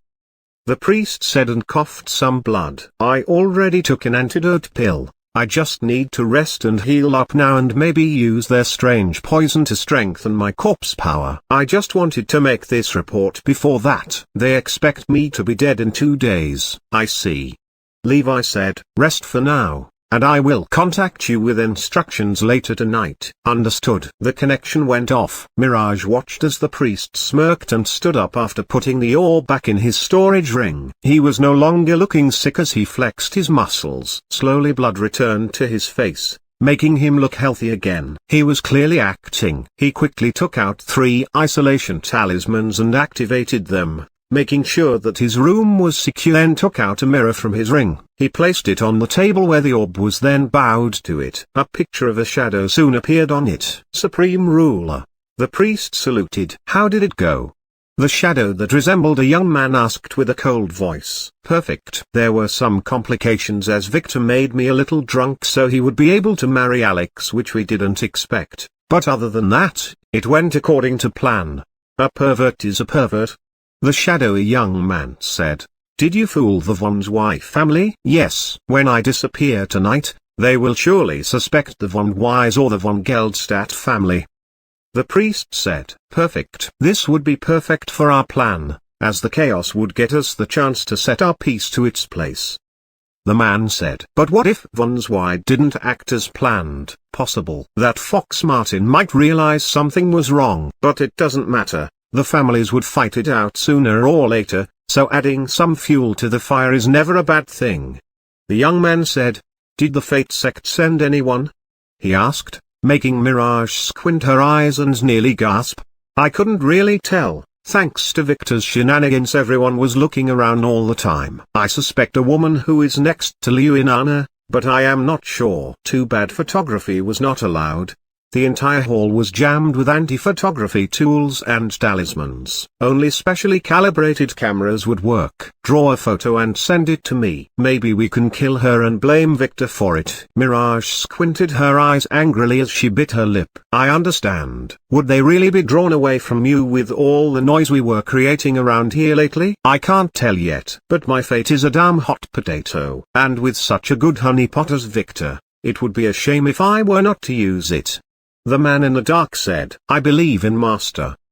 The priest said with an unwavering belief, did Caspian appear? Yes. Thankfully Alex was able to fend him off. And he also did as I told him and accused Caspian of being a demon. What a good boy. Alex is the perfect agent. Victor thinks he is manipulating him, but on the contrary, he is the one being led by the nose. Is that Alex really trustworthy? Of course not. But he wants to rebuild his sect and preserve his father's legacy. And the greedy Victor would never really give him that. Neither would we. The priest chuckled. We can't tell him that just yet. The young master said in a sarcastic tone. I understand.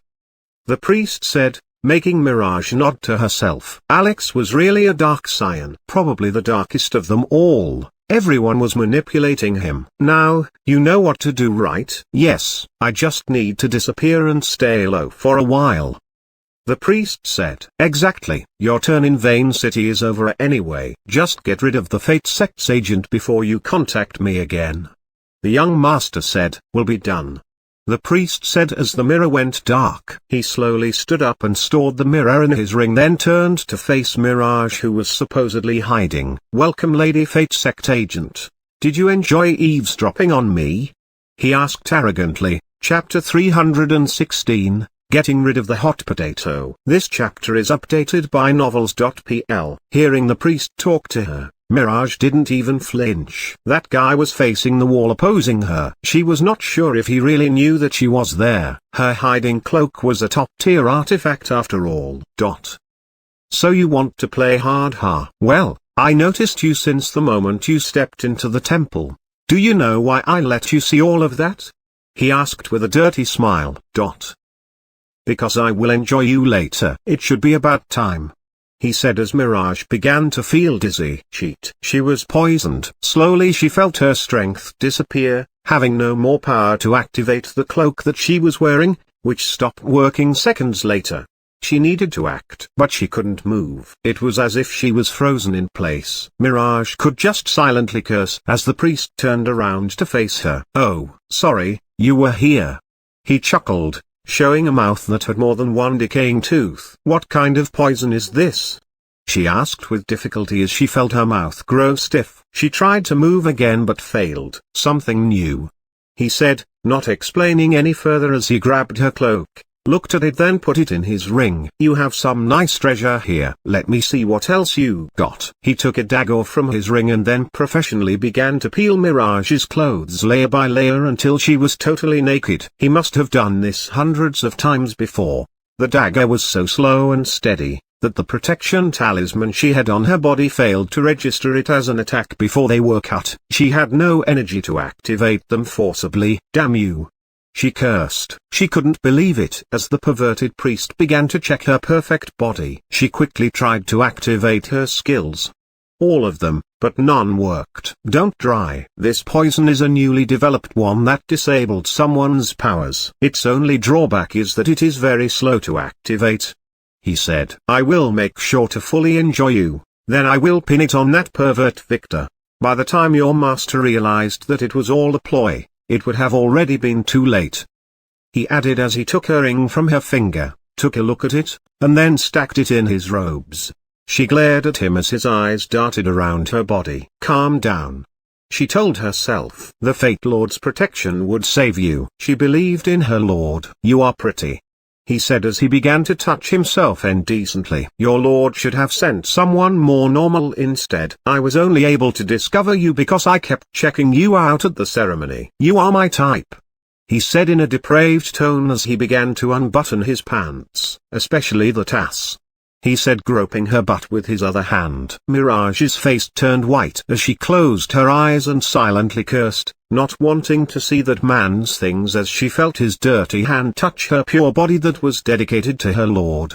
He began to chuckle lewdly, then paused. He began to scream, making her open her eyes to see that he was holding his crotch with his hands as blood seeped out. He quickly took a pill from his ring and ate it desperately, but from the look on his face when he fell to the ground it was clearly not working. Damn it must be Theodore. He poisoned me back then, he screamed. I am going to find him and fuck him up. Damn him. Damn his family. Damn. No. Please, help. The priest's voice slowly disappeared as a river of black blood exploded from all his orifices above and below. No one came to his rescue as the room was fully soundproof to hide the old man's perverted hobbies. It was not a pretty sight at all. No matter how many pills he took, they were not effective. Mirage was terrified, not knowing what poison was this. She could only watch as the old man died and slowly began to decompose after that for the next 3 hours with a very stinky smell. Only his old bones and 2 storage rings were left of him. Slowly she began to feel that her body was no longer stiff. The moment the poison affecting her was weak enough and she could move, she quickly took herring from the floor with some difficulty, and then took a general antidote pill from it and ate it. It was super effective. She could move freely. 30 seconds later, she quickly took a silk scarf and wrapped it around her face, covering her nose, and then put on some cloth before she began to search around the old man's room. Finding nothing interesting, she just took a sample of the priest's black blood and his storage ring before escaping. Victor, who was sitting to the side of the room, smiled coldly as he watched Mirage leave with the hot potato. Lily's fate. It was all him before she closed her eyes. And the real priest after. Yes, it was all a ploy by him to make the Fate sect forget about him and start focusing on some imaginary enemy that he didn't name on purpose.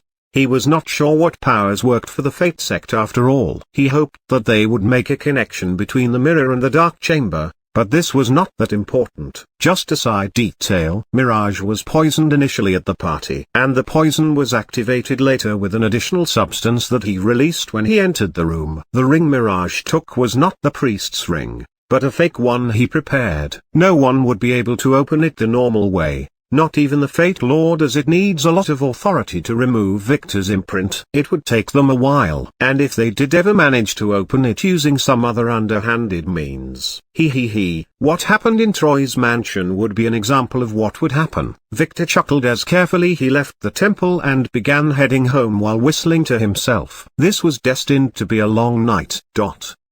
Alice collapsed on her chair after returning to her seat from the ladies' room. She had to go wipe and adjust her skirt after 2 rounds of dancing with Yulian and 1 with her father. She couldn't believe it, but she was having fun. Yulian was a good dancer. At first, she was reluctant but had to do it to please her mother, who also danced with her father for an entire hour. "What's wrong?"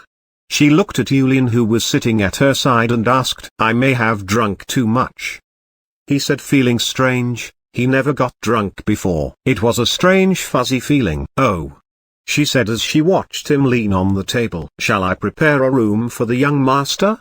A thoughtful maid suddenly approached and asked. Many guests had already collapsed. She noted, many attendees had never drunk this much in their entire life, but the party was wild and the drinks here were of the best types. "Yes, please do," Alice said with a sigh, as 2 other maids came and helped Julian, who was clearly drunk, stand up. "Alice, go with them. He is your boyfriend." Elena, who was also resting after a wild dance with her husband, scolded. "Ah. Yes." Alice nodded as she also helped support Julian as they dragged him out of the hall.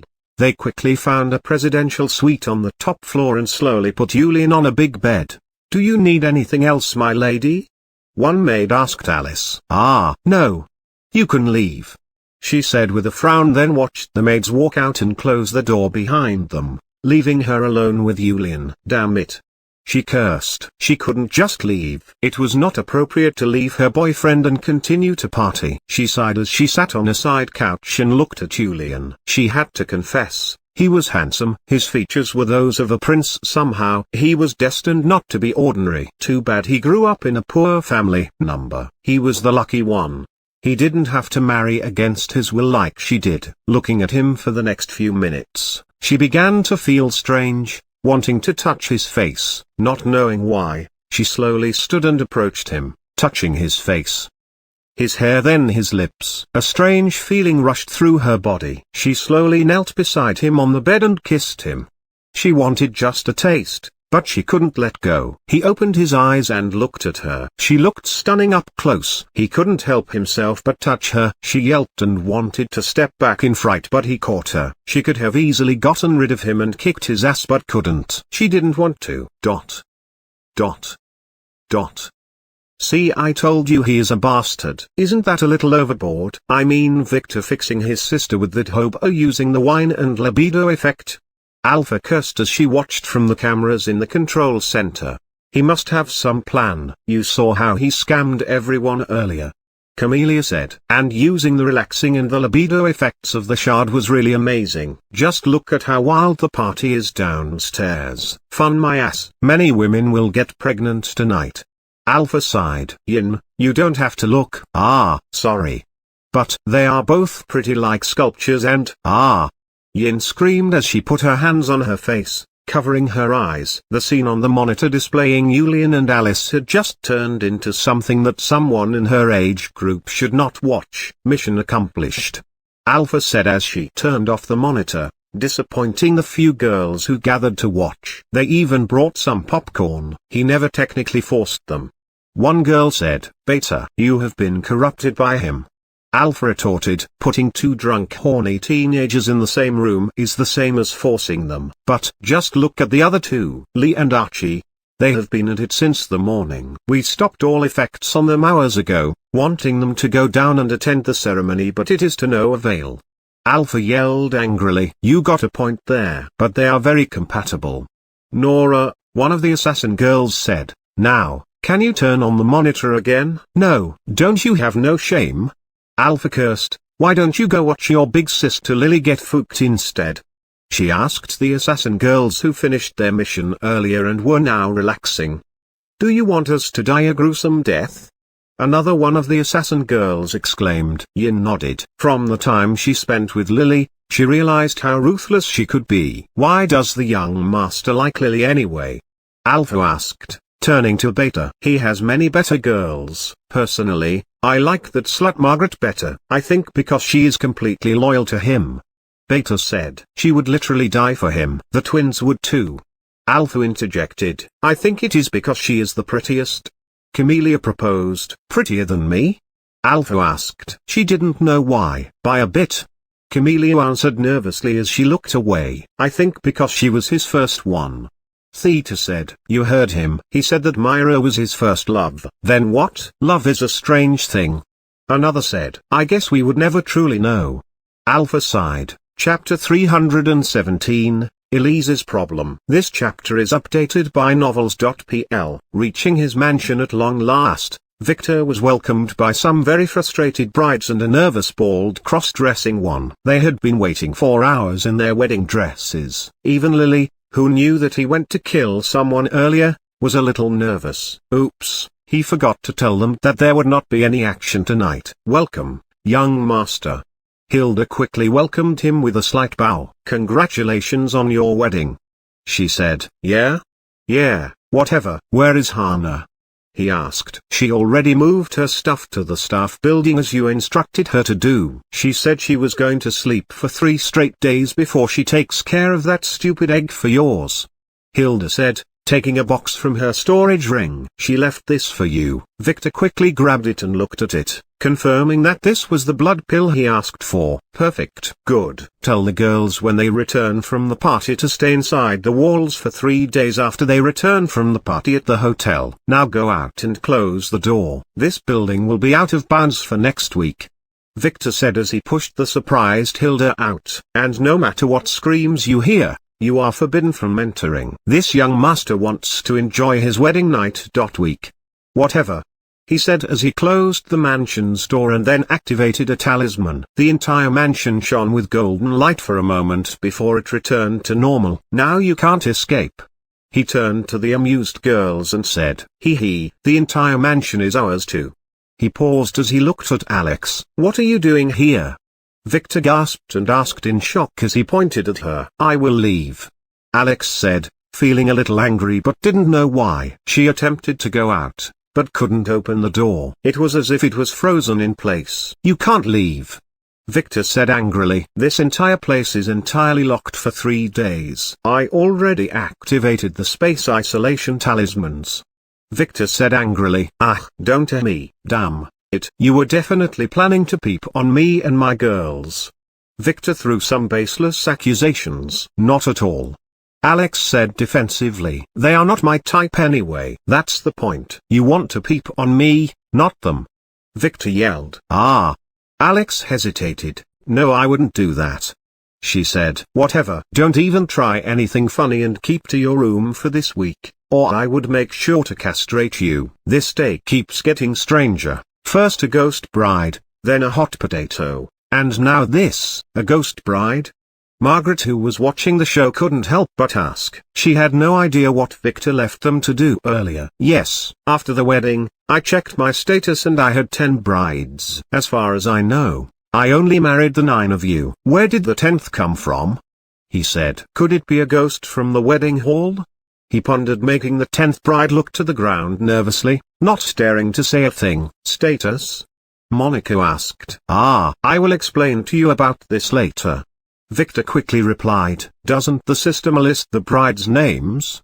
Myra, who like the others only knew about Lily being the secret bride, asked. It does, but for the additional one, it is question marks, like the system itself can't decide. Victor lied, making Alex look away as she secretly touched the gender-changing ring on her finger. She didn't know that it had that feature. Can't you use the system to connect to her? Lynn asked. It is not working. Strange. Victor lied. There must have been some glitch in the wedding. Probably it was that priest. Maybe he was a female in secret. Or he could be gay. Margaret said with a smug smile. She totally knew. That stupid priest is already dead. So it is not him. He said, giving Lily a nod. Dead? Monica asked, a little horrified. Yes, alcohol poisoning, he lied. No matter what, I will investigate the strange things later. I will get my hands on that 10th bride and then fuck her out. Ghost or not? Victor said, licking his lips and sending a shiver down Alex's spine. What if she was a male? Margaret asked. Regardless, Victor yelled angrily. Then she better watches that sorry ass of hers. Margaret said. Definitely. Victor nodded. Now, why are you girls still awake anyway? Isn't it way past your bedtime? He asked the girls some bizarre questions. Are you really asking that? Don't you have some big job tonight? Margaret asked. We were waiting for you to finish it, she said, making the girls blush. True. Victor said as he slowly walked toward Elise, who was sitting nervously to the side, totally unsuspecting, and carried her in his arms. She yelped in surprise. I will take Elise to heal her now. I am sure she already told you her story. Victor said. Lynn and Lily will come with me too. A threesome? No, a foursome? Margaret asked, a little excited for no apparent reason. You will know in the morning. Now go get some dinner and go to sleep, Victor said to the disappointed girls. And no matter what you hear from below, ignore it, he added mysteriously again, making Elise in his hand shrink a little. Young master, what should I do? Alex suddenly said nervously. Oh, I almost forgot about you. We will talk in the morning. This young master has a young master's work to do for tonight, Victor said as he carried Elise downstairs to the basement, ignoring the girls' questioning gazes. He paused. Margaret, take Alex and stay on the upper floor for tonight, he said apologetically. Why? She asked. She planned to eavesdrop on him. Your presence might disturb their ritual. He didn't elaborate as he left. Lynn and Lily quickly followed with a smirk, making the girls sigh in frustration, especially Monica, who had been breathing heavily all night in anticipation. Don't look at him like that, Arya scolded. This was what we expected would happen. And Elise deserves to be the priority. You heard her story, Myra nodded. What a poor girl. How about we find something to eat then? Mina said, trying to liven the atmosphere a little. Mana nodded. Let's go. Aunt Hilda already prepared a lot of things in the kitchen. Then that only leaves the two of us, Margaret said, looking at Alex. And I am going to have my fun tonight no matter what, she added, dragging the poor newly married dark scion upstairs. Victor, I need to talk to you privately too, Lynn said as soon as they reached a simple soundproofed office in the basement, where Victor carefully placed the nervous Elise on a couch. Is it about the parasite? He asked. Yes. Lynn nodded. She knew that Victor already knew everything about it. In fact, he had been watching the ritual she underwent through her eyes while calming her down. Did you learn something new? He asked. Before the wedding, Aunt Martha gave me another mission and told me to hide it from my mother. Oh, what? Victor looked at Lynn with a frown. The parasite eggs they gave me were not for the zombie parasite as my mother and I were informed. What are they? Victor turned serious as he looked her in the eyes. I don't know, but that Aunt Martha told me to perform a ritual when we... Lynn blushed. You know. What ritual? Victor asked. It is a strange incantation, Lynn said as she took out a piece of paper and gave it to him. It contained a summoning spell. Victor only needed to look at it for a second before his face changed. "What is it?" Lily asked, giving Lynn some very hostile looks. "This is a demon summoning ritual. They want to replace me with a demon," he said, squinting his eyes. "The von Rosen patriarch must not be aware of this. They were infiltrated too. That woman Martha was a von Y agent." What should I do?" she asked nervously. "Don't worry. Now that you told me, we can prepare some nice surprise for them," he said, squinting his eyes as he patted her hair. Lynn nodded as she enjoyed his touch. "Now, are you ready to do some summoning for me?" he asked. Yes. She already knew that he wanted to make her summon something on their wedding night, but she had no idea what. "Then go to the other room with Lily and follow this," Victor said, taking out a small booklet and giving it to Lynn. Lynn nodded as she quickly leafed through it. "A summoning?" "Yes, it is important to upgrade our bloodlines before we lose our virginity," he said. "Oh," she nodded. "But this summoning is not for a servant. It is just an invitation to come to our world. That thing doesn't need to follow my order. We only have the power to send it back to its world." "Yes, you don't have the power to make that thing your servant. We are just inviting a guest to help us. It might need some convincing though." "Oh, is that why you want me to summon it in the cage?" "Yes." Victor nodded. "Lily is coming with me?" Lynn finally asked, a little annoyed. "Yes. She will make things way easier," Victor said as he took out a jade box containing the red feather he got from the auction. "Use this as a catalyst, and make Lily stand by your side at all times without her veil," he added, looking at Lily. She was not convinced. "What is this thing called David Attack? I have never heard of such a creature before?" Lynn asked with a frown. "It is a very rare creature from a higher realm. Very tricky to summon, but if you follow the instructions and the contract I provided it should succeed on the first try," Victor said. "This is vital for our next plan. You must succeed." "Can't you be with us?" Lynn asked nervously. "Summoning powerful otherworldly creatures is a very hard thing to do, especially if it is a smart one." "No way. I will monitor you. But that's the only thing I can do." "Don't even mention my name inside that room. That thing hates men and sluts," Victor said. "I will have to use my disguise skill around this room to avoid any problems." "Oh, so that's why you sent Margaret and Alex away?" "Exactly," he said. "He sent Alex away for another reason." "Now go.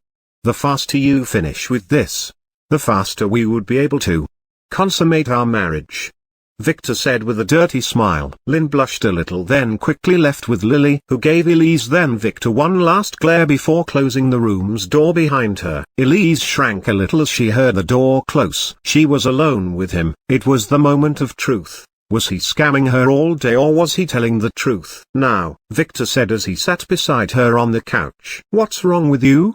he asked Elise. "Aren't you the one who is supposed to tell me that?" she asked. "Not really. I only know 3 things," Victor said mysteriously. "The first is that your ritual is not over yet," he said. "Oh, really?" She seemed to have not been aware of that. "Yes, I can tell from reading your status with my appraisal skill." "This leads us to my second point.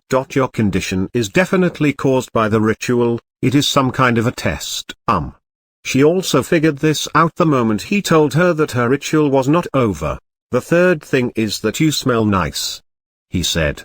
"Do you wear perfume?" he asked as he took a deep breath. "No." She stuttered as she blushed. "Can we return to curing me? You said you would be able to do that." Yes. "You have to tell me exactly what happened at your ritual though," he asked. Well, I was really nervous back then." Elise knotted her cute eyebrows, trying hard to remember. "I was brought to the ceremony room by my uncle. A cube-shaped stone was placed in the center. The awakening artifact." Victor nodded.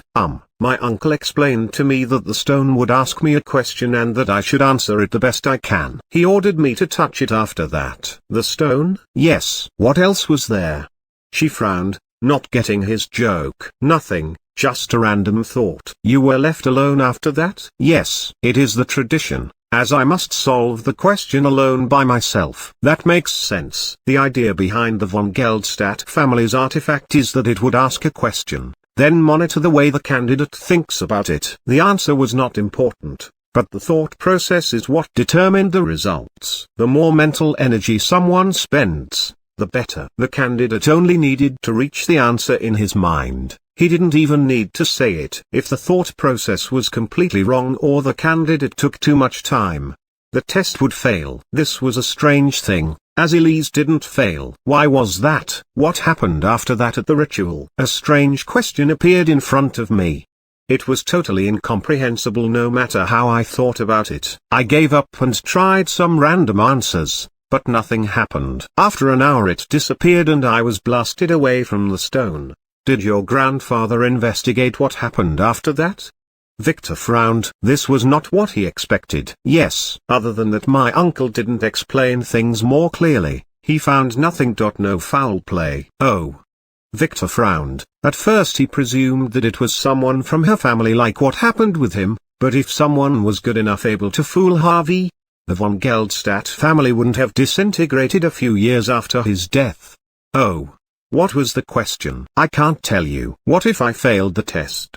She asked. After knowing the test was not over, she had been feeling a little edgy. You already told your grandfather, and telling others will not make you fail as long as they didn't solve it for you. Oh. Elise frowned, then took out a piece of paper she was keeping in her pocket and gave it to Victor. She must have written it before with the twins' help. Opening it, Victor frowned as he looked at it.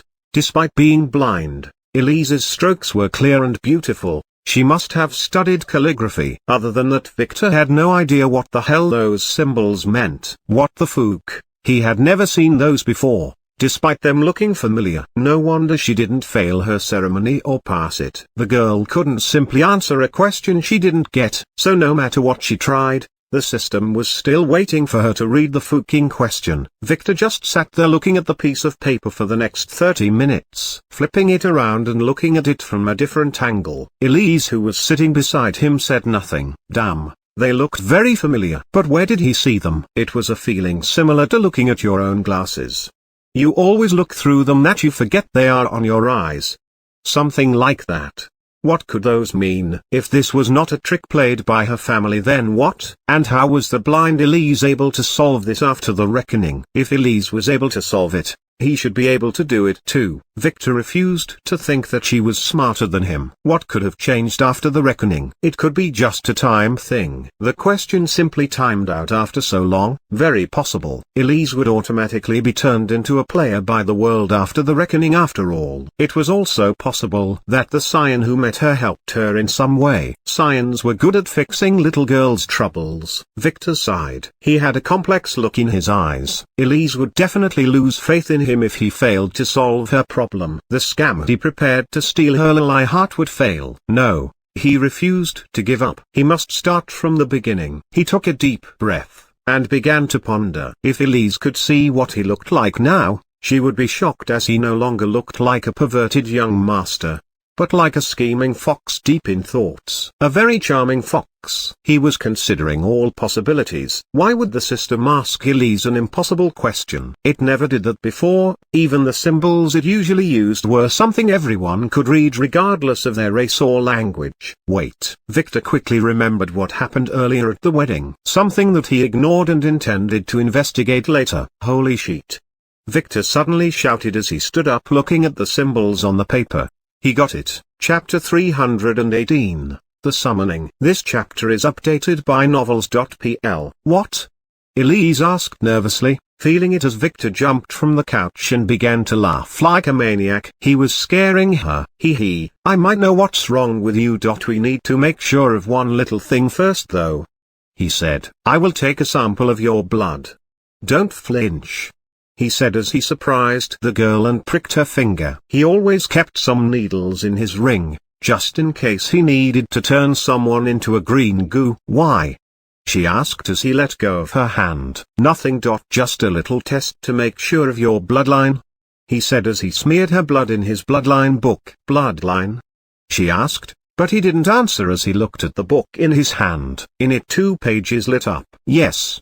he said as he checked the two bloodlines that appeared just as his appraisal of her told him before, Originator species, Cyclops 50%, rank, S. Special blood effects, true sight, enhanced intelligence, enhanced lifespan, super enhanced strength, enhanced intuition, enhanced charm resistance, enhanced water resistance, super enhanced fire resistance, enhanced petrifying resistance, enhanced shock resistance, metals affinity, bloodline skills, true appraisal, S. Remnant memory, S. Calculative minds, S. Petrifying eye, A. Berserk, A. Illusion, A. Regeneration, B. Swift flash, C. Weakness, dark metals.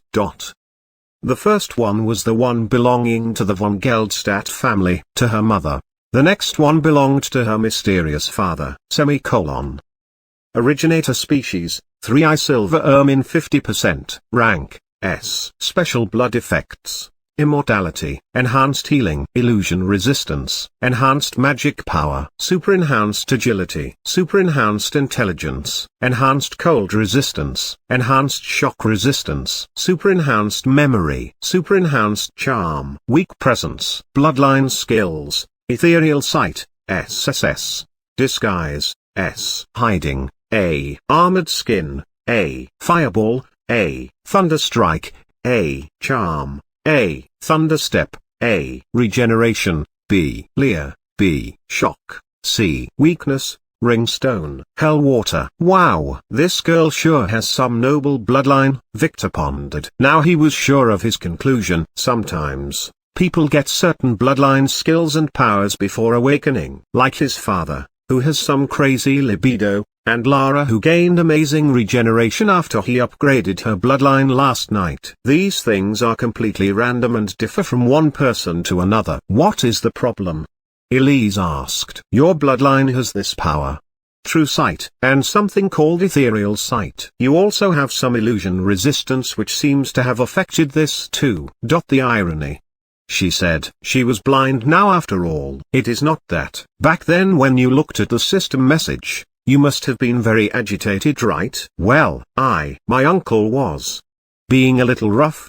So, I was crying, she said in a low voice after some hesitation. This might be the catalyst. Anyway, if my guess is right, when you looked at the system message you saw the true letters. A part of them? True what? Those are magical letters that would appear as a language that anyone can read. They are called base runes.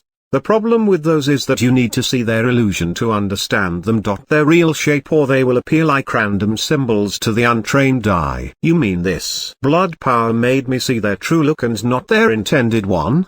She asked, not really sure. Kinda. You only saw a part of them, but it was enough to ruin the effect they should have had. So, anyone can read those? She asked worriedly. I can, to a certain extent. He said, not really sure. Then, I will need some time. They are multi-dimensional symbols you see. What you saw was a projection of just one side, not the real ones. He said as he pondered on the paper in his hand. It will take me a few minutes to figure the entire thing out. Oh. She said as she pondered on what he said earlier. Victor ignored her and began to work on the symbols. So my blood power makes me immune to illusions? She asked after a few minutes in which Victor had already scribbled a ton of additions to the symbols on the paper she gave him. Kinda. He answered absent-mindedly, focusing on the symbols. They were like a puzzle, and he had to make some guesses. Weren't you using an illusion to show me the wedding earlier? Why did it work then? She asked. Oh. He paused and looked at her, not expecting her to ask that. You already knew that it was an illusion, and if you searched for mistakes you could have found some. Or, maybe because you are blind now, you unconsciously chose to selectively see certain things. I am not really sure. He lied. The real reason she was affected by his illusion was his authority, which overrides any innate resistance she had. In truth, Elise was never supposed to see through Tom's disguise. The only reason she did was that it was the effect of a pill and not Victor's skill. But he couldn't tell her that, so he acted as if he revealed the truth to her on purpose. Finished. He finally said 30 minutes later. Then now what? she asked nervously. I can't help you solve this quiz or tell you anything about it. But I already decoded these symbols. I will make them appear in front of you as they should have. Make sure to answer it in your mind. Victor said. Oh, don't be nervous. Even if you fail, I have a way to make you a player, he said, rubbing her hair to calm her down. Ready? Elise nodded nervously as in front of her eyes a series of letters began to appear. The real question.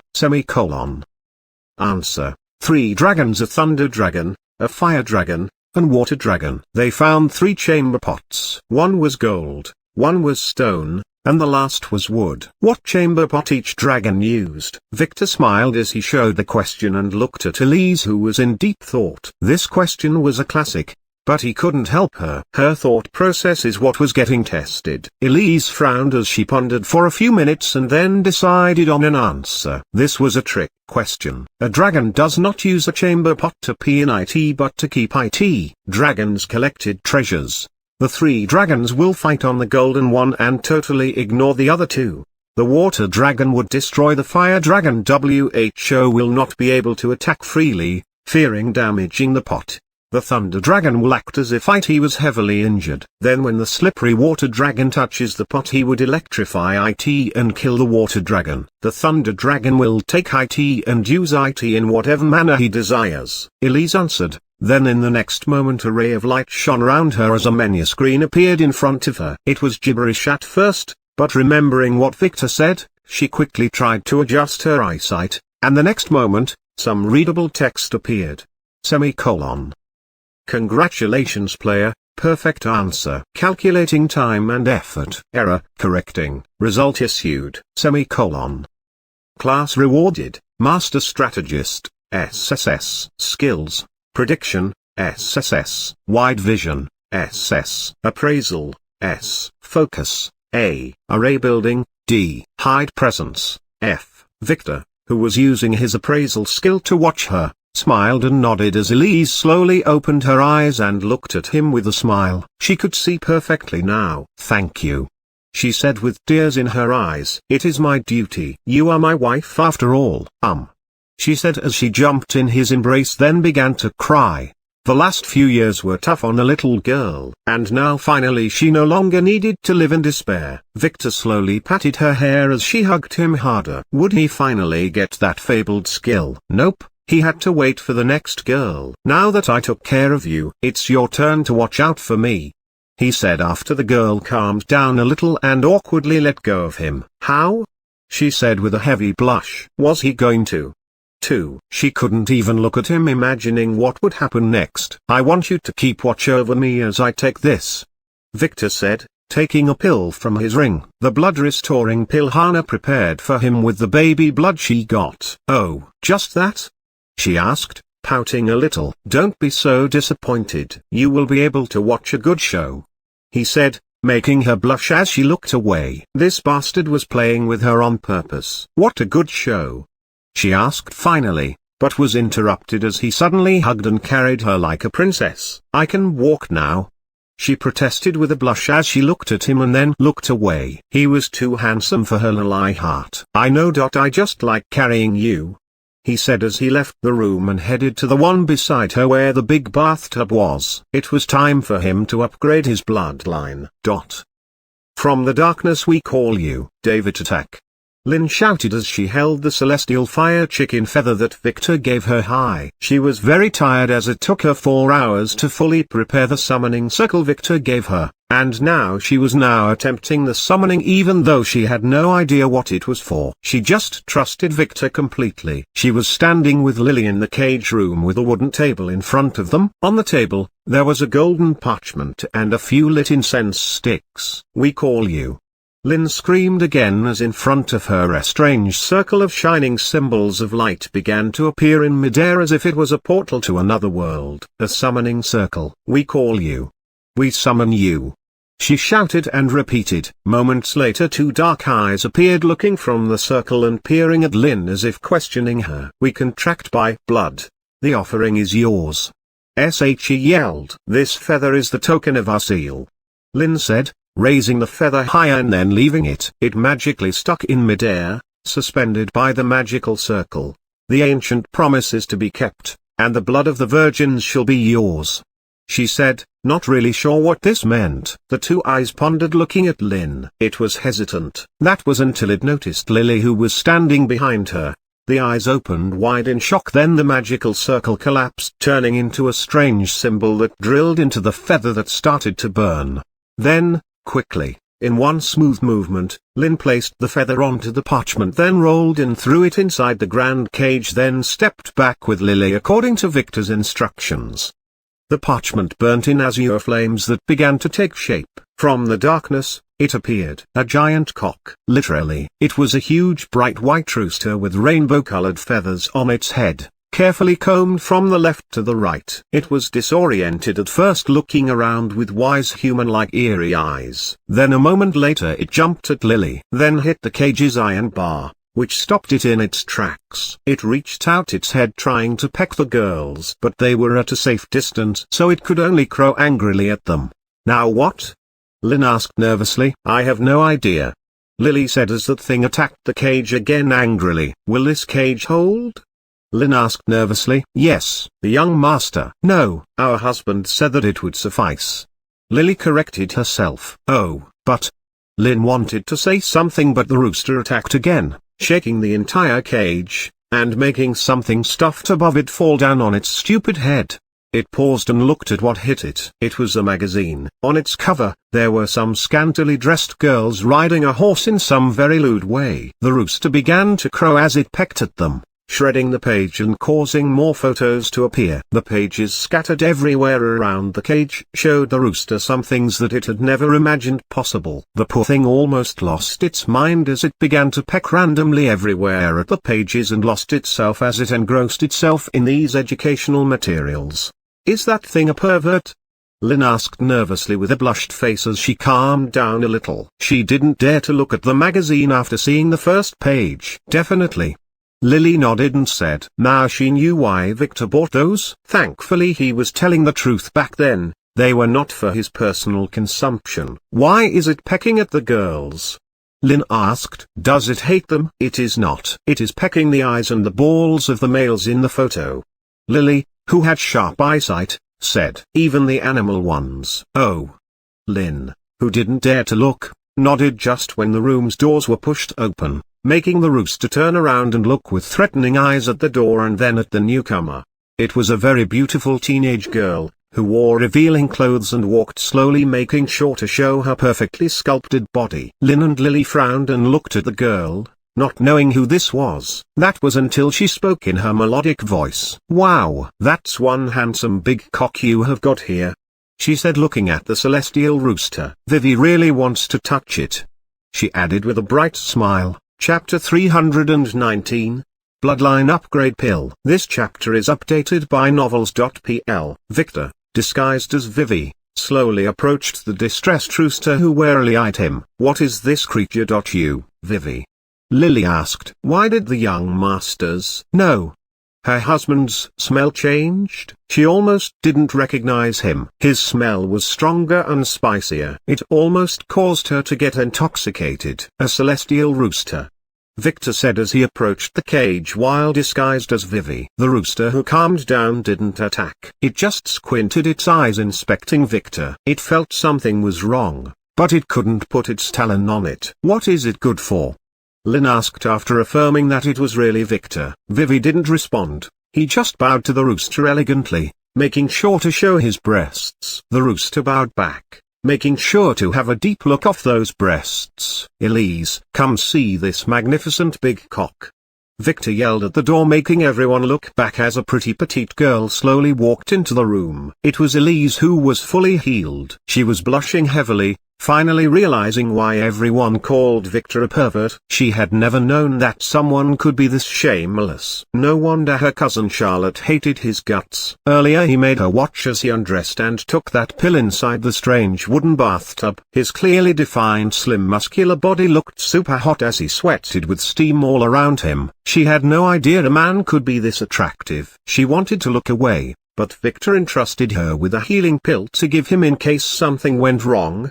so she had to keep watching, carefully engraving every crease off his perfect body in her memory. The pill ended up being used on her after that. She bled for 5 straight minutes from her nose without realizing it. "Look," Victor said, waking her up from her fantasies and pointing at the colorful rooster. "This is a noble celestial rooster. It only likes pretty girls. So come say hi," he said. The rooster nodded. It somehow understood what Victor meant. Elise approached slowly and nervously, looking at the monstrous rooster. She had never been to a dungeon, so the sight of this thing was really sticking. "Cut your finger and let a drop of your blood into the metal dish stuck to the cage," Victor said. Elise looked at him nervously, not knowing what to do. He sighed, then gently held her hand, and using a sharp dagger, he pricked her delicate finger. The rooster didn't move. He just watched as the blood drop fell in front of it. It slowly approached it, then sniffed at it. The next moment it slurped with its beak and then began to crow, causing Elise to step back in fear and into Vivi's embrace. "What happened?" she asked. "Don't worry. Look," Victor said, as on the head of the celestial rooster, a blue and silver-colored feather began to grow, joining his other carefully arranged feathers. It crowed for a few more minutes, then bent down to the metal dish and spit out a red marble that Victor quickly took and inspected. "What is this?" "You can call it a bloodline enhancement pill," Victor said, giving it to Elise. "Take this as soon as you are in your room later. This thing has a very short shelf life." "Oh.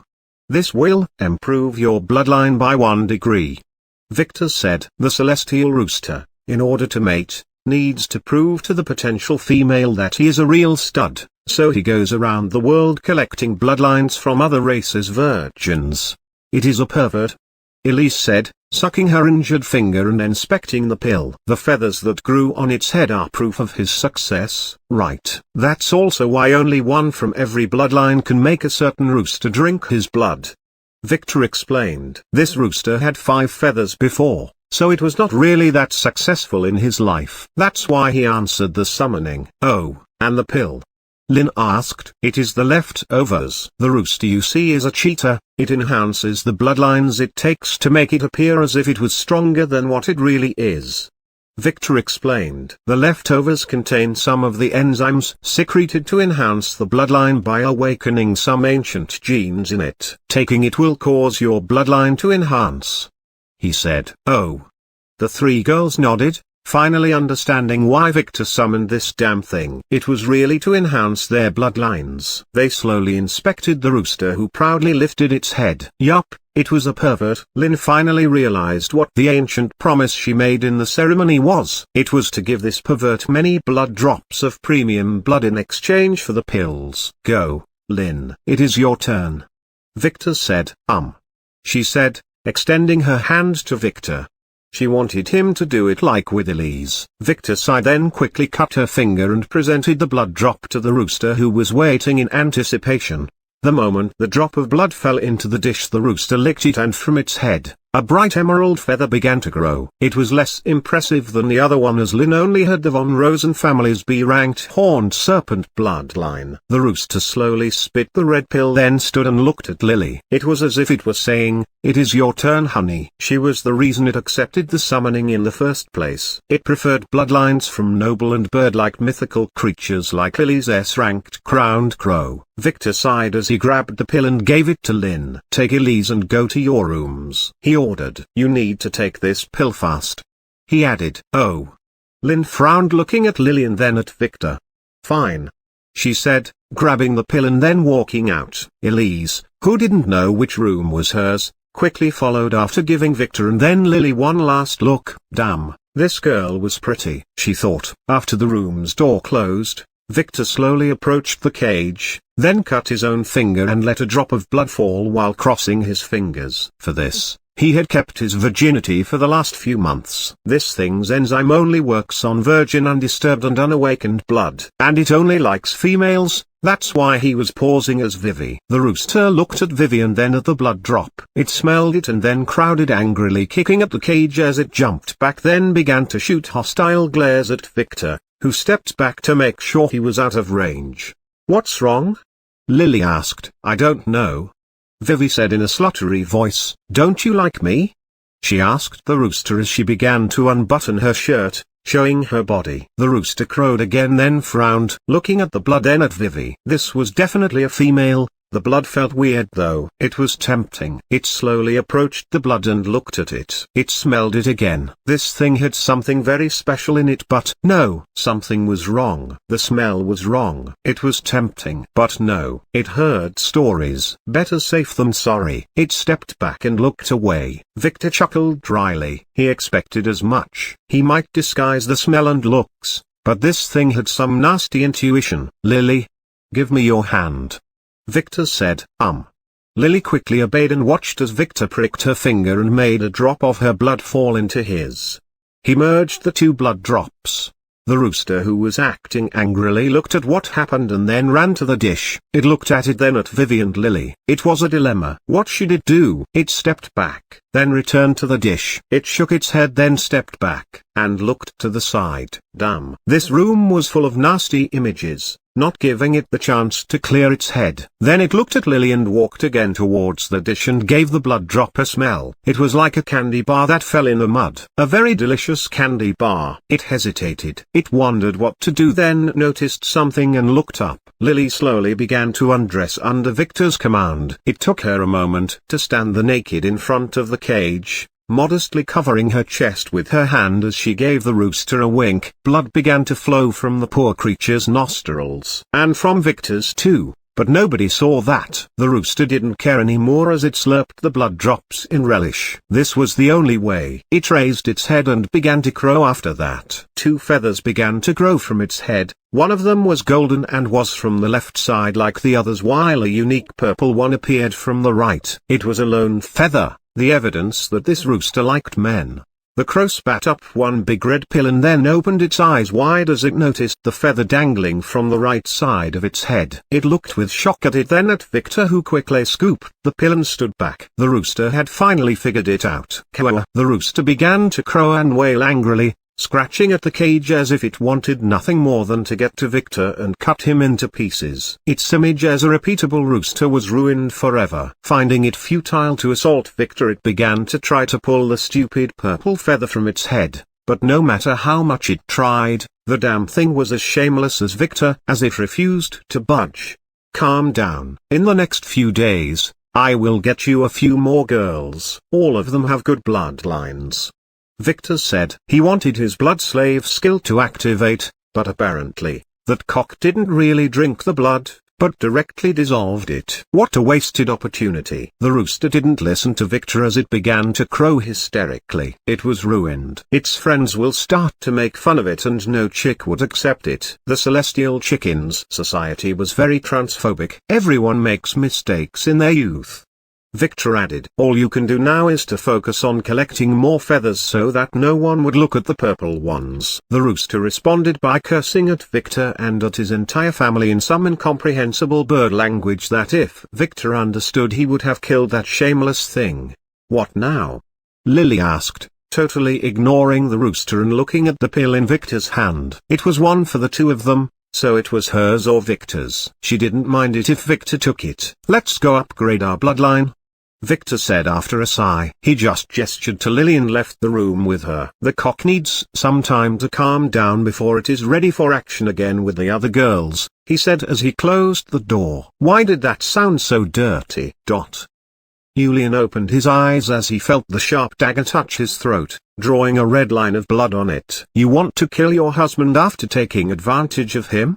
He calmly asked Alice, who was biting her lip as she held her dagger against him. She was hiding her body by the bedsheet that she wrapped around her. Tell me why I shouldn't kill you, she said coldly, hiding her feelings. She couldn't believe she surrendered to her desires and slept with this guy. You were the one who started it, he said as he looked her back in the eyes. Yesterday, he learned a lot about her weaknesses. She couldn't keep eye contact with him. He was right. She looked away as she puffed her rosy cheeks. Not knowing what to do, she stood up. Forget what happened, she said, throwing a piece of paper at him. It was the check she promised before. I might try, but I will never be able to. You were my first, he said, ignoring the check as he looked at her. She was pretty. Shut up. Do you know what we just did? She asked. We made love, he said softly. He was good at this. And although I have no experience, I have to say, We were very compatible. Shut up. She blushed, remembering the wild things they did under the effect of alcohol. He was right, they were compatible. You don't understand. We can't be together. Our backgrounds are. She began to make excuses. I have a background. It is equal if not better than yours. Yeah, whatever. Alice didn't believe him. She already ordered her butler to look up his background earlier, and it quickly came out that Julian was just a poor orphan. I am telling the truth, he said. Yeah? Yeah? Did you see that man who broke into the wedding today? Caspian? What does it have to do with him? Julian asked. Although I rejected him, he is supposedly my fiancé. If he knew what we did, he would come after you and kill you. His background is something that even my family can't resist. So for your own safety, keep this a secret and forget about me, she said as she threw the bedsheet that was around her body on Julian, who was conflicted about telling her that James Drove had already removed the curse Caspian placed on him. By the time he removed the bedsheet from the top of his head, Alice was already dressed. Live a long life. We will never meet again, she said as she walked out without looking back. But Julian could spot the shake in her hand. We will see about that, he replied as he noticed the blood drops on the bedsheet. He was also her first. Although he had no way to convince her now, everything would change in a few months. Yes, he has set his mind. This chick was his. Suddenly there was a scream outside. Beach. Man-stealer. Thinking that it was Alice, Julian jumped out of bed and ran to the door, and opened it slightly. Outside, one woman was screaming at another who was leading a naked handcuffed guy. Let my fiancé go. The hysterical girl screamed. Marley, take it easy. The guy who was only wearing a towel said awkwardly. And Officer Lee, you were the one who assaulted me. Why am I getting arrested? Shut up. You think I don't know that you slipped something into my drink? She yelled. My blood sample is already in the labs. The results will be out in an hour. I didn't do anything. You were the one. WHO drugged me, the wimpy guy exclaimed. Like hell I would do that. We will see what you will say when I confront you with the evidence at the station, Lee said as she dragged the poor guy away. Chapter 320.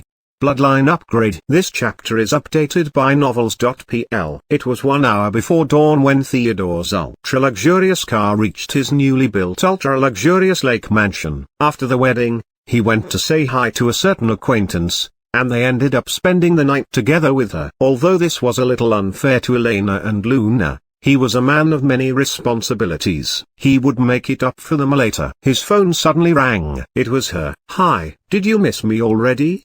He answered with a perverted smile that no one in his family was allowed to see. Oh. And?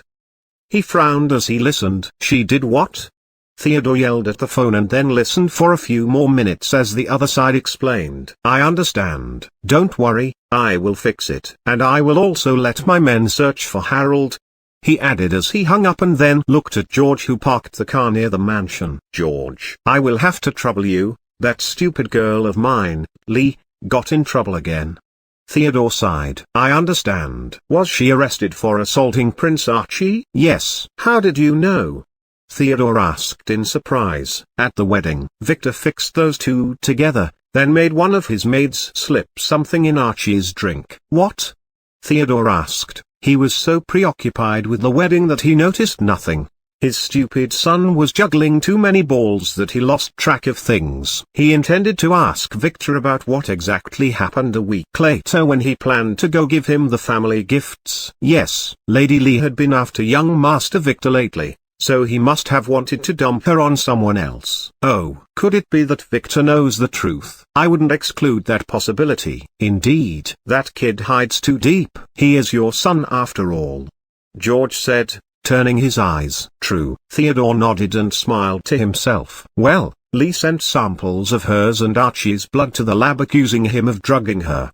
But the results came back that only Archie was drugged. Did Archie file a complaint? George asked with a frown as he stepped down and then went to open the door for his master. No, it was his fiancée, some random beach. Some new aspiring lieutenant at the station decided to take this seriously because of Archie's position as the crown prince, Theodore explained. Master, if I may say so. That's why I told you not to drug Harold. If he was not in a deep sleep right now, he would have fixed this by himself easily. George said as he carefully helped his master step down from the car. Whatever, Theodore said as he adjusted his suit. He was not comfortable discussing his fetishes with George, who had the habit of ruining his fun ever since they were young. I will see to it that Lee is released. Is there anything else, Master? George asked. No, you go fix Lee's problem then get some sleep. It has been a tough week. What about Harold? Didn't Nicole ask you to find him for her? He will wake up and find his way home on his own, Theodore said with annoyance. If Nicole didn't care for that guy, he would have slit his throat ages ago. That woman was as stubborn and unreasonable as her daughter. I understand, George said, shaking his head as he got into the car and then drove it away. Heading toward the police station, Theodore then headed toward the mansion's door while thinking about how to lie to his wives. Suddenly he stopped and looked toward the lake. There on its side, two little girls were practicing martial arts. Lara and her Lily Maydell. Theodore, not wanting to disturb his daughter, carefully hid behind a tree and watched for a few minutes as Lara performed the family art's ninth maneuver, and as the Lily beside her failed to cope and collapsed to the ground. It was perfect. No more than perfect. When did she get this good? Theodore wondered. It seemed like Victor not only helped Lara upgrade her bloodline but also fixed her martial arts. Sending her to live with him was not a bad decision. That kid must have been training secretly all these years. Not bad at all. Wait. Why was she still continuing? Wasn't the maneuver supposed to end after the 12th movement? 13, 14. 24. 36. It ended with a bang as Lara used her delicate palm to hit a nearby tree. The tree shook, then split in half moments later. WTF. Theodore was shocked. So was Lara, who quickly looked to the sides, making sure that no one was watching her before she dragged the exhausted Elle away. Did Lara become a player? How else can a little girl break a tree just like that? If not, could it be that Victor found something in the ancestor's diary and taught it to her? Yes, that's probably it. Theodore really wanted to run to his daughter and asked her what the hell was that, but thinking of his image, he decided to summon her to his office and question her thoroughly after breakfast. What is this? Lily asked as they entered the adjacent room in the basement. Then she watched as Victor began sealing the room with all kinds of talismans. A bathtub, clearly, Victor said as he finished, then headed toward the already water-filled wooden bathtub. He took some strange herbs from his ring and began to dump them inside of it. What is it for? Weren't you going to eat that pill? Lily asked as she watched Victor work. The pill contains both mine and your bloodline unlocking enzymes. If I ate it alone it would be a waste. I did promise to unlock your bloodline that day after all, he said, not even looking at her. Ah.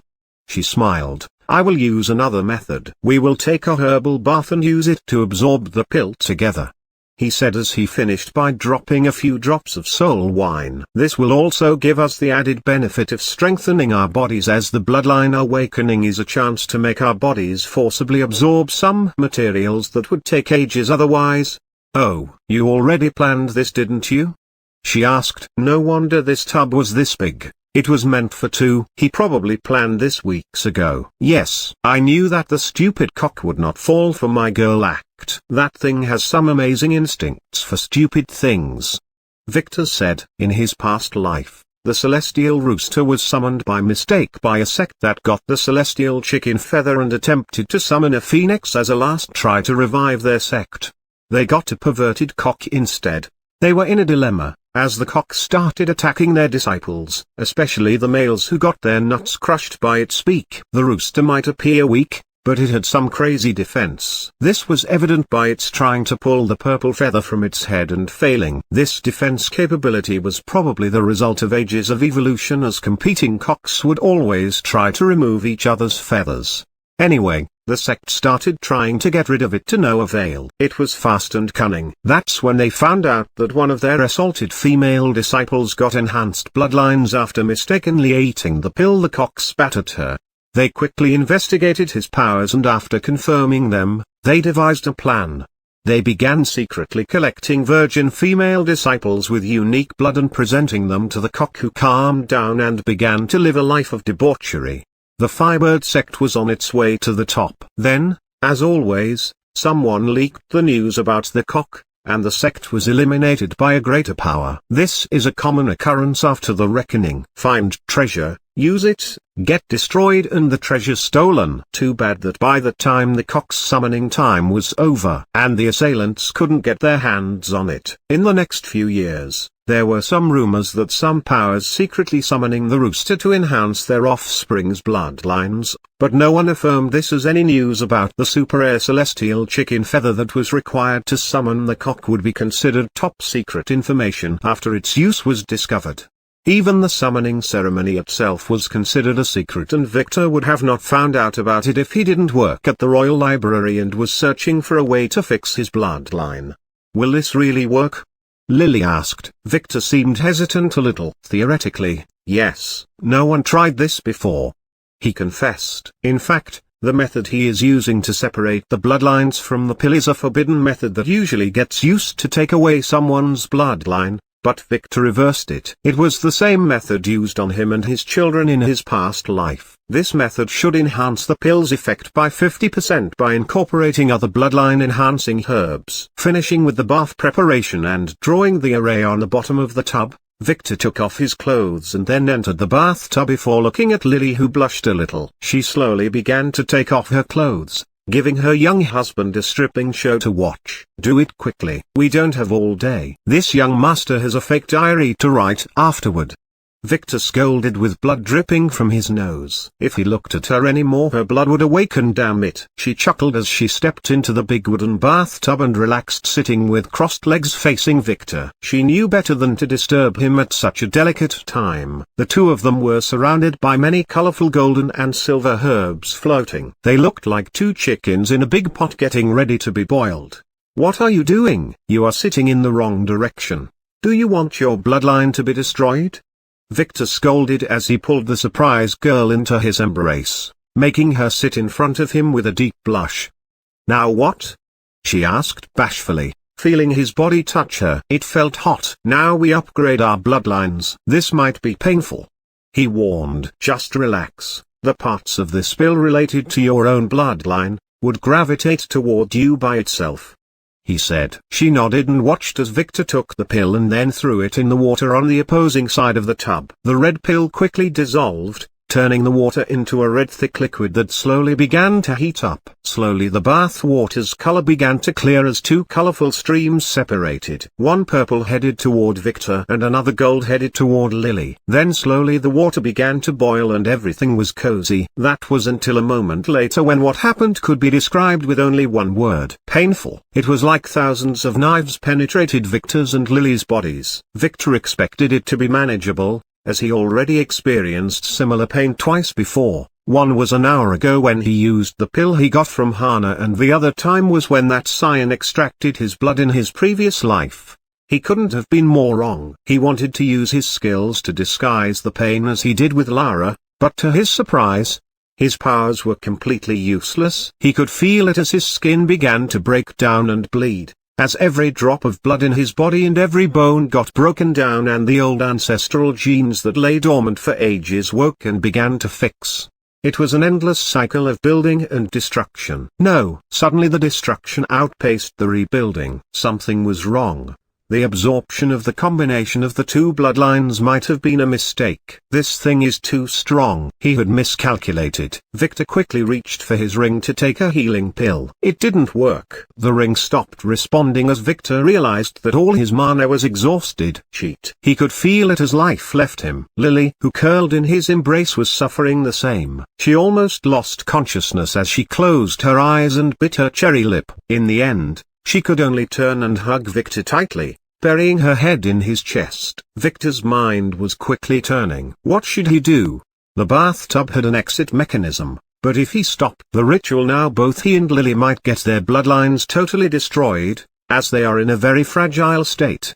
He hesitated as the pain became unmanageable. He was literally about to die. No, he can't let Lily die. Cheat. Even if he lost his bloodline now, he can't let Lily die. He reached for the secret lever to the side of the tub and then stopped. From the depth of his heart, he he felt some great vitality energy suddenly appear. It spread all over his body, repairing the damage in seconds. Not only that, it crossed him and entered Lily's body. It was the energy he got when Alpha merged that vitality bead. It was so bountiful that a portion was sealed in his body using a drop of Sebastian's blood back then. He avoided using it fearing that he would awaken his bloodline. That was until now.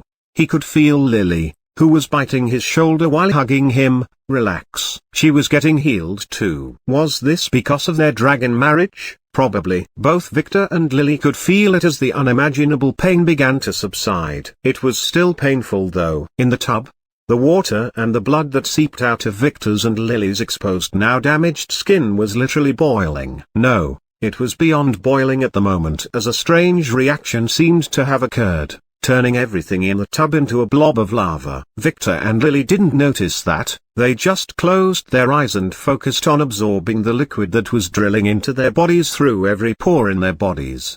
The only thing that kept them sober was the feeling of each other's embrace. And that filled them both with the power to go on. The process took forever, which in standard time meant 2 hours, during which both Victor and Lily felt as if they died 1,000 times. If it were not for their amazing bloodlines and the life energy that Victor got, they might have died for real. In the end, when the pain receded, they were no longer sitting, but laying and embracing each other in the bottom of the now empty tub in a room that was covered with soot. It was like the insides of an oven. Victor slowly opened his eyes and looked at Lily, who also opened her pretty eyes at the same moment and looked at him. They gazed at each other. Lily's hair was no longer entirely black, but it had a few golden locks that looked messy around her pretty face that seemed to have become more charming. Victor was the same. His deep purple hair now had a golden sheen to it, and he had grown more handsome. "We did it," he said as he slowly sat up with Lily. Both of them had deep smiles on their faces as they could feel a strange strength go through their bodies. Victor quickly grabbed a certain book from his ring. He bit his finger and dropped some of his blood on it, then smiled.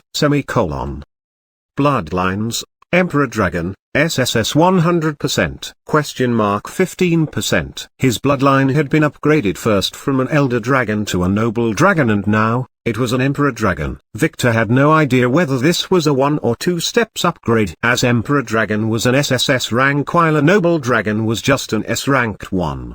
He also got that mysterious bloodline Lara got. It was at 15% now, but the book didn't get it. This huge upgrade may have had something to do with Lily's bloodline that complemented his. That's why this sheet was painful. It was a close call. He might have miscalculated a little, but he was not going to tell Lily that. All that was left now was to awaken his bloodline, and this was very easy with Lily around him. He just needed to be aroused enough. He smiled pervertedly as he looked at Lily, who was watching him closely. He grabbed her hand, putting a drop of blood from her in the book. Like what he did with Lara, he had to use a wooden splinter to make a cut. Bloodlines, Royal Crow, SSS 100%. Sea Dragon, 60%. She was able to upgrade from a Crowned Crow to a Royal Crow, an SSS-ranked bloodline. Maybe also a 2-step upgrade, because as far as he knew, the step after Crowned Crow was a Crystal Feather Crow. She also had a new Sea Dragoness bloodline at 60%. This probably came from her stupid mother. It was probably sealed by some ancient method and was awakened after absorbing some of his noble dragon blood in the pill. Is it nice? Lily asked curiously as Victor looked at the incomprehensible symbols in the book with so much intensity that she began feeling a little jealous. Was this book prettier than her? One had to note that they were both sitting naked in the tub. Victor, who was looking super hot with his now muscular perfect body and purple flowing hair, was reading his book like a nerd instead of looking at her. This made her feel a little frustrated. "It's amazing," he said as he turned to Lily, wanting to tell her about what he found out, but he didn't get a chance as she threw herself at him and kissed his lip. "Let's wait until we go up to our room," he said after a few minutes when she let go of his lips. "This place is not suitable." "No, the other girls will definitely be waiting there," she said. She was right. Lynn, who finished with her bloodline awakening, was waiting in his bed while wrapping herself in red tape like a gift. "At least let me take a shower," he said as he looked at her, then froze as he watched her staring at him. Earlier, He didn't observe her closely out of habit as he usually ignored her to keep his sanity, but now, with her whole body riding his, he couldn't ignore it anymore. When did she become so beautiful? No, she said again as she pushed him down and sat on top of him. I've waited for this long enough. She finally snapped as she dived into her helpless husband's lips, her body embracing him with everything she got. He could only embrace her back. He was waiting for this too long too. It was time for them to consummate their marriage. Chapter 321. This chapter is too dirty. This chapter is updated by novels.pl. It was absolute darkness. Victor, who was floating in emptiness, looked around calmly after opening his eyes. Where was he? He began to remember what happened. Yes, he was with Lily. That girl really knew how to please a man with her body. She didn't even need to try. It was at that moment when they hugged each other and reached their peak, completing round one. He felt some crazy pain go through his body. He knew that this was probably his blood that was awakened, so he prepared for it. And then he felt dizzy and passed out. But where was he now? What happened? He never read about similar phenomena before. He was floating in midair, which meant that this was his soul body. He quickly began to inspect it. He quickly remembered what Yin said that day, feeling the top of his head and sure, it was there. The two snakes eating each other forming an infinity sign, Arubara's time sign. He touched his shoulder and on it, the other symbol was there. If he didn't know its location he would have missed it, as it was a very faint golden symbol. What is this? It looked familiar. Was it a rooster's footprint? Did that fucking cock do something to him? Impossible. He only met him today. Victor was pondering on it when frowned and held his head as he felt a great pain in his mind. The ancient knowledge that came from his bloodline began to pour into him. His bloodline had awakened, so this was a natural phenomenon. This knowledge was teaching him what he needed to know. It was how a calf can walk on its own, and how a bee knew how to fly by itself. Now, he also knew that he was a dragon. He totally forgot about the symbols as he instinctively realized one thing. Now he had a once-in-a-lifetime opportunity. He had to be quick. Now, at the time of awakening, was his one chance to use the energy from his awakening to activate any ancestral dragon power he designed, free of any restraints, no matter how absurd it is. Was there something like this? Isn't this too damn overpowered? Strange. He never heard of anything like this in his past life. He frowned, not knowing what to do. He decided to try. He didn't have a lot of time. He had 3 powers that he could choose from.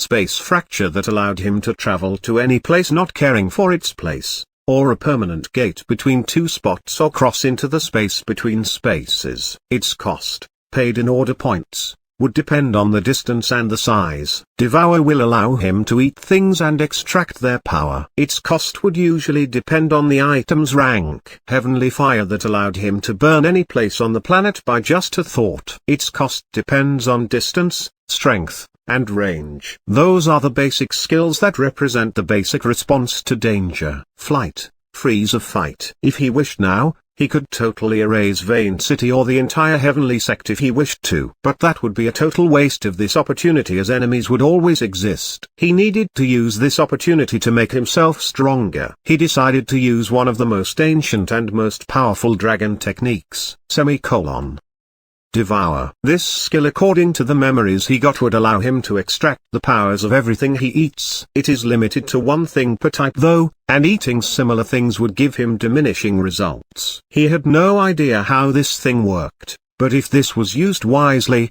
it would be amazing. What should he devour first? He wondered as he felt an ancient hunger dwell inside of him as he intended to use this power. He had nothing here. Cheat. Would his ring work? Yes. He could feel everything inside his ring. First, he tried some gems. One quickly disappeared from his ring, and in the next moment, he could feel a minute amount of energy go inside his body. Mana increased. He smiled as tried another gem, but nothing happened. As expected. After that, he chose to devour the ceremonial dagger he got from the midget at the skeleton dungeon.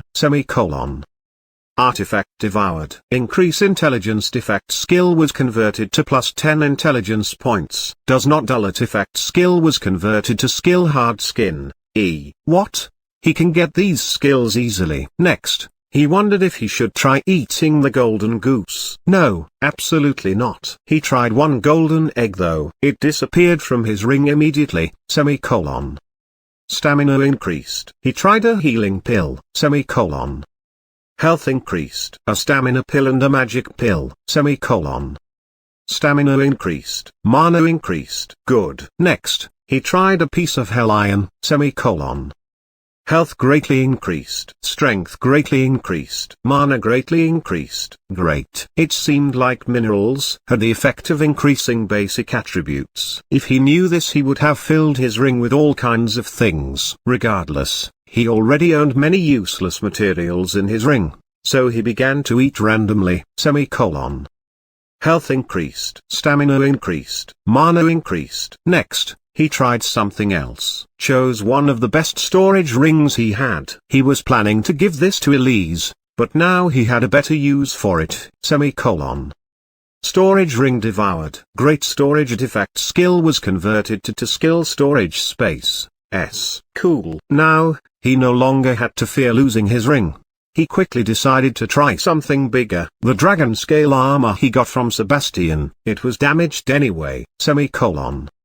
Black dragon scaled armor devoured. Strength greatly increased. Compatibility found. Acquired the skill dragon armor. Should he try something stronger? He got a lot of things from Sebastian, semicolon. Blood-sucking dagger. Acquired the skill blood heal. Elemental shield. Acquired the skill elemental shield. Invisibility talisman. Acquired the skill invisibility. Invincibility talisman. Acquired the skill minor invincibility. Wing magic wand. Acquired +10 intelligence. Wind affinity. Levitation necklace. Acquired the skill flight. Amazing. He had no time to waste, so he began to devour everything he had, semicolon. A piece of wood. Strength increased. Minus see-through talisman. X-ray vision. Minor survey talisman. Survey. Minor teleportation talisman. Teleport. Major appraisal talisman. Appraisal skill already exist. Intelligence +5. Major shape-shifting talisman. Shape-shift. Major aura dispelling talisman. Aura dispel. Minor frost talisman. Frost ray. Major vortex talisman. Wind vortex. Minor thunder talisman. Thunder affinity added plus electrify. Minor lava talisman. Lava ray. Mega earthquake talisman. Earth affinity added plus earthquake. Minor isolation talisman. Isolation. Major defense talisman. Strength +5. Minor cat eye pill. Night vision. Major overdrive pill. Berserk. Major poison antidote pill. Poison resistance. Major energy pill. Stamina increased. Elixir. Base resistance. Minor soul strengthening pill. Soul defense. Major aphrodisiac antidote pill. Charm resistance. This one. He quickly remembered something and tried the best aphrodisiac he had got. Super aphrodisiac. Charm increased. He quickly noticed that he was not affected by it, it just extracted the effect. What about something else? Semicolon. Sheet tasting energy bar. Stamina increased. Algae cream. Charm increased. Luck increased. Oh. This thing made people lucky. He didn't know that. He should probably tell his father to increase its price. Now what is left? The dragon egg. No. He shouldn't have given it to Hana. Damn it. He hesitated again, feeling around his ring. He could feel that those things were not really harmful. But still, to hell with it. He tried some soul wine. Semicolon. Intelligence increased. Soul defense. He felt nothing wrong. Next was the soul poison itself. No. He first decided to try the green goo first. Just a tiny bit, less than a drop. Semicolon.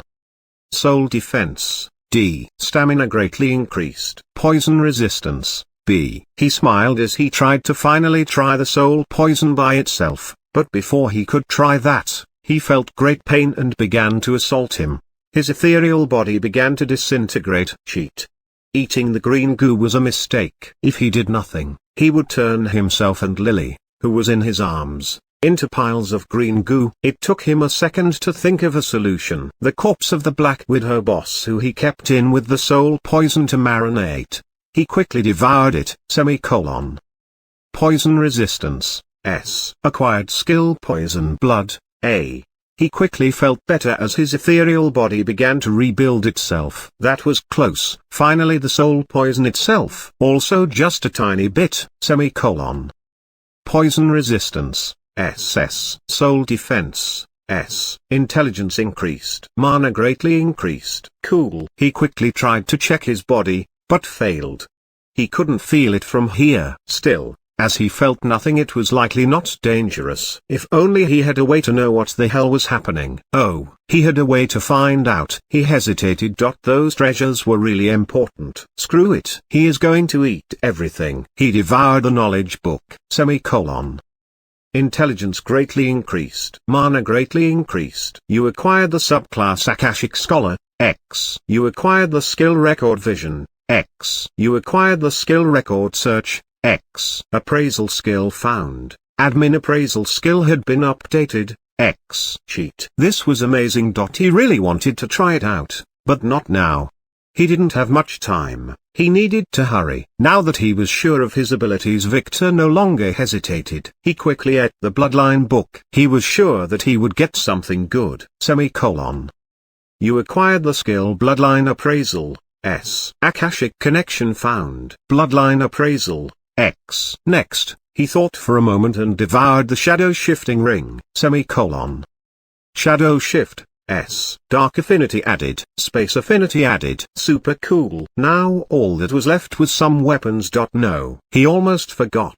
He quickly took one of his ancestors' bones and devoured it, Bloodline purity increase, fail-eyed. Bone purity insufficient. All dragon skills were unlocked instead. Strength increased. Mana greatly increased. Health greatly increased. Luck increased. Charm increased. Interesting. What if he ate some of the golden carcasses that Margaret got? He quickly tried some, Strength increased. Mana greatly increased. Health greatly increased. Agility increased. Intelligence increased. Charm increased. Seemingly they are all of the same kind, and after eating a few, he stopped getting anything good. He didn't get any new bloodlines like he wanted. Whatever. He quickly began to eat every weapon and armor he got in his ring until he stopped getting any new updates. He even tried some wooden chips from a broken door, Strength increased. Agility increased. Intelligence increased. Luck increased. Charm increased. It was not a lot, but not bad either. Seemingly, the more he devoured similar things, the less effective their effect was. He was feeling almost full now, realizing that the time for his skill was almost over. Too bad that much of his precious stuff was left at the hotel, like the amber of vermin, the edict shards. He really wanted to eat them. Hell, even his mastering was with Alpha. Damn it. Now, he could feel it. He could eat one last thing. Lily. No. Victor quickly calmed himself. What was that just now? It was as if his instincts took control of him. He felt danger. His bloodline's desires almost got him. He heard of this before. People lose their rationality after awakening their bloodlines sometimes, becoming real monsters. He needed to find something else to devour and end this before he lost his mind. He remembered the Ouroboros sign. He tried to devour it. Failed. OWN soul can't be devoured. What? So the sign was already part of himself? Then what about the sign? Failed. Continuity problem. 47,898,111,000 found. WTF? Victor frowned. He was out of time. Did he have anything else? Cheat. He almost forgot. He smacked his head. This is what happens when you are not prepared. The thing he had to eat most than anything was the awakening talisman. The last one he got. Thankfully he didn't need to waste it on Elise, Awakening talisman devoured. Skill acquired. Awaken player, F. This chapter is too fucking dirty. A young man sat at a tree as he read a +18 pirated web novel on his old dumb phone. Axel, get the fuck down here. A young woman suddenly yelled at him from below. What is the problem, big sister? It's rare to find you here, he asked, not going down. He couldn't do that. as after reading that chapter he was feeling a little too excited. He couldn't let his older martial sister see his little brother in his super form just yet. "Shut up and get the fuck down here!" she yelled again, kicking the dirt on the ground. "We can speak from here. Do you know how hard it is to get a signal in this place?" he said absent-mindedly as he left to comment on the chapter, cursing at the pervert writer for not including more details after making his readers wait an entire week for the next chapter. "Fine, you can rot up that tree forever," she cursed. "Didn't I warn you not to touch my underwear?" she asked angrily. "I didn't," he said lazily as he pressed the send button. Maybe he should add a review too, cursing at the author. "Really? When little Zai threw her ball through your window by mistake and then went in to get it, she found my panties under your bed instead." "Oh, what were they doing there all alone? I am the one asking this," she yelled. "And how did you know that they were alone?" "Oops, maybe I thought they were masters," he said with an already prepared excuse. "You know that our master always makes me do her laundry, so it must have fallen while I was doing that." "Like hell. Master only wears traditional underwear, not exotic." She didn't continue as she blushed when she saw the perverted smile on his face. She couldn't believe he made her say that out loud. "Bastard!" she screamed as she found a rock and threw it at him. He professionally dodged. Ever since he was a kid, he was far stronger and faster than the other disciples, even the older ones. "Calm down, older sister," he said as he hid behind a tree trunk. "It was a mistake." "Shut up, bastard," she yelled at him. "Was it also a mistake when you peeked at Sister Pam bathing, or touched Sister Paula's butt? Or things happen," he interrupted. "Not twice every week." She prepared to throw another stone, but the sound of footsteps coming from behind stopped her. She turned around and noticed the middle-aged woman with a wide face, thick lips, and razor-thin eyebrows who entered the courtyard with an elegant man in a black suit. She was acting strangely docile toward him, unlike her usual bossy attitude toward visitors. "Ah, Master Axel." She exclaimed as she bowed respectfully. "Tiara, go outside." Her master interrupted. "We will talk later." "I understand," Tiara said angrily, giving the man with her master an inspecting look while leaving the training courtyard. She was really curious about what this was about. She knew a good peeping spot. The master said nothing as she watched Axel, who quickly climbed down and then bowed respectfully in front of his master and her guest. He had to bow or they would notice his excited little brother. "Is this the one?"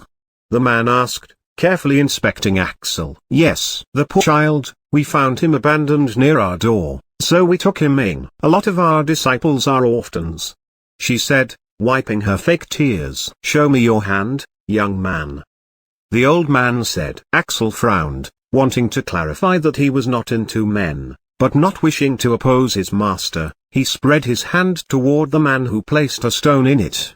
Then the next moment Alex was in shock as he felt his blood begin to boil. He quickly threw the stone, but it was too late. He could only fall to the ground and scream in pain as his hair turned purple. Then he passed out. Chapter 322, Demon. This chapter is updated by novels.pl. Tiara silently sneaked behind the courtyard and found the peeping hole she used when she was a kid with the others. When she peeked through it, she saw that Axel was collapsed on the ground. Her master was helping that man carry him as they walked out of the hall with the old man. They headed toward the master's room through the back to avoid anyone seeing them. Tiara quickly followed silently. She was curious what was going on. She waited until they entered and then sneaked behind one of the old wooden windows. Although it was shut tight, it had many tiny cracks that if you position your eye just right, you would barely be able to make out what was happening inside. Inside, her master threw Axel on the bed before the man slowly approached him and put a pill in his mouth. "Will it work?" the master asked. "Definitely. His compatibility is almost 89%, the man said. Tiara watched as slowly Axel began to move as if he was in pain and then scream in anguish as slowly, his face, which had many scars from an old fire when he was a child, began to heal at a visible rate, and so was his hands, full of signs of a tough childhood. In mere minutes he was completely healed. And he was fucking handsome with long flowing purple hair. Was this the same Axel? She wondered. "Ah, don't kill me. Please stop." Axel screamed as he woke up and sat up abruptly and began to look around. What? Where? He asked in a fearful voice. Calm down, his master scolded. Master, you are alive? He asked in shock, looking at her warily. Or am I in hell? He asked. Shush. Do you want me to die that much? She scolded. This is Master Olaf, young master.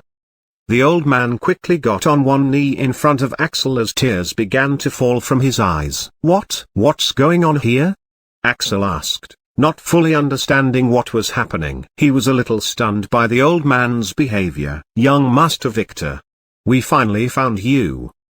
The old man clarified. What? My name is Axel, not Victor, he said. Master, is this a dream? What's going on in here? Where did you find this crazy man?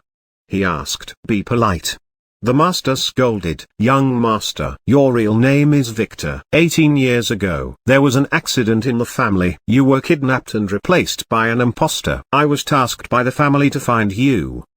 The man said as he took a folder and presented it to Axel. What? A DNA test?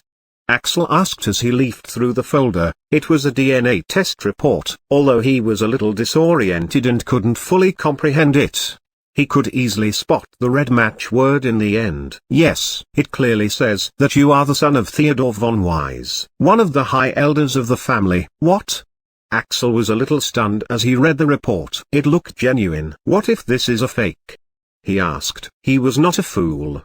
That's what he told himself. Axel, be polite, the master scolded. Master Olaf does not need to scam you. He is the head butler of the von Wise family, one of the richest and most powerful families in the world. She explained. They are your real family. You are the lost heir. Last week when I took some of your blood, it was to do this DNA analysis. Von Wise? Really? Axel asked, unbelieving. He needed a few minutes to collect his thoughts. Yes, the von Wise, Olaf said, and just waited, allowing Axel to think things through. What date is it today? Axel suddenly asked. It is the end of the 7th month. Olaf said. Was the shock earlier too much for this guy? The year, 4723. Olaf replied, frowning as he watched Axel open his eyes wide then squint them. What? So I have been missing for 18 years. Since 4705. What took you so long to find me? He turned to Olaf and asked finally. This was too sudden for him, and he was a little skeptical. We had no idea that you were missing, Olaf said with an embraced voice. The kidnappers replaced you with a fake, intending to ruin our family's bloodline. They had been doing this for the last decade, so when one similar fake like you was discovered a month ago, the family launched an investigation, retesting all of their descendants' DNA. He explained, mixing truth with lies. Ah, then why didn't the kidnapper just kill me? And what is good for replacing babies? They can't kill you. The family has a way to know if one of their heirs was killed, Olaf explained. And, well, this would be hard to believe, but our family's bloodline has superpowers, he added. Eh? Axel looked at the man as if he was crazy. Look in the mirror, the master said with a sigh. Axel frowned, then looked at the mirror at the side. What?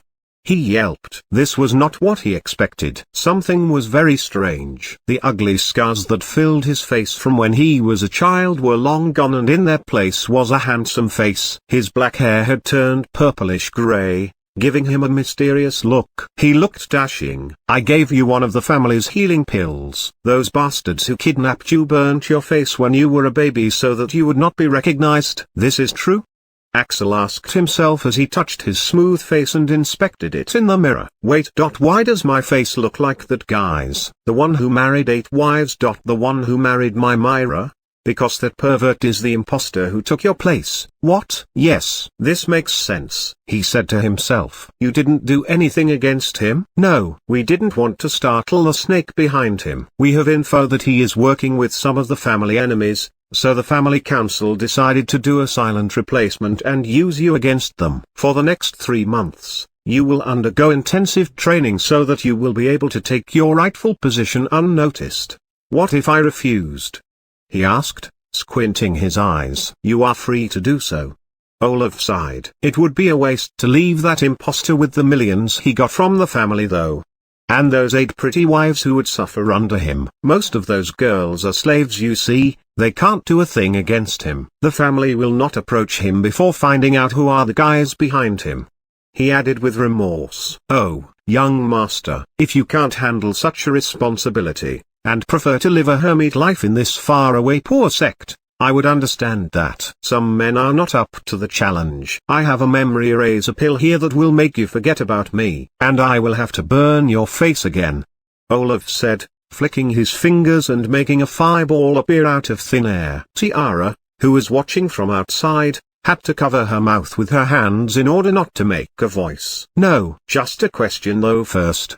How rich is my family?" Axel asked. He was already in when he said my. Rich. That word can't describe what the family has. For example, your big brother Max, who is just a normal heir, already owns an entire city.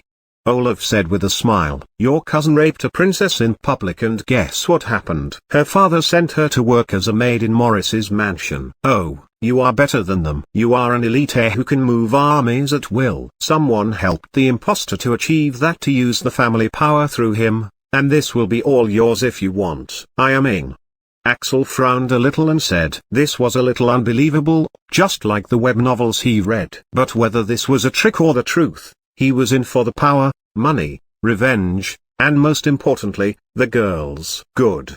Olaf said with a bright smile. You will be part of a secret team that the family elders are assembling to clear out all the traitors. We will rebuild the family together. He added. Axel was part of a grand operation that started 18 years ago. The Dark Chamber infiltrated the family ancestral hall, the hall responsible for keeping track of the heir's random offspring. Instead of reporting those to the family, the agents began to find those who were born to prostitutes and couldn't be tracked, then tested them. Those with good bloodlines would be sent to random facilities around the world to be raised, while others with weak bloodlines were harvested. The project was put on hold a few years ago as the Von Weiss family began to crack without the Dark Chamber's interference. They didn't want to help their enemies. Now, with Axel, there was a huge opportunity to grab a big piece of the pie if the family fell. Victor might be able to survive the fall after all, as a chess piece belonging to the von Geldstadt or the von Rosen family. Now this piece was theirs. Now, this is what I call an upgrade. Victor smiled as all around him the strange darkness began to dissipate slowly, making him realize that he was in his soul space and this was his soul body as he expected. What was that just now? He had no idea. Did all of those who awaken their bloodline undergo such a thing? No one said a thing. He carefully inspected himself. Name, Victor von Weiss. Level, 143. Titles, Dungeon Explorer. Discovered a dungeon. Dungeon Conqueror X2, triggered a dungeon clear event. Savior X2, saved a human from an unavoidable death flag. Avenger, killed a stigma title holder. Master Demon Slayer, killed a demon 100 times stronger than you. Last Breath Warrior, fought in a deadly situation in a dungeon. Hero Party Member, defeat a boss as a part of the hero's team. Hero's Journey, help a hero survive a hopeless situation. Status, Authority, Health 8970 8970. Stamina 7995 7995. Mana 13530 13530. Strength 638. Agility 559. Intelligence 773. Luck 62 plus 16. Charm 84 plus 17. Order points, 105. Class, Fate Weaver, X. Subclass, Akashic Scholar, X. Class Skills, Eyes of Destiny, X, +2. Destiny Shield, SSS, +1. Fate Tracker, X, +1. Fate Instinct, X, +1. Record Vision, X, 1/1. Record Search, X, 3/3. Recognized Skills, Poison Resistance, SSS. Womanizer, A++.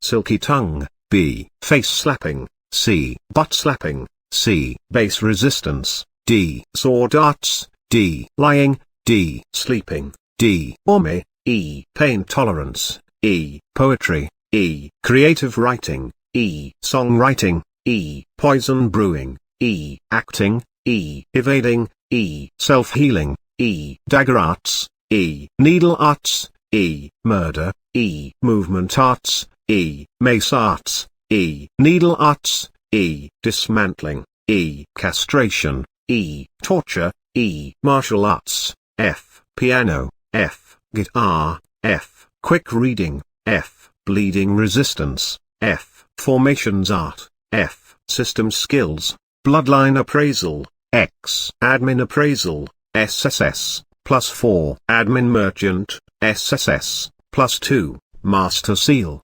SS, +4, 5 6. Unlimited disguise, SS, +4. Contractor of doom +1, S. Soul defense, S. Shadow shift, S. Storage space, S. Elemental shield, A. Poison blood, A. Dragon armor, A. Eidetic memory, A. Super enhanced senses, A. Silent blade, A. Fire breath, A. Dagger throw, B. Night vision, D. Blood heal, D. Wind blade, D. Health regeneration, E. Invisibility, E. Hard skin, E. Flight, E. Shape shift, E. Aura dispel, E. Wind vortex, E. Dispel curse, E. Dispel charm, E. Earthquake, E. Lie detection, F. Enhanced senses, F. Minor invincibility, F. X-ray vision, F. Survey, F. Frost ray, F. Lava ray, F. Teleport, F. Telepathy, F. Electrify, F. Isolation, F. Awaken player, F. Magic affinity, fire, ice, space, time, wind, lightning, earth, dark bloodline, chaos dragon, X. 100% awakening effects. All attributes X2. Increase resistance to all diverse effect. Increase resistance to all elements. Immortality. Draconic aura. Regeneration. Skills. Devour. X. Space fracture. X. Heavenly fire. X. Chaos ring. X. Chaos. Dragonification. SS. Dragon breath. S. Dragon claw. S. Limitless flight. S. Limitless dive, S. Hiding, S. Draconic howl, A. Camouflage, A. Charm, A. X-ranked skill can only be used once every month, the cost depends on the target. Primal Demon, X. 25% purity, unawakened. System connections, Lily, main wife, Mina, concubine, Mana, concubine, Margaret, concubine, Lynn. Concubine/blood slave, Elise, concubine, Arya, concubine, Monica, concubine, Myra, concubine, Alexis, concubine/blood slave, Poe, blood slave, Rita, blood slave, Tom, blood slave, fate strength, A+, equipment, dragon storage ring, S. Holy sheet. He fucking had a demon bloodline. Is that even possible? What the fuck did his whoring grandmother fuck? Wait. Wasn't his first bloodline an emperor dragon? When did it become a chaos dragon? No wonder he got to do that devour skill. His freaking bloodline had upgraded into an X rank. How the hell did this happen? Usually, it would be a very impossible question. But he had now the superclass Akashic Scholar. Although he could use its skills only a limited number of times every day. He was okay with this. He couldn't wait to try it. He quickly used his skill record search to ask the question of how the hell was his bloodline upgraded to a Chaos Dragon, 10 order points are required. He still had to pay. Well, it was much less than in the book, and nothing was really free in life. He quickly paid, Chaos Dragon. The upgrade happened because of the remnant celestial crow saliva, and the excess energy from the awakening affected the blood particles, causing a few drops of the compatible emperor blood and the royal crow to fuse and then cross into your body with the pure yin and forcibly upgrade the rest of your bloodline. Further detail cost 17,441 order points. Oh, he didn't expect that. Was the ancestral skill activation related to that? Cost 5 order points. He paid. He needed to go raid some dungeon very soon to replenish his order points. Upon the activation of an X-rank bloodline, it would cause the causality to be wrapped in the world, and a chance to activate one skill is granted. Oh, it was what he expected. Now, what about the Ouroboros infinity sign? He asked to activate his record search skill again. He knew that it was related to the Book of Time, but what did it mean? 1,000 order points are required to access the records. Failed. Cheat. Victor cursed, then tried again at the sign, 10 order points are required. Cheap. Victor quickly paid the price and the results appeared on the screen in front of him. It slowly caused his smiling face to change as he read. This was not a fork sign, but a crow's talon. And, damn it, Lily, it was you all along. Chapter 323, The Sign, 1. This chapter is updated by novels.pl. Lily slowly opened her eyes in the endless darkness and looked around. She saw nothing. Where was she? Wasn't she with her beloved Victor consummating their marriage? A sudden flow of memories interrupted her thoughts. Instinctively she knew what this was and what she needed to do. She had the opportunity to use one of her ancestral skills, Time release. Slow down the time of the world around you. Move free of time. Time dilation. Change the passage of time on one object, skill, or target for a set period. Timeless incantation. Travel in time through the eyes of a timeless craw. Continuity will be preserved. Lily frowned. She had no use for the first two skills. But for the third time, she was intrigued. She had many questions about her family that she didn't know. She also had the feeling that Victor was hiding a lot of stuff from her. She had no idea how this worked, but she used the third skill. Timeless incantation. The world turned into a vortex moment later, then everything vanished. When Lily opened her eyes, she was no longer in the darkness, but she was in a very luxurious room, standing on the sill of a wooden window. Lily quickly realized that she was now a crow and that others could not see her as inside the room. There was a group of midwives, helping a woman give birth. The woman was pretty and had flowing blue hair and blue eyes, like a cartoon character. The labor was hard, but the woman soon gave birth to a pretty baby and then relaxed as the midwives cleaned the baby and placed her in her mother's arms. Yes, this baby was Lily. And that woman who quickly took a few high-grade healing pills and put them in her mouth like candies as she relaxed was her mother. It took her only a few minutes to regain a sense of glamour and arrogance that was not present earlier. She looked at the baby in her arms and smiled. At least you are not as ugly as that, Julian, she said, then turned to the midwives who were busy cleaning around. Let him in, she said in an authoritative voice. They bowed and walked out with the dirty sheets. Aaron, come in, she said a few minutes later. A man walked into the room in a hurry and looked at baby Lily in his wife's arms. He was tall and manly and had black flowing hair that made him look majestic. Her father. Lily knew that instinctively. Honey, is it a girl? He said as he smiled, inspecting baby Lily. Yes, her mother said tenderly as she slowly wiped the drool off the sleepy Lily's face. She is as pretty as my Aunt Venus, her father said as he looked at her. She is as pretty as me. Who cares about your Aunt Venus? Her mother snapped. I am just stating facts, he said in a low voice, making Lily suspect that her father was a wimp. Do they really have to lock her bloodline in fate? Her mother asked. Catalia, you know the rules we agreed on. Your father was the one who proposed to them, he said, making her glare at him angrily. Have you decided what to call her? He asked to change the subject. Lily, the name of my late grandmother, she said decisively. That is a good name. He couldn't say anything else. After that, Lily watched her baby self being taken care of for the next few days. She had discovered that as a timeless crow, she was connected to her old self. She couldn't get too far away, and couldn't touch or affect anything. She was like a ghost in this world, only able to watch. She felt no hunger and didn't tire. And she had no idea when she would be able to return to the present. She probably had to wait until this timeline caught up with reality. So she just watched, learning many facts about her family. They lived in a huge castle complex on a remote mountain that they called Nest Castle. It was a complete city there. Apparently, this place was hidden from the outside world by a grand formation. as right outside of it there was a normal poor village where the residents had no idea what was beside them. They only feared the demons in the mountain. In the next few days, baby Lily was visited by many family members and two young boys, one of whom she recognized as Julian. Apparently, they would be starting their family test in a few weeks and were busy preparing. She got one visit from some family elders who took blood samples and did some measurements on the baby, but that's it. Nothing really happened after that.